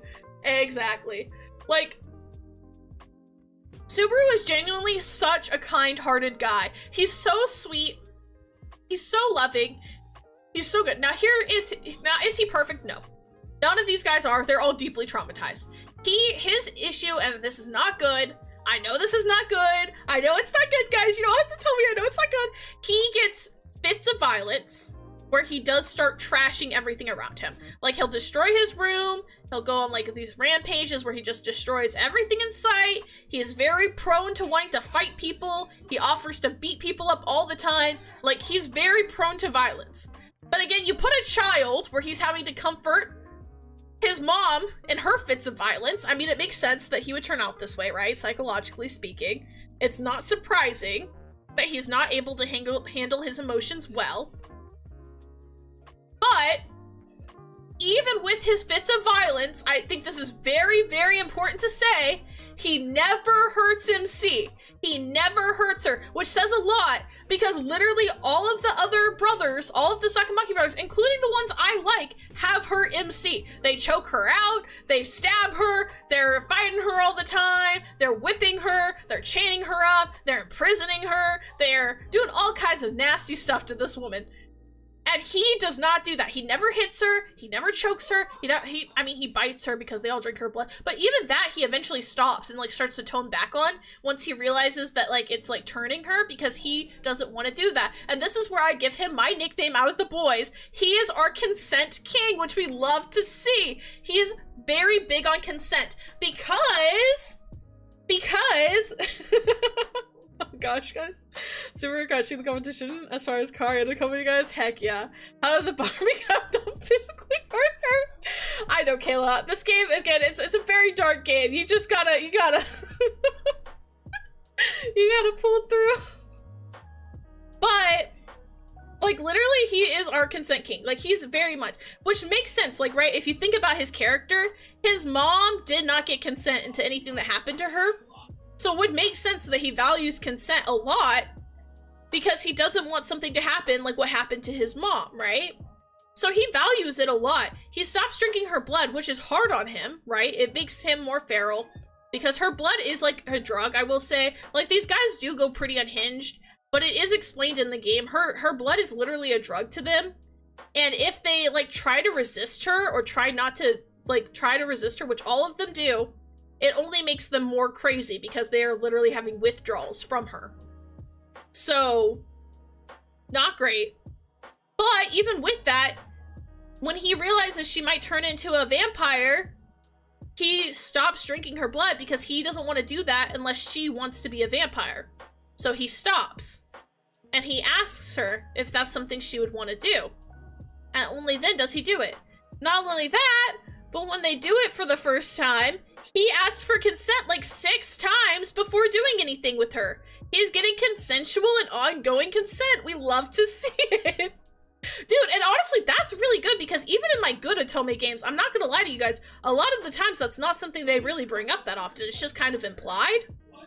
But, like, he's actively getting multiple consent multiple times. Like, he says to her, he's like, I'm a monster. Like, he's like, I'm disgusting. Like, I messed up. Like, you shouldn't be with me. Like, I've got my issues. Like, he acknowledges his problems. And he tells her, like, hey, this is my concerns, right? Like, I don't want you to regret anything.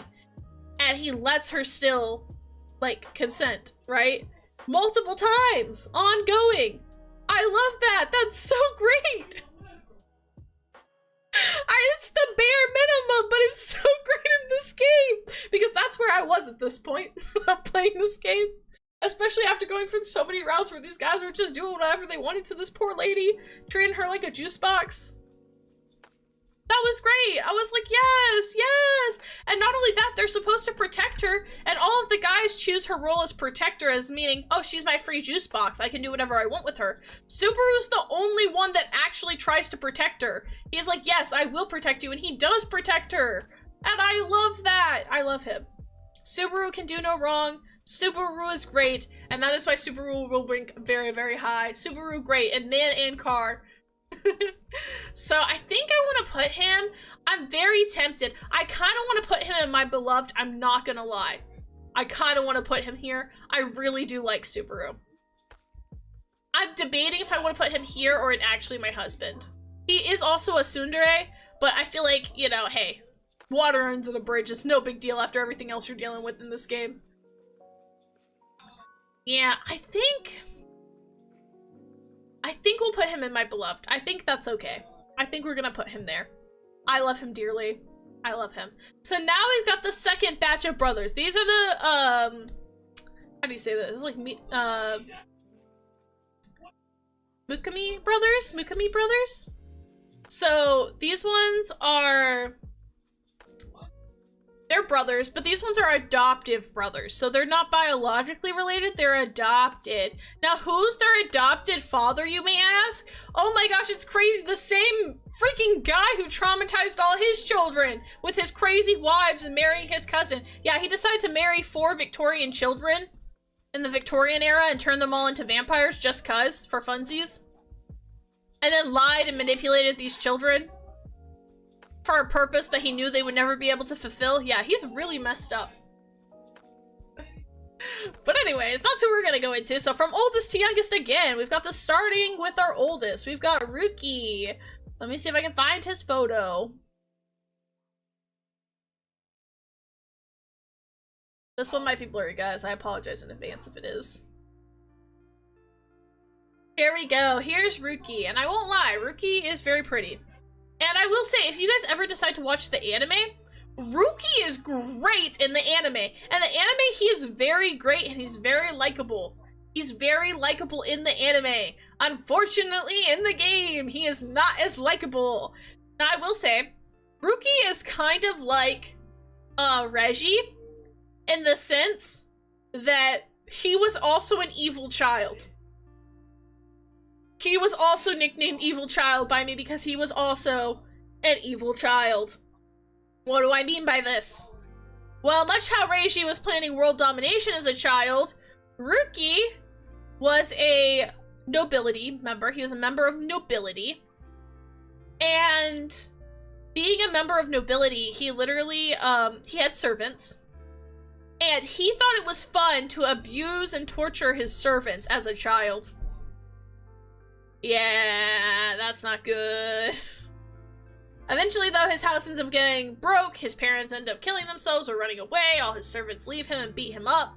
He ends up becoming an orphan. Not great. Not great for Ruki. And that's how he ends up at the orphanage, which, by the way, this orphanage, horrible. Horrible orphanage. Really, really bad. They do really bad stuff to these kids. They don't treat them well at all. But Ruki, being a conniving person he is, he decides to try to find some subordinates, which end up becoming his brothers, and tries to run away, which does not work out for them.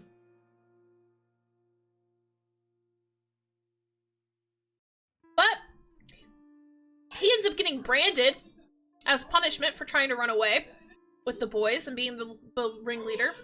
So literally gets a fire poke and gets scars all across his back. Literally takes a hot fire poke all across this child's back. Yeah. Horrible. And to near death, he nearly dies from this. And that's when they meet. Yay! Vampire Dad! He sucks! He's the worst! He says, I already neglect my 6 sons I got at home. What if I adopt some more? And so that's what he does. He adopts them. And Ruki is the leader, obviously. He takes their job very, very seriously. What is their job? Their job is to become Adam. What is Adam? Because it's nicknamed Adam and Eve. Adam will be one of the vampires. Eve is MC because Eve has the special blood. That's not her real name. That's just her nickname because it's all biblical metaphors. And so she has the special blood because she has the half demon, half vampire heart in her, and she is human, which gives her special blood, which makes her special. She is to birth this new race that this evil Endeavor type vampire dad is trying to create. And so he needs a vampire to host it, so he needs an Adam. Now, the thing that these boys don't know is none of them can become Adam. Because they used to be human. All of these boys used to be human, which is kind of cool. They're all humans turned vampires. But because they used to be human, they cannot be Adam. So he just lies to these guys, and they don't know that. So he wants to become Adam. They end up taking her in. He is not very nice with her, I'm not gonna lie. He still has a superiority complex. He thinks he's better than everybody. He talks down to her. He's kind of rude to her. Not even just kind of, he just is rude to her. Yeah, doesn't treat her very well, I'm not gonna lie. He's kind of a jerk. I don't really like him that much. Which is unfortunate. Again, in the anime I really liked him, but in the game he's really bad. And not only that, but like, I don't know, I just can't do it. I can't do it when they're rude. And then he was also an evil child, so I'm like, and I get it. His childhood wasn't good. It was definitely bad. But is it bad enough that you need to be tormenting this poor girl? No, it's not. And he calls her selfish because she believes that her father might still love her. Her father, by the way, who she hasn't seen in forever because she got kidnapped by the Sakamaki brothers and then the Mukami brothers. So it's like, bro. And when she's like, no, I believe my father still loves me, he's like, oh, you're such a selfish idiot. Like, you're so conceited that you think that people would still love you. It's like, no, she just believes in the unconditional love of her father. God forbid. Like, oh my gosh, he's so insufferable. I can't stand this guy. He genuinely takes me off. And he's just so rude. He does some, like, really messed up stuff to her. I'm fairly certain. Oh yeah, he ends up locking her up in a dungeon at one point because she tries to escape because he's literally treating her horribly, like to the point where she's almost dying. So he literally locks her up in their dungeon, like full on locks her up in their dungeon and only comes to her to drink her blood to the point where she nearly dies. Yeah, not good, not good. I don't like this man. I don't like this man. And for that, I'm not gonna lie, I think I'm gonna have to put him... I really want to put him in jail, not gonna lie, but I might just have to put him in kinda sus like the other evil guy. I don't know. It's so bad. Heaven forbid someone has a functional family dynamic. Yeah, we're not getting that today, Kayla. Jail? Jail? What are we thinking? Jail? Yeah. Arya says jail, alright. If you guys can justify putting him in jail, let's put him in jail. I'm okay with that. I just feel like he really does suck. He really does suck. In more ways than one. Not just in the vampire way, but also in the just like, he's the worst. But not the worst, because that's Lighto. Alright. Next one, guys. This is another one that's, is incarcerated for attempted homicide, literally. Oh gosh. So the next oldest out of the Mukami brothers is Ko. Now guys, I have very, very mixed feelings on Ko. Very mixed. So I might need your help in deciding his fate, okay? I'm not entirely sure. We'll see what you guys think. This is another deeply traumatized boy. Are we surprised? No. Unfortunately not. He's very pretty. He is very pretty. Look at that face. Gosh. He's very cute. I cannot lie. He's a pop star. So fun fact, in modern times, when the game's taking place, he's a pop star. I intended that as his mindset. Why would you think your dad loves you? Oh my gosh. Literally.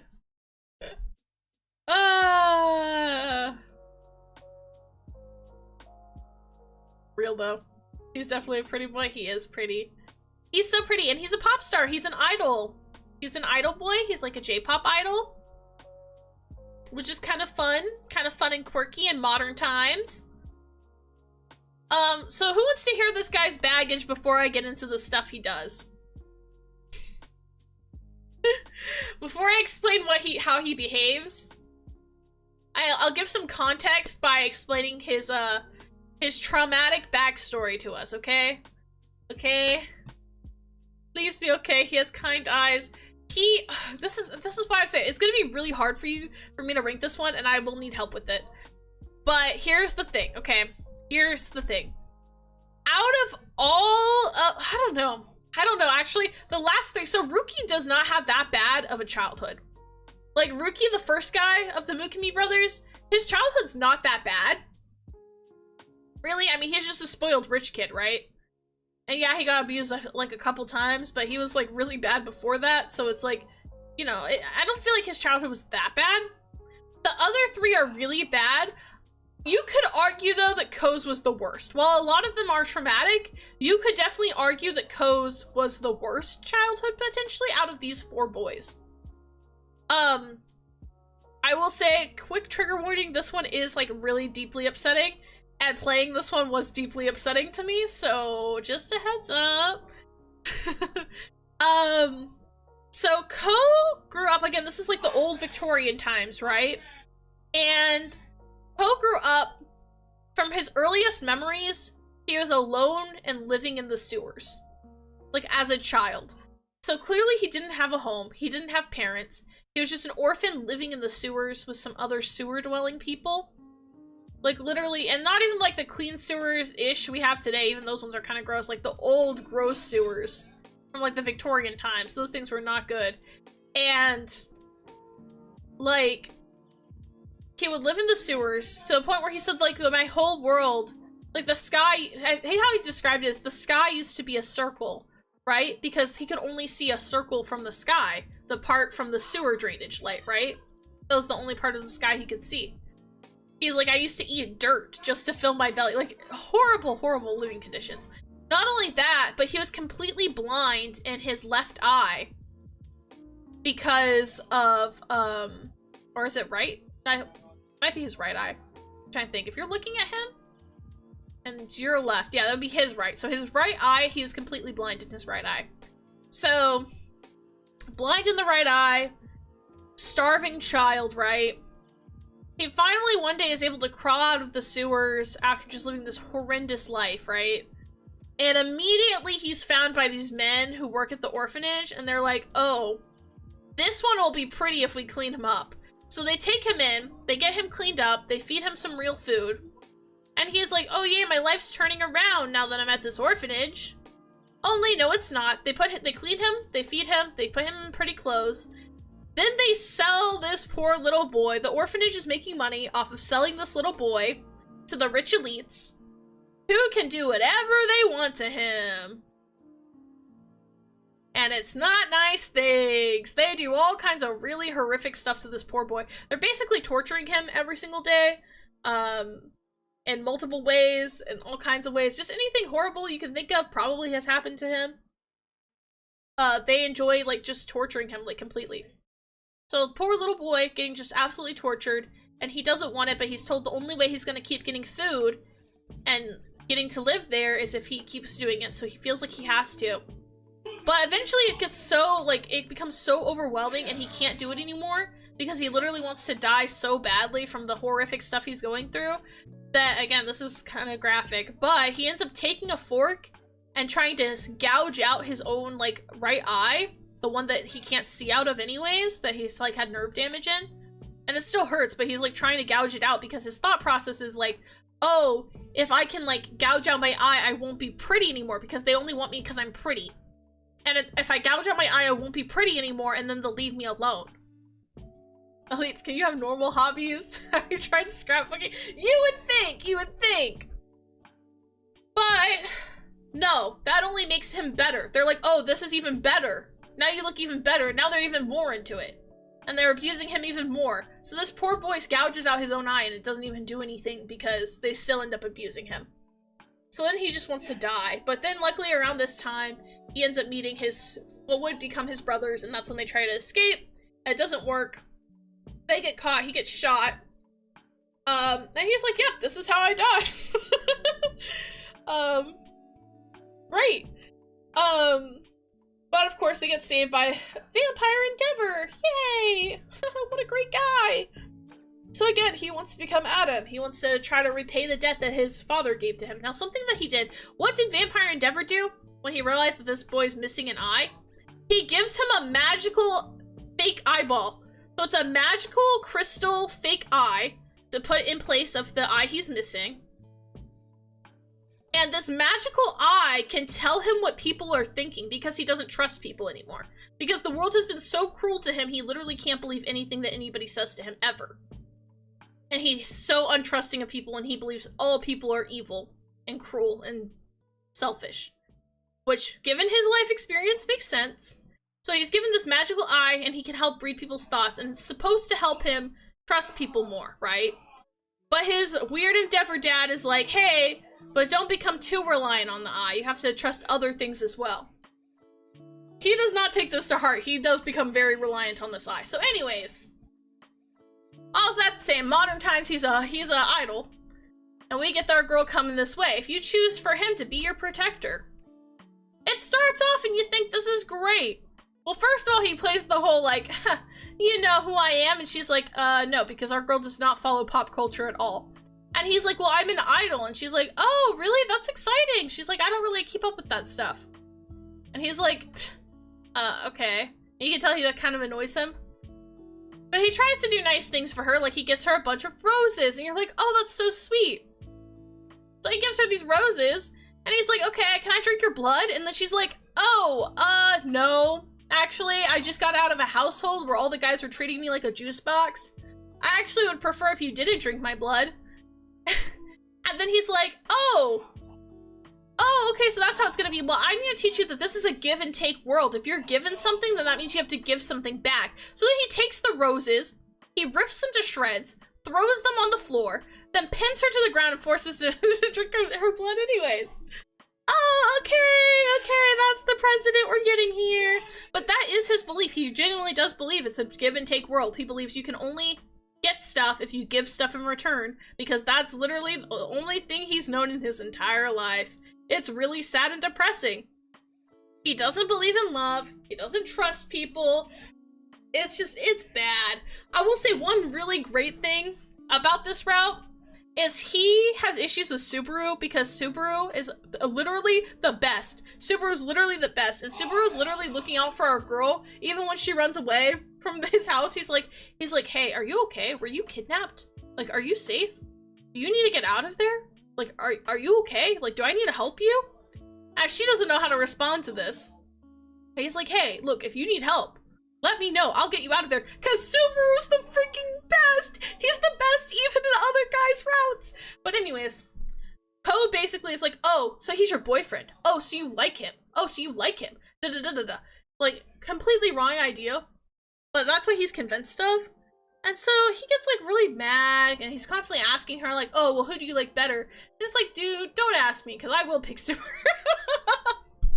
But it is great because at one point he's trying to make Subaru jealous. So he tries drinking her blood in front of Subaru to make him jealous. But because of how he's treating her, because he's treating her like so badly, Subaru ends up punching him in the face, which I thought was so funny and well deserved, honestly. He kind of deserved it. He was being a jerk. Because again, he's just not treating her super well. Like, well, he'll try to. He'll do some nice things, but if she doesn't act exactly what he thinks she should act, then he'll start treating her poorly because he thinks she's being fake. Even though she's not. But he thinks she is. It's very, very odd. It's very, very strange. But yeah, I don't know. So most of his route, he is kind of a jerk. He is kind of just forcing his ways on her. He's kind of not letting her be who she wants to be. But, I don't know, it sucks because there are moments where you can see he's genuinely good. And you can tell he's really traumatized still. Like when he's sleeping, like, he, like, makes, like, pain noises in his sleep. Like, he's really suffering. And you can tell he's suffering. He's clearly had it really, really rough. He has seriously bad trust issues. But it gets to the point where, like, he just can't believe her, ever. And she starts to tell him, she's like, well, I guess how it happens is more so, like, he's like, well, do you, he wants to know if she loves her. And there's a moment, like, way earlier on in the game where, like, they see, like, a woman who had died because she protected her child from an oncoming car. And he was saying that that's stupid. And MC's like, well, no, that's not stupid because, you know, like, when you love someone, your body sometimes just moves on its own. Like, she loved her child, of course she would do that. And he was like, I don't believe that. Well, towards the end of the game, because he can't trust her and he doesn't know if she likes him or not, he starts actively putting himself in harm's way, actively trying to hurt or kill himself to test if she'll save him. And when she does, he's like, oh, so you love me? And she's like, I just don't want to see you get hurt. And he's like, because you love me.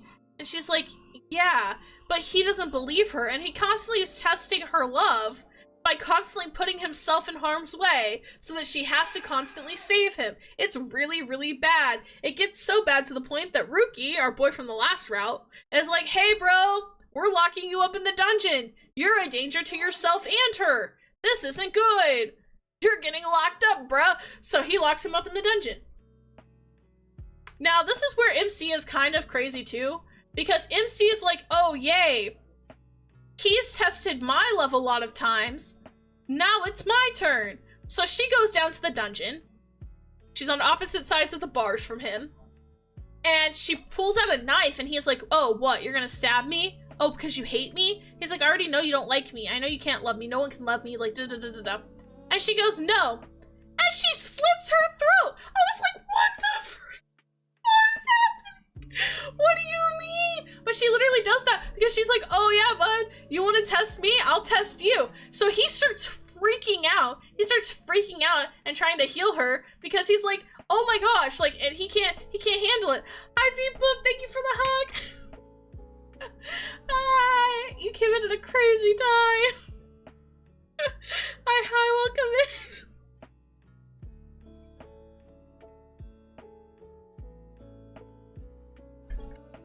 But he does freak out, he does try to save her, and he does end up saving her. And this makes him realize that he does love her, because before that he didn't think he was capable of love, and this makes him realize that he does love her.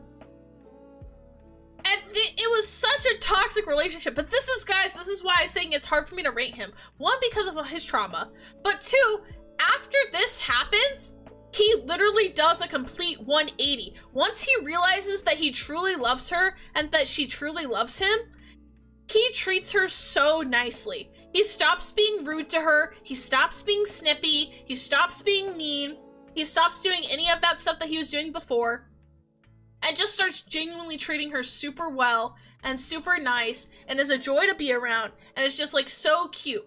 It's so cute. And he even offers, he's like, let's run away together. And he helps her run away with him. And he even gives up his glass eye that helps him read his mind to be run away with her so that they can't be tracked by this magical eye.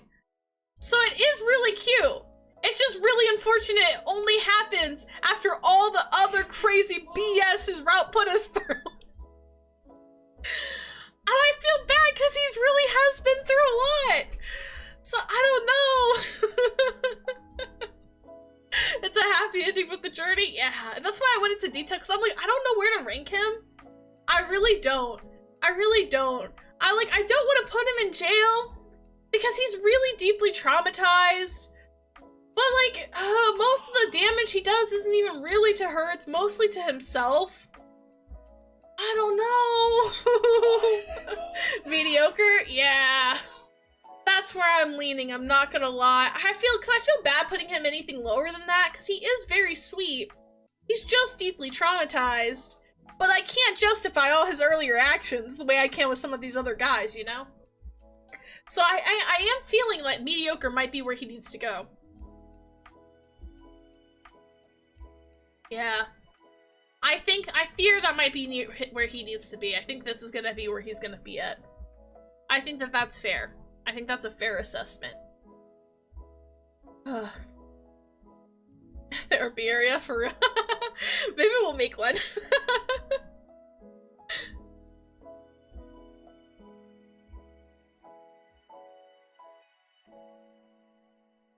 Okay. Let me think. Okay. So similar to the Sakami brothers, where I liked 3 and I disliked 3, it's the same with the Mukami brothers. I don't really like 2 of them, but I really like 2 of them. So the last 2 we're doing, I do actually really like them. I'm gonna have to try and justify them to you guys, and hopefully you guys can see my side of things. Oh no. Okay.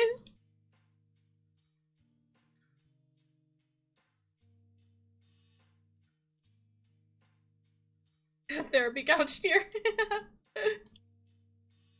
Yeah.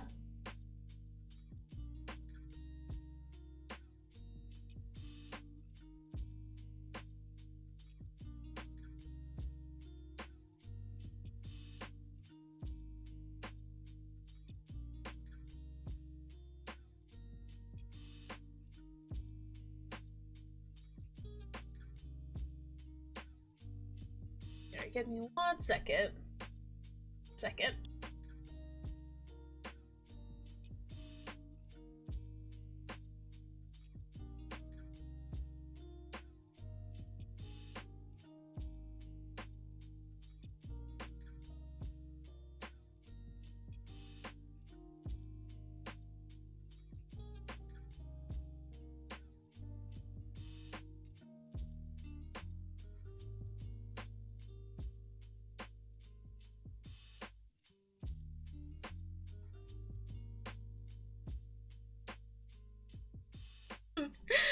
Rehab and story. Yeah. Alright, guys. Second to last one. This is the third oldest for the Mukami brothers. This is Yuma. Now, guys, I've already told you, I really do love these last two ones, okay? Oh, forced rehab, so rehab. Oh my gosh. Real. I really like these last two. I'm gonna try and make you guys like them too. You might not though, I'm not gonna lie. Alright, Yuma. Yuma is a sweetheart. He really is. I would say he's kind of like Subaru in the sense that he's also very like rough and gruff. Like he's not the most eloquent one. He's kind of a tsundere. He's kind of like bad at expressing his feelings. Kind of vibe, right? He also is unfortunately prone to fits of violence like many of these men are. But, you know, it's...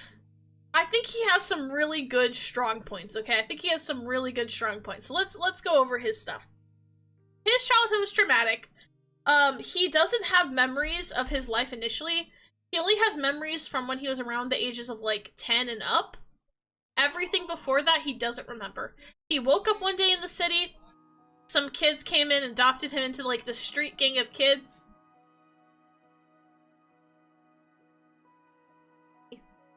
They became his family. They named him Bear because he was so tall. And so that became his family. And that's how he grew up. He grew up on the streets. Unfortunately, a lot due to like a rival kids gang, it led to the military shooting down most of his friends. And because of that, he was completely alone again. He ended up passing out. He ends up getting taken in by said evil orphanage from earlier. He ends up picking fights with a lot of kids there because he's sad. He like lost the only family he knew. Ends up befriending though his soon-to-be future brothers. But his life is sad. Now the thing he doesn't know, that we the readers know, do you guys remember Shu? Do you remember how Shu had a human friend whose village was burned to the ground? Guys, we met the friend! Yuma was Shu's human friend Edgar. That was the kid's name, by the way. Edgar, Shu's friend, human friend, from way back in the olden days, is Yuma. They were friends until Reggie burned his village to the ground. It's full circle, it is! And so, his village gets burnt to the ground, but somehow he's able to survive, but he loses memory probably because of how traumatic the whole event is, right? Reggie and Shu think he's dead. He's in this new city now, then he gets adopted into this street gang, where then they are also killed. So he's now lost his entire family he knows twice now. So now this is the only family he's got, right? Much like all the other guys, he wants to, like, they want to prove themselves to their vampire dad because he gave them all a second chance at life, right? Yuma is such a sweetie, though. Like, he is prone to anger and violence, unfortunately, and I don't like that. But he is a sweetie. Like, he's a farmer's boy. Like, you can see here, he's tending to the garden. He planted roses in remembrance of his fallen brothers who, like, he used to have in his street gang. Like, they're, like, his former family. He's growing roses in their memory. And he, like, grows a vegetable garden. And, like, has his own little garden of veggies and fruits and herbs that he just has. Because he likes to grow stuff. He likes crops. He's a farm boy. He also has a sweet tooth. He loves sweets. The first time he ever had sugar was with their weird vampire dad. And he became addicted to it, so he likes to keep sugar cubes on him. Because he likes them. He thinks they're good. It's very sweet. Whenever he wants to be nice to MC, he gives her a sugar cube. Because to him, that's like the best thing ever. It's so sweet. He lets her help tend the gardens with him. It's just very sweet. It's very sweet. It's very cute. My only bad thing is he does get a little violent, and he does get a little violent with her sometimes. And I don't like that. But you gotta remember the blood makes them go crazy, guys. The blood makes them go crazy. They're not accountable for their actions. Oh no, it is bad. It is bad. It gets pretty bad, I won't lie. But his does not last that long. I will say he gets pretty mad at her. He tries to destroy the roses because he's really going through like a self-panicking spiral. Okay, gruff guys with a sweet tooth are a weakness for me. I can forgive just so much for just that. That's what I'm saying, Kayla! That's my weakness too! No, but no, you don't understand! You don't understand! No, it's worth it for him! Trust me, trust! He's sweet, I promise! He's sweet! You just gotta ignore some things!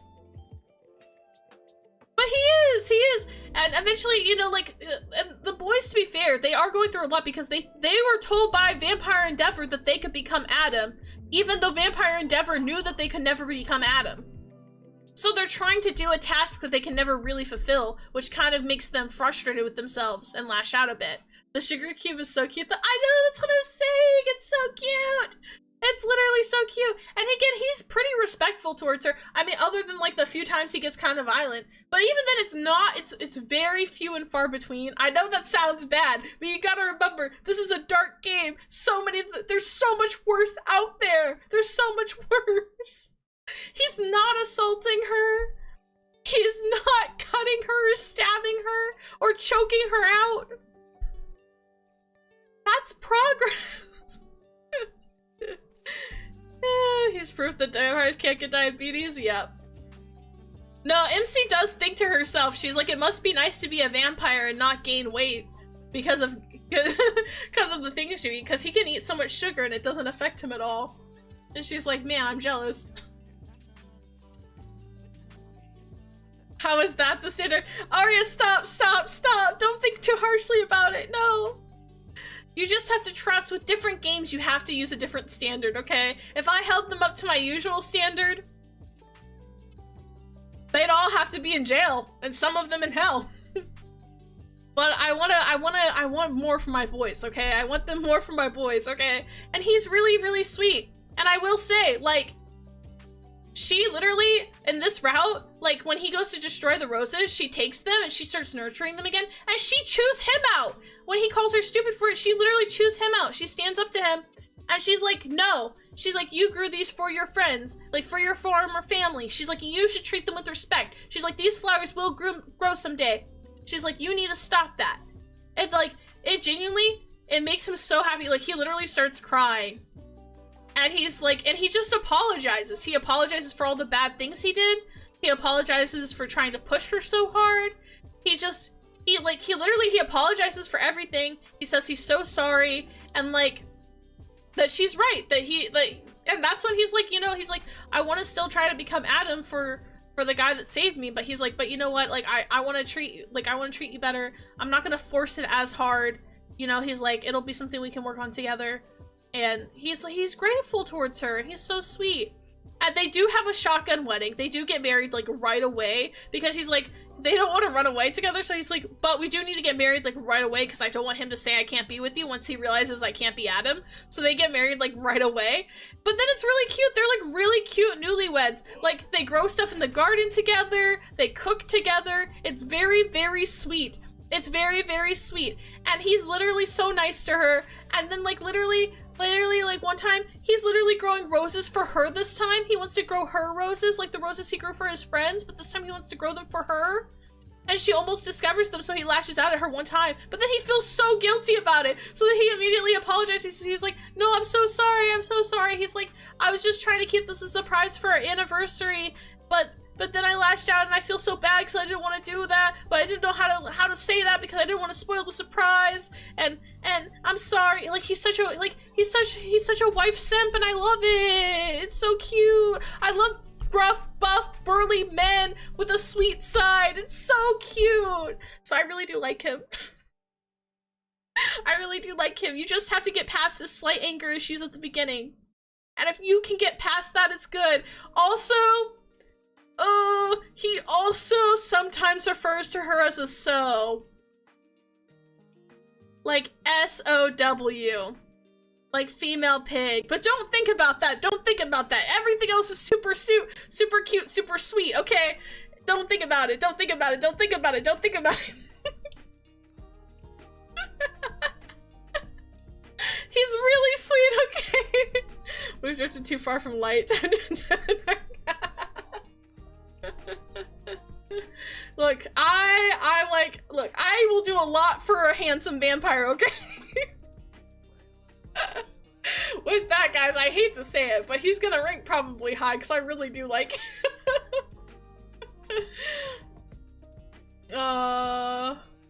See, I feel like I would rank him in Doki Doki. I really do like him. I really do like him. I really do.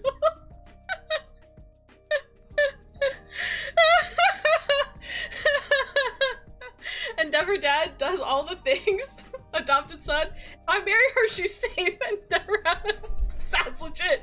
For real, he's like, well, if it's a Christian marriage, I guess.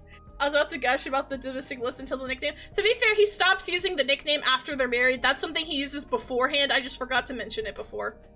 Sometimes I forget to mention stuff. Like, something I realized I forgot to mention about Ko is kind of a gluttonous person. Ko eats a lot of food, like he's constantly overeating and out-eats all his brothers. And it's because when he was a child, he was starved. Which is really messed up. But yeah, he used to call her that. He doesn't anymore. He calls her by her name or calls her cute nicknames after they're married and after everything's better. Only in the beginning did he call her that. And I agree, it's not nice. But he changes his ways. He lives and he learns. Just don't think about it. Just don't think about it. Think about how cute he is. Think about how he grows flowers for his wife and they garden together. That's so sweet and romantic. I'm imagining him snapping his fingers and going, ah, dang it!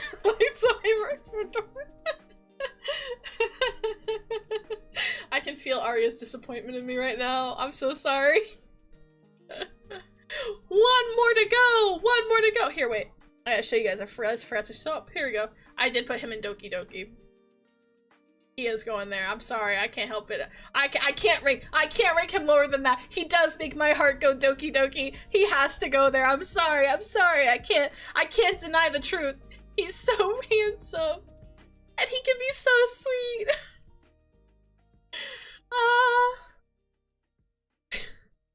I'm not disappointed in you. I'm concerned. Okay. I don't know if that's better. Arya, you might become more concerned with me than with this last one then. Last one!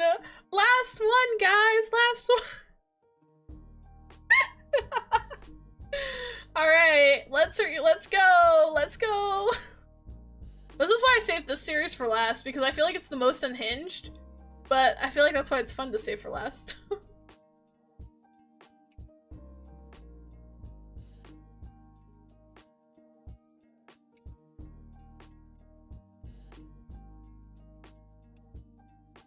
This is my boy, Azusa!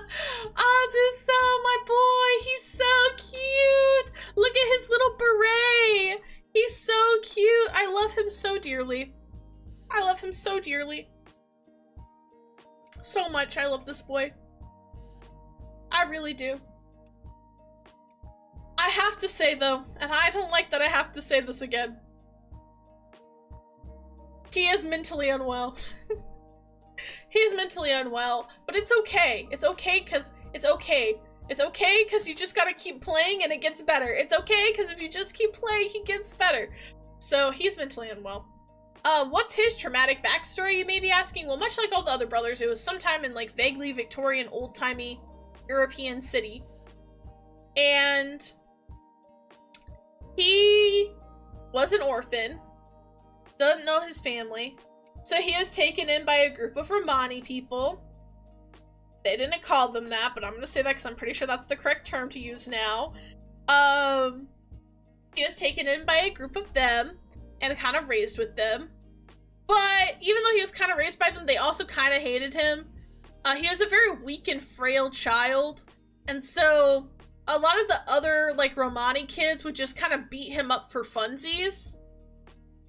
Like, they just straight up bullied him and beat him up for fun. Like, they enjoyed that. But he felt like his life was worthless. So by them beating him up, he was like, oh, this must be my purpose in life. Like, my purpose in life is to help others who are struggling feel better. And I can do that because if they can hurt me, then they won't hurt as much. So he enjoys getting beat up by these people because he feels like he's helping them, which is already very sad and depressing. Well, then they get framed for stealing, and they all get hung in the town square. So now he's an orphan again, much like Yuma, twice orphaned, very depressed. He's depressed because to him, that was his family, even though they did not treated him well, and they did not see him that way. That's how he saw them. They were his family. So when they all get hung, he's, like, absolutely distraught, because he's like, well, what do I have to live for now? Like, my family's gone, I can't help anyone. So he just feels worthless again, and he's super sad. He gets taken into the orphanage, where once again, he just tries to pick people to come and fight him, because he feels like, again, if he's getting beat up, at least that he's serving his purpose in the world. Because his purpose is to get beat up. It's to let people let their anger out of him. Which is really, really, really sad. And really sad and depressing. And so he meets his brothers, his future brothers. And he wants to be friends with them. But he's a little worried because none of them want to hurt him. And again, he feels like he's only loved and his only purpose is if he's getting hurt by these people, because then he's taking their pain away. So eventually he ends up goading Ruki into punching him. And then he feels better. Because he's like, oh, see, Ruki does care about me. That's why he punched me. And so I guess I can go with them because Ruki is willing to punch me. Which again, that's so sad. That's so sad and depressing. Like, what do you mean?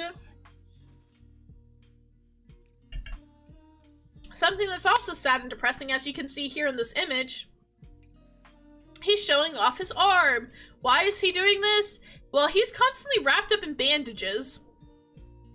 Why does this is really bad. But basically, he has scars on him from where the people when he was a kid used to beat him up. And he purposely reopens the scars so that the scars will stay there forever. And is constantly like recutting himself so that he never loses the scars and names the scars after the different people who have given him the scars. It's really sad and depressing. It's really sad. He's a really sad boy. It's really sad. I feel so bad for him, like genuinely. It's really upsetting. So if you pick him, he immediately is pretty much like, he's like, oh, okay, cool. And he's like, you know, I really like you. I think this is great. And she's like, oh, lovely. And honey, I know it's not good. It's so, like, I was with you till that. Yeah, it's so sad. It's so sad. So, like, immediately when they, like, when she gets with him, he's like, oh, he's like, you know, I really like you. He's like, I feel like we're very similar. And she's like, oh, yeah. He's like, yeah, I feel like we're very similar. And then he's like, do you like getting hurt too? And she's like, no. And he's like, oh, okay, well, you like me, right? And she's like, yeah. He's like, so then hurt me. And she's like, no. And he gives her a knife and he's like, no, please hurt me. And she's like, no. And he's like, please hurt me. Please, you said you like me. Please hurt me. Prove that you like me. Hurt me, please. It's so sad. Like, no, baby, no. And she doesn't want to, so she's trying to push the knife away, but she ends up accidentally cutting him anyways with it when she's trying to, like, avoid doing that. And then he's just so happy. He's like, oh my gosh, you do care about me. Oh my gosh, thank you. He's like, I'll take such good care of it. I promise. He's so mentally unwell, guys. He's not mentally well.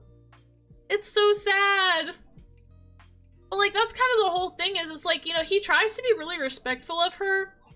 And he's trying his best to, like, respect her and her wishes. But it's kind of hard because he just doesn't understand what's normal. Because to him, he genuinely believes that people hurting him is normal and how they show they care about him. He genuinely believes this, right? Like, he genuinely does. And so, he wants her to hurt him. And, you know, she doesn't want to do that, you know? And, you know, he's like, it's so messed up. It's just so messed up. It's really bad. If you like me, hurt me. The psychological damage count, for real. It's just so sad. And then, it's just, they get a lot of struggles with this, but it's hard because, like, you can tell that he really does care about her. It's just, like, he's really weird about it. He's really weird. But he does care about her, and you can't say he doesn't because he literally takes a bullet for her. And I'm not talking about a metaphorical bullet. He takes a physical bullet for her, and not just any bullet, it's a silver bullet from, like, a vampire hunter. He takes a literal bullet to his shoulder for her. Literally, he does. To keep her safe.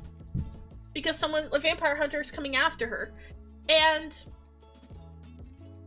like, he literally takes a bullet for her, which is, like, so sweet, because, again, he really does care about her. He doesn't want any harm to come to her, you know? And even though he doesn't understand why she doesn't want to hurt him, or why she doesn't want him to hurt her, and that doesn't make sense to him, he just wants to, like, you know, he wants to help her. He wants to be good for her. He's just bad at it. And it's just crazy because, like, during this time, like, she starts to realize what it means to him, but he's, like, not doing well. They're both not doing well. She kind of loses her purpose in life. They become very deeply codependent on each other for a bit, which is not good. And then, like, it's just so sad. Like, they just become really codependent, basically. And then it gets to the point where, like, his brother, Ruki, is like, hey, you need to talk to him because he is refusing treatment. And she goes, what do you mean? And he goes, he still has the bullet in him. He's refusing to get it out because he doesn't want to lose the scar. But, like, if we don't take it out and possibly amputate his arm, then he's going to die. The silver will kill him. But he's refusing to let us amputate or take the bullet out or whatever we need to do because he doesn't want to lose the scars that he has on that arm. Which is so sad because the scars remind him of those people that used to beat him up who he considered to be family. This is so depressing. Oh, it's so sad. It's so sad. And again, they're just so codependent on each other. Like, he's like, oh, it's so sad. He tries to comfort her. She tries to comfort him. Oh, it's so sad. This bullet counts as her love. Strikes Valentine with post. Literally. Literally. Because he sees it that way. And he's like, she does, like, she doesn't want it because at this point, she's realized how much the scars mean to him. But she doesn't want him to die, so she tries to voice that. And he gets really mad at her, and he's like, you're just like my brothers. You guys don't care about me. You guys don't love me. You guys just don't care. And he locks himself in his room. So she goes and tries to sneak in through the window, almost falls in the process. He saves her. They talk it out. They have a good heart-to-heart. And she basically says, like, you know, like, they basically just talk about, like, you know, mental, like, physical pain versus, like, emotional pain. And she's like, she's like, if you die, like, I would genuinely be super upset. She's like, I can't handle that. She's like, that would hurt me, but that would hurt me in a really bad way. Like, I can't do that. She's like, I can't have you dying on me. And he's like, he's kind of reluctant. She's like, well, like, would you want me to die if that were the case? And he's like, no, of course not. She's like, that's how I feel. She's like, when people love you, they don't want harm to, like, she basically has to explain to him, like, you know, I love you, so I don't want you to suffer. I love you, so I don't want you to be in pain. And she's finally able to start to get through to him, and at first he still doesn't fully understand it. But he's like, but he's kind of starting to understand because he doesn't want something bad to happen to her. So he's starting to slowly change his mindset, but it's like, it's hard because it's a lifetime of conditioning, right? So, he agrees to get the arm amputated because they gotta end up amputating the arm because the infection was too bad. So he gets one of his arms amputated. He loses his scars, and it's, like, a big deal, but again, like, she's there to help him, like, he was there to help her after she was attacked and going through her, like, depressive episode. Now she's there for him. And they're, like, literally helping each other. And then Ruki comes in, and he's a jerk. He's like, yeah, I know that you saved my brother's life, but actually he can't become Adam, and that's kind of the whole purpose, so we need to separate you two, because you guys are too codependent. Dude, she saved your brother's life. Who cares if they're codependent? He'd be dead if it wasn't for her. What do you mean? So they try to physically separate them, but that doesn't work, and they end up running away together. And then they have such a cute ending together because they end up running away together. You know, in the process, you know, she ends up getting hurt, but it's okay, you know, so now she's got a scar that kind of was like a remembrance of him. He got an amputated arm, but they decided to start fresh. They go back to the city he's originally from, and they start their life anew, and they open an orphanage, like an actually sweet orphanage where they just like take in and adopt children off the streets who are like on hard times, and they just provide them a kind and loving home. Like, that's so sweet, because he wants to give back, and he wants to take in and help protect people, like how he was when he was younger. And I'm like, that's so sweet. So they like start taking care of people. They've both healed mentally, like they both become better people. They stop obsessing over it. He stops getting obsessed with like the hurting himself and hurting others. Like, it's so sweet. It's so sweet, and they become so healthy and well adjusted. And they're like just good parents. So it's like such a sad route, but it ends up being like so sweet. It has such a sweet ending. I was like, what the heck?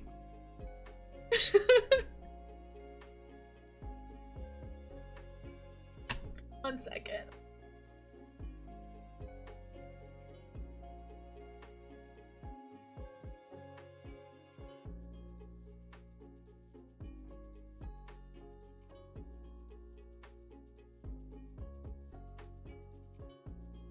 Anyways, all's that to say. I respect their growth. Literally, I think he genuinely has some of the best growth in the entire game.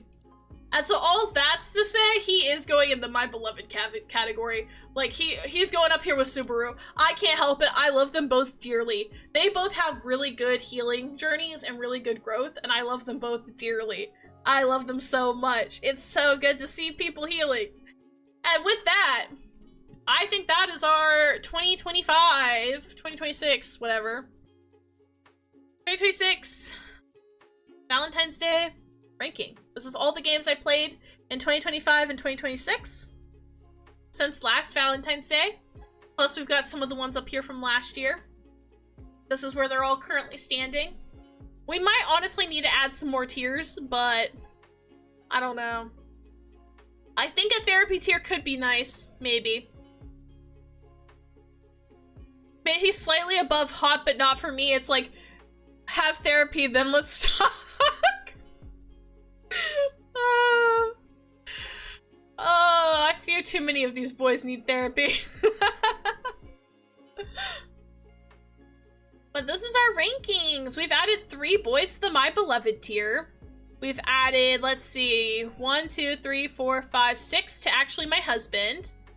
We've added quite a few to Doki Doki. Let's see, we've got 1, 2, 3, 4, 5, 6, 7, 8, 9, 10, 11, 12, 13, 14, 15 added to Doki Doki. We had 1, 2, 3, 4, 5, 6, 7, 8, 9, 10, 11, 12, 13. 13 added to My Precious Boys. We had 1, 2, 3, 4, 5 for Hot But Not For Me. We had 2 to Mediocre Men. 2 to Kinda Sus. 3 to Jail. And 2 so bad we had to make a Hell category. The starting point was very rough, but he got better. I can get on board. That's what I'm saying! Like, his is a really rough starting point, but I think by the end it is genuinely— I cried in his route. Like, his route genuinely had moments that genuinely had me in tears. And some of it I didn't summarize, because I did try to do quick summaries. I know I yapped about it a lot, but I'm really trying to summarize it a lot. But, like, there are genuinely moments, like, for instance, when she was going through her whole, like, depressive episode, where, like, she's just crying, and he's like, I want to help you. He's like, where does it hurt? Like, I just want to help you. Like, he's like, how can I help you, like, stop hurting? And stuff like that. And it's like, genuinely, it's so sweet. Like, genuinely, they have, like, some really sweet and emotional and, like, deep lines in his route. Like, unironically, genuinely moved me to tears, some of it. I'm not even joking. Can I send the author to therapy? They need therapy, yeah. And would you believe it if I told you Diabolic Lovers has more games that I still have yet to play? One of which comes out in March, so in March I will be buying the next game in the series. And it'll have, I think, 2 more Unhinged Men. So we'll see.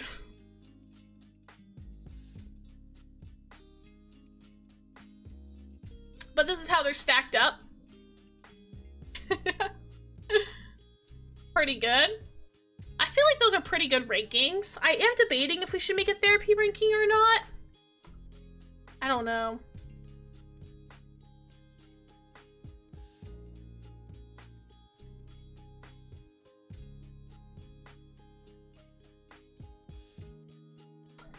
I'm debating with a therapy one and then maybe also an undecided one, maybe?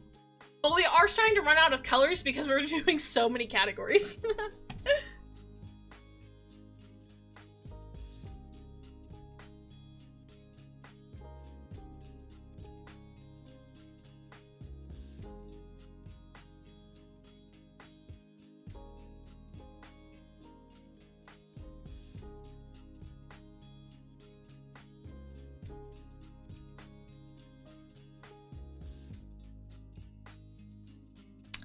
But yeah, what a wild ride we went through today, guys.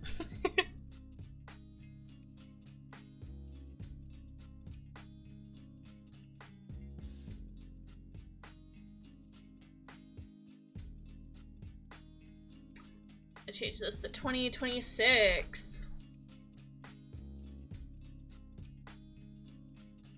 Beautiful! It's increased by so many. We had nearly 50 guys. Would you believe it? So many pretty people on the list. I know! Including, wow, look at this Catboy. That's a pretty Catboy right there. Yeah, a lot of really beautiful people. So many beautiful guys. So many beautiful people. So much beautiful artwork. Truly amazing.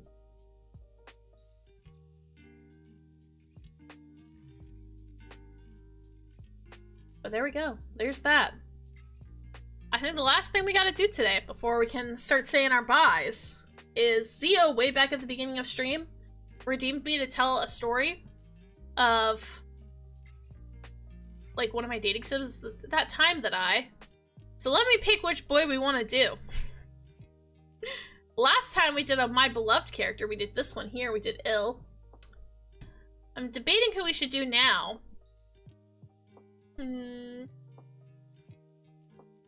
Oh, story, yeah, story time, story time. But I'm trying to think who we should do. I don't know if I should do one that we did already today, and I go in more depth, or if I just pick a totally different one from last year, maybe.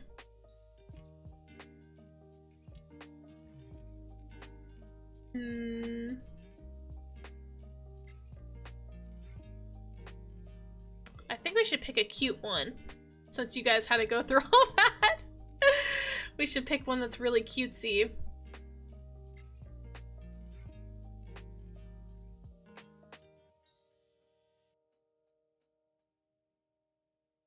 Which of my boys is really cutesy that we haven't done? Oh, okay, wait. I think I got one. I think I got one. It's gonna sound a little unhinged. Okay, let's go to just chatting. And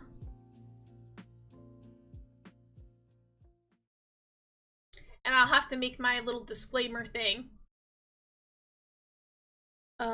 This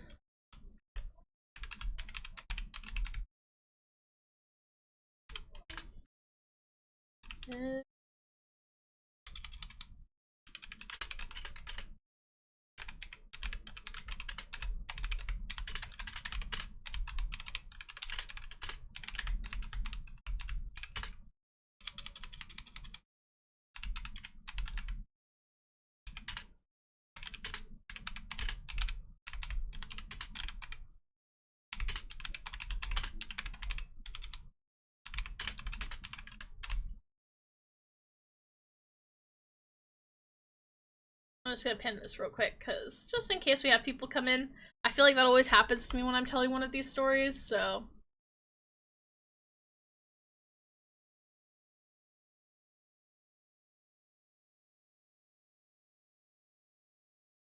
Alright.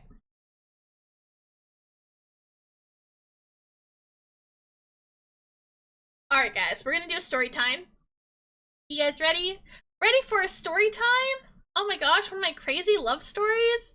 Because my love life is so vast, you know, so vast and deep.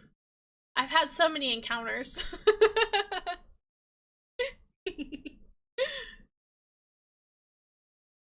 Alright. Let's tell the story of this really interesting relationship I found myself to be a part of one time when I was working at my last company I worked for. So, as many of you know, I am an accountant. And so, you know, I've worked a few corporate jobs, and the one prior to the one I have now, I was working at this kind of big company. They did game developments and scheduling. They made lots of different apps. Some were game apps, some were more like note apps or news, different things like that. They just did a lot of app development. Now, obviously, I didn't work in that section. I obviously did more of like the bookkeeping and stuff for it, but I had been doing really good at my job, and they wanted to move me to this new program that they had started, where they were basically trying to get a bunch of people from different departments together for like this big new product they were trying to launch. And I was like, okay, sure, I'm down, you know, whatever. So I go to get this new job, and it's basically what I ended up figuring out is they're kind of taking the best people from each department, and they were kind of ragtagging us together, and we were going to tackle creating this new app that they needed. Because a lot of their older apps were kind of doing good with older people, but they wanted to reach like a newer, younger generation with their apps, because they weren't making as much money as they used to. So we were going to start developing this new app, but we had to come up with everything from like the ground up, right? And so it was up to our team to both like had the idea, do the numbers, do the research, do everything, right? Hence why they needed somebody from accounting. I had to be like the numbers girl. I also helped with some general like research and stuff like that as needed. It was kind of like you kind of did your stuff that you were specialized in, but you also kind of had to help out where needed because it was a pretty small team. So we were working together to make this app, and at first we didn't really know what we wanted to do. We all kind of got to pick our own thing. But as I get to know you kind of thing, since we were all together and we had really had a lot of experiences together, one of our coworkers decided, you know, it'd be a really good idea to go to the, like a local, like, bar after work together to, like, hang out, get to know each other, like, kind of like a happy hour, just so we could all, like, get on friendly terms, get to know each other. So this is a really close-knit team. We're gonna have to work together. It was going to be good, especially since most of us hadn't worked together before. I think I had only worked with like one of the other people on the team prior to this. So we all go out. We're going to this local place. It's really close by to where we work. It was literally like down the street walking distance. So we walk there after work. We go, we do some drinks, we get some food. We're just yapping. We're kind of getting to know each other, trying to get comfortable with each other, doing some icebreakers, stuff like that. And while we're out, I decided like, oh shit, you know, I need to go use the restroom. So on my way to the restroom, I ended up knocking into this guy on accident. Totally my fault. I'm just kind of a klutz like that. I don't have great spatial awareness sometimes. And so as I bump into him, he was holding a drink. So he's like going to turn around as I'm walking past him. And we kind of bump into each other. And he accidentally spills like one of the drinks on me. And it just goes all the way down my blouse, like all over me. And it's like really bad. And he's just like, he looks just kind of shocked. He's like, and so he just starts trying to like pat me dry. And like, I get what he was trying to do. Like, I get he was trying to be nice about it. But it was like, hey, okay, that's kind of weird.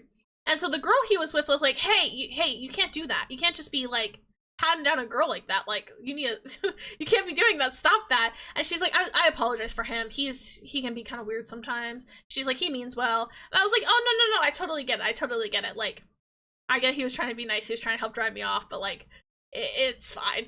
And she's like, yeah, I'm so sorry about your shirt. She's like, do you need us to pay for the dry cleaning? And he's like, oh yeah. He's like, I can pay for dry cleaning. He's like, do you need me to do that? And I was like, no, it's fine. It's fine. And I end up just going to the bathroom and trying to use like the hand dryer to try and dry my blouse as best as I can. At this point, dude, just I know that's what I'm saying. Like, it was just I get his attention, but I was like, dude, it's okay, it's okay. Let's not. But yeah, kind of weird encounter. The guy was kind of cute, but I was like, you know, he's obviously with somebody, so you know, and you know, you meet random people like that sometimes, but I didn't really think much of it. Get back to my table. Everything's good. We have a good night, right? Again, I really am not thinking much of it until a few days later, as I'm getting off work, I'm walking home, and as I'm walking home, I run into the guy from the bar from the other day. Like, I just happened to walk into him on the way back, and he was like, "Oh, hey, I knew you," and I was like, "Oh, yeah," and he's like, "Yeah," he's like, "I think we met the other day, at that one, the one bar," and I was like, "Oh, yeah. Okay, yeah, totally. I think, yeah, I remember that." I was like, "Yeah, you're the guy that spilled his drink on me." And he's like, "Oh my gosh, yeah, I'm so sorry about that." And I'm like, "Ha ha ha, no worries." I was like, you know, it's kind of my fault too. You know, I should have paid more attention to where I was going.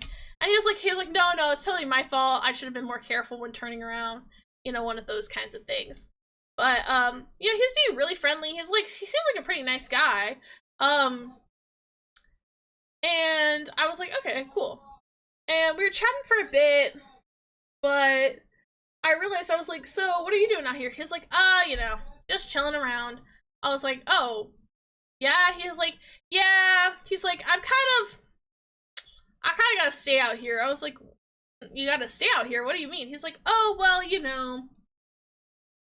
He's like, "I kind of got kicked out of my place I was staying at." And I was like, "Huh?" And he was like, "Yeah, last person I was sharing a room with, they kind of kicked me out, so now I'm kind of don't have a place to stay, so I'm probably just gonna like sleep out here on the streets." And I was like, "Dude, you can't sleep on the streets. Like, what the heck? You can't do that. Like, you'll get in trouble. Like, you can't do that."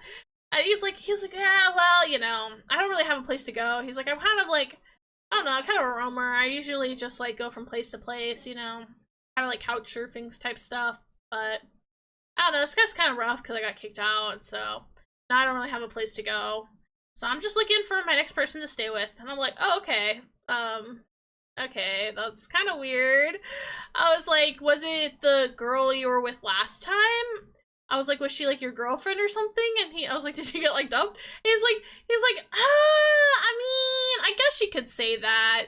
He's like, "I guess." He's like, I mean, I guess that's a way you could phrase it." I was like, "That's kind of vague." And he's like, "Well, he's like, my living situation is kind of unorthodox compared to some people." And I was like, "Well, what do you mean?" And he's like, "Well, usually I find people who, you know, need a roommate or just need somebody to help them around the house, and I'll chill with them for some time. I'll help with the housework and doing stuff. I'll help tidy you around. I'll help with relaxing. I'll help keep stuff done." He's like, "But then, you know, and all I do is I just ask for a place to sleep. I'm kind of chill. And sometimes when they're girls, we end up dating for a little bit, but it's not really guaranteed. And I'll just stay with them until it's time for me to leave." And I'm like, "Huh?" And he's like, "Yeah, you know, once they get to where they need to be in their career, or once they meet somebody and it's my time to go, then I just leave." I'm like, this is really weird. He's starting to sound sus. Yeah, it's definitely sus. That was my thought too. I was like, okay. I was like, I don't really, that sounds kind of weird. He's like, yeah. He's like, "So, you seem nice." He's like, "Can I stay with you for a bit?" I was like, No, that's not happening." He's like, "Why?" And I'm like, "Because I don't know you, and that's weird." And he's like, "Dang." He's like, "But no." It's like, "But then I'm not gonna have anywhere to go." I'm like, "Okay, dude, I'm not letting a stranger into my house. Like, come on, let's be for real here. Okay, like, be so serious." Like, okay. So, we leave it at that. I leave. Well, a few days later, I'm back at the bar I was at the other day, chilling after work, and I'm talking to the bartender. And I mentioned the whole like thing that had happened with the guy, and he's like, "Oh no, I know him. he's one of our regulars here. No, he's actually like a real sweet guy. He's really not that bad. I know he comes off as kind of weird. He's not the best socially, but I promise you he's not a problem. He's like a really like chill guy. Like that's genuinely what he does. He's like, I don't even think he's necessarily in a relationship with all the people he stays with. It's just like, that's just what he does. Like he's just kind of does it. But he's legit. He's like a really sweet guy. He does hang out here a lot, but like I can vouch for him. He's like, he's really chill. Dude, if you have the phone and money, there are hotels or shelters. I know, man. I know. That's what you would think, huh? And I was like, okay. But I still was like, I don't know. I just feel like, you know, having a stranger stay with you is a bit much. But a few days later, again, I see him. He's just sitting outside. He's like sitting on the sidewalk. And at this point, he's like disturbing like one of the local restaurants. And so I'm like, okay, come on, get up, come on. And he's like, huh? And I'm like, all right, come on. I'm like, you can't be staying out here. And he's like, okay. He's like, can I go with you? And I'm like, okay, you know what? Fine. I'm like, you need to get a job. I'm like, you need to find someplace else to go. I'm like, but I can't have you like staying on the streets. I would feel bad. At least at this point, I know that he's like a regular at the place I'm a regular at. So we know people mutually. I'm like, he's at least not like a psycho killer, hopefully. So I was like, you know, I at least just don't want this guy like sitting on the streets all the time. That's bad. But I was like, you know, you can come to my place for one night. We're gonna get you situated. I'm gonna help you find a place to go. But we can't have you just like staying on the streets. Like that's not safe. So reluctantly, I let him stay at my place for the night. I try to help him research the different stuff, but he doesn't seem like super into it, which is like kind of frustrating because I was like, I mean like, dude. But he swears, he's like, no, it's just for today. I'm like, okay, if you say so. Except, it wasn't just for the day. Because I come back home the next day, and he's sitting outside my apartment again. And I'm like, okay, I thought we went over this. And he's like, okay, listen, I get that. He's like, but I'm not really good at normal jobs and stuff.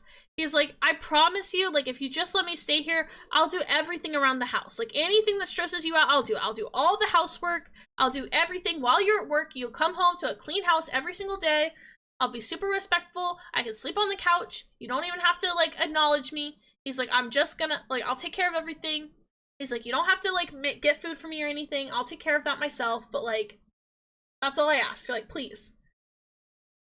And I was like, I don't know. But he did like clean my apartment the last time at some point. I don't even know when he managed to do that. It must have been when I was like sleeping or something. And it was kind of nice to not have to worry about chores after working, especially with doing this whole new project thing. And I was kind of overworked and a little burnt out. So I was like, you know, this probably isn't the smartest idea I've ever had, but sure, we'll let the guy stay here, I guess. Just for now, it's just gonna be temporary. You know, just until he can get on his feet again. And who knows, you know. At least I'll have a clean place. Less work, I guess. So I reluctantly agree. And things were going, like, pretty decent for a while. Until one day, I come home from work. And I noticed that there's, like, some food on the stove and on a plate. And it looked like he had made a plate of food, and then he had some leftovers on the stove. And I was kind of hungry, and I was like, oh, well, it looks like there's enough for two. I'm like, I guess I'll just eat some. That should be fine, right? I had never really seen him cook before, so I was like, oh, surely it's not, like, a big deal. So, I go to eat it, and it's, like, really freaking good. Like, this dude can cook. And I was like, why hasn't this dude been cooking before? Like, this is really good. Like, what the heck? And I'm going to eat, and then he comes home, he sees that I'm eating, and he's like, what the frick? And he, like, smacks the food out of my hand, and I was like, dude, what the heck? Whoa, that's kind of extreme. And he's like, why were you eating my food? He's like, why would you do that? Why would you eat someone's food? And I was like, I don't know, you had some left on the stove. I assumed I could have some. You never mentioned that I couldn't, like, do that. Like, I'm letting you live here rent-free. Like, what do you mean? What do you mean? And he's like, He's like, you should have asked. And I'm like, okay, yeah, I guess I should have. Like, I guess that makes sense. But I'm like, that's still like a weird reaction to smack it out of my hand like that. Like, what the heck? Oh, well. I'm like, all right, whatever. I'm like, okay, can you at least help me clean this up? And he's like, yeah, no, I'm so sorry. Weird. Really weird thing. But I'm like, okay, it's just one weird thing that he did. Did he buy the ingredients? I think he did. I think he at least bought most of them. He might have used a few of the seasonings and stuff at my place, but it looked like he might have at least bought some or most of them. It's hard to tell because I don't know what all he put into it. But it was, I don't know, to me it just felt wasteful to smack it out of my hand. Like, I get it. Like, he could have just said so, and like, yeah, maybe I should have asked beforehand, but I just assumed, like, I'm letting him live here rent-free. It shouldn't be a big deal, but I guess it was. So anyways, I agree not to eat his food. We come to an agreement. Things start going smoothly again. Well, it actually is really nice to have him there. It's nice to come home after like a long day of work and like you don't have to worry about chores. You don't have to really worry about anything. You can just kind of relax. The only thing I really had to do was my food and that was it, you know, and that was nice. And he was like a really chill guy. Like, we would play video games together sometimes, and I mean, overall, he seemed like a really nice guy. He kind of had like puppy energy, I would feel like. And I would even tell him that sometimes, is that he kind of gave off puppy vibes. And he thought that was really funny. But, you know, he really did. He did, because he did want to do a lot, you know, and he was, like, very friendly and very, like, sociable. He was just a little awkward and a little weird about certain things. But I was like, overall, he seemed like a nice guy, you know. And we were having a pretty good time. I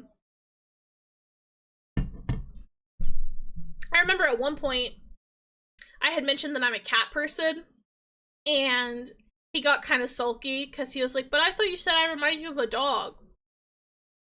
I was like, yeah, but you're still cute. Because it's true, he was cute, you know, he was nice to look at, he was fun to have around, I can't lie, you know.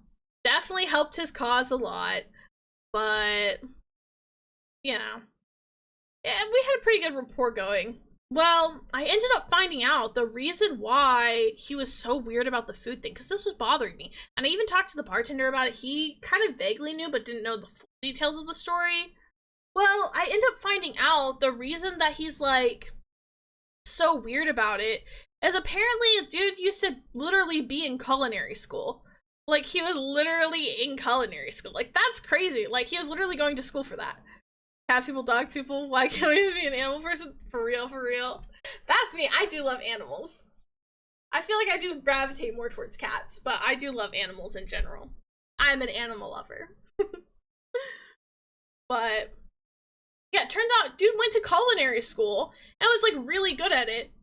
But apparently he got kicked out for, like, plagiarizing a recipe or something like that, which was, like, kind of crazy. And so after that, he just stopped cooking, and he stopped letting other people try his cooking. He got, like, really defensive over it for some reason.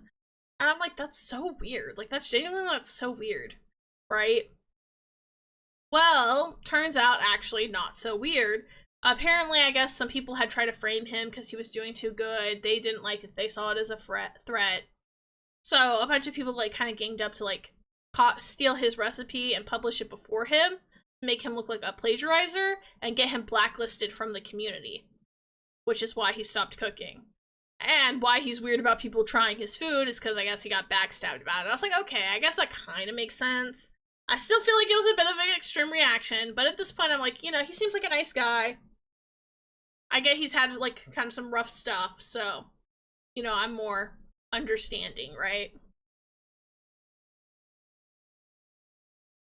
Well then, it turns out, I find out that not only did he go to culinary school, not only is he like this crazy chef guy, but he also freaking grew up like super rich, which is one of the reasons why he's not really good at a lot of other jobs, because he hasn't really had to do that before. I was like, okay, everything's starting to make sense now. But I try to encourage him. I'm like, hey, you know, you're a really good cook. Like, I promise. And he's like, I just don't know. I'm like, no, I swear, like, you're a really good cook.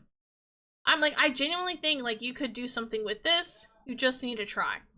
He's like, I don't know. I'm like, no, seriously. I'm like, hey, you know what? You're friends with the, guy at the bar, right? I was like, why don't you ask him if he needs help with cooking some of his field? Like, food's there, because it's like, it's a bar, but they also make food and stuff, right? But it's only the one guy who owns the bar. He does everything, right? He does bartending and cooking. I was like, you should ask him if he can help with, like, cooking there. I'm like, yeah, I know it's a bit of a jump, but you're clearly, like, a talented chef, and I'm sure he would appreciate the help, and you guys are on friendly terms.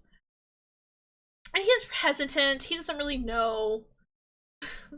Backstab? Well, the kitchen has plenty of knives. Yeah, but I don't know. I try to encourage him. It kind of takes a while, but eventually he agrees. And that ends up, like, really working out well for him. So he ends up working at the bar. He's starting to make money. He's starting to get more comfortable and stuff again. He's starting to actually cook and let me actually try his cooking, which is great. It's great to see him like this. And actually, through all his stuff with the cooking, it actually helped me come up with, like, a pretty good idea to kind of pitch the team. If, like, what if one of the apps we did was kind of recipe-based? And it could be for, like, people that work, right? So it could, like, use, like, ingredients and stuff that they've got at their house to help them find recipes that are, like, simple to make with the ingredients they already have and easy to put together, things like that. We could hire some, like, influencers and stuff to help promote it. And it worked out pretty good, so we started developing that, and kind of inspired by this whole fiasco I had going on in my personal life. But yeah, things like actually ended up working out like pretty well. Like the app ended up launching, everything went pretty smooth. It was, I mean, it was a bit of a thing to get it pitched and working, and obviously that was its whole other story for another day. But you know, that ended up going pretty well, and you know, he ended up, you know, enjoying having time at his restaurant. You know, and it was great, and it was really nice, and you know, we ended up dating for a bit, and things were really great until, you know, eventually, obviously, it didn't work out because I'm with CO now, but he was great while he was here, you know. He was a sweet but strange man. But yeah, that's the time I let some guy come and stay with me for a bit.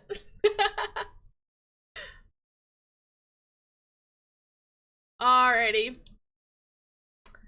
And scene. Thank you for my story, listening.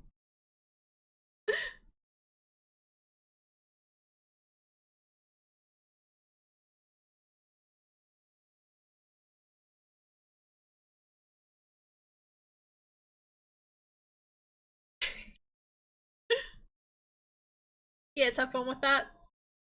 I hope it met your expectations. That was actually one of my favorite characters. That was Nori from I think it's Sympathy Kiss is the name of the game. His route's really fun. You're probably not as good as Mickey Masubi as Zio. True. No one can compare to Zio's Masubi. But yeah, it was a fun one. I liked that game. I thought it was fun. It's been a while since I played, so I'm saying it mostly from memory. I'm sure there's some parts I skipped. Some parts I changed, obviously. Just because I feel like it makes it fit better, but... yeah.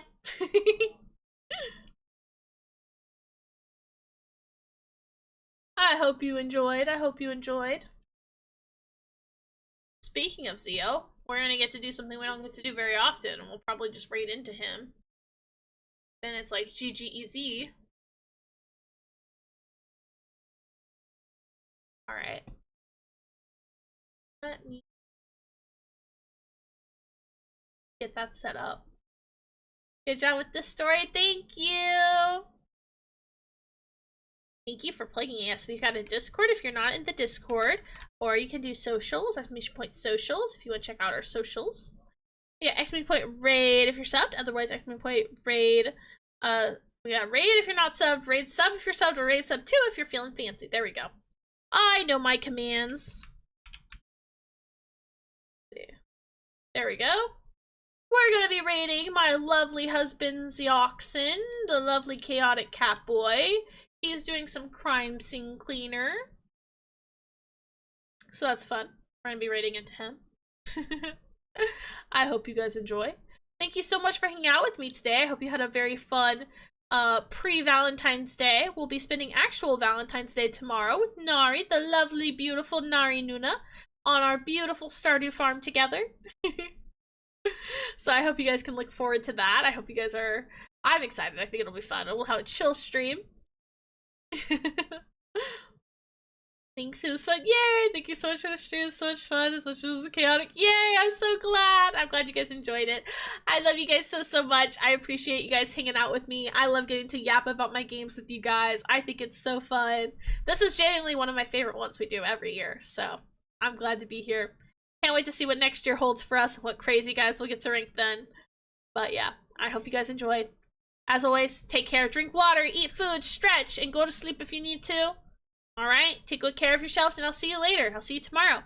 Alright, bye! Bye-bye!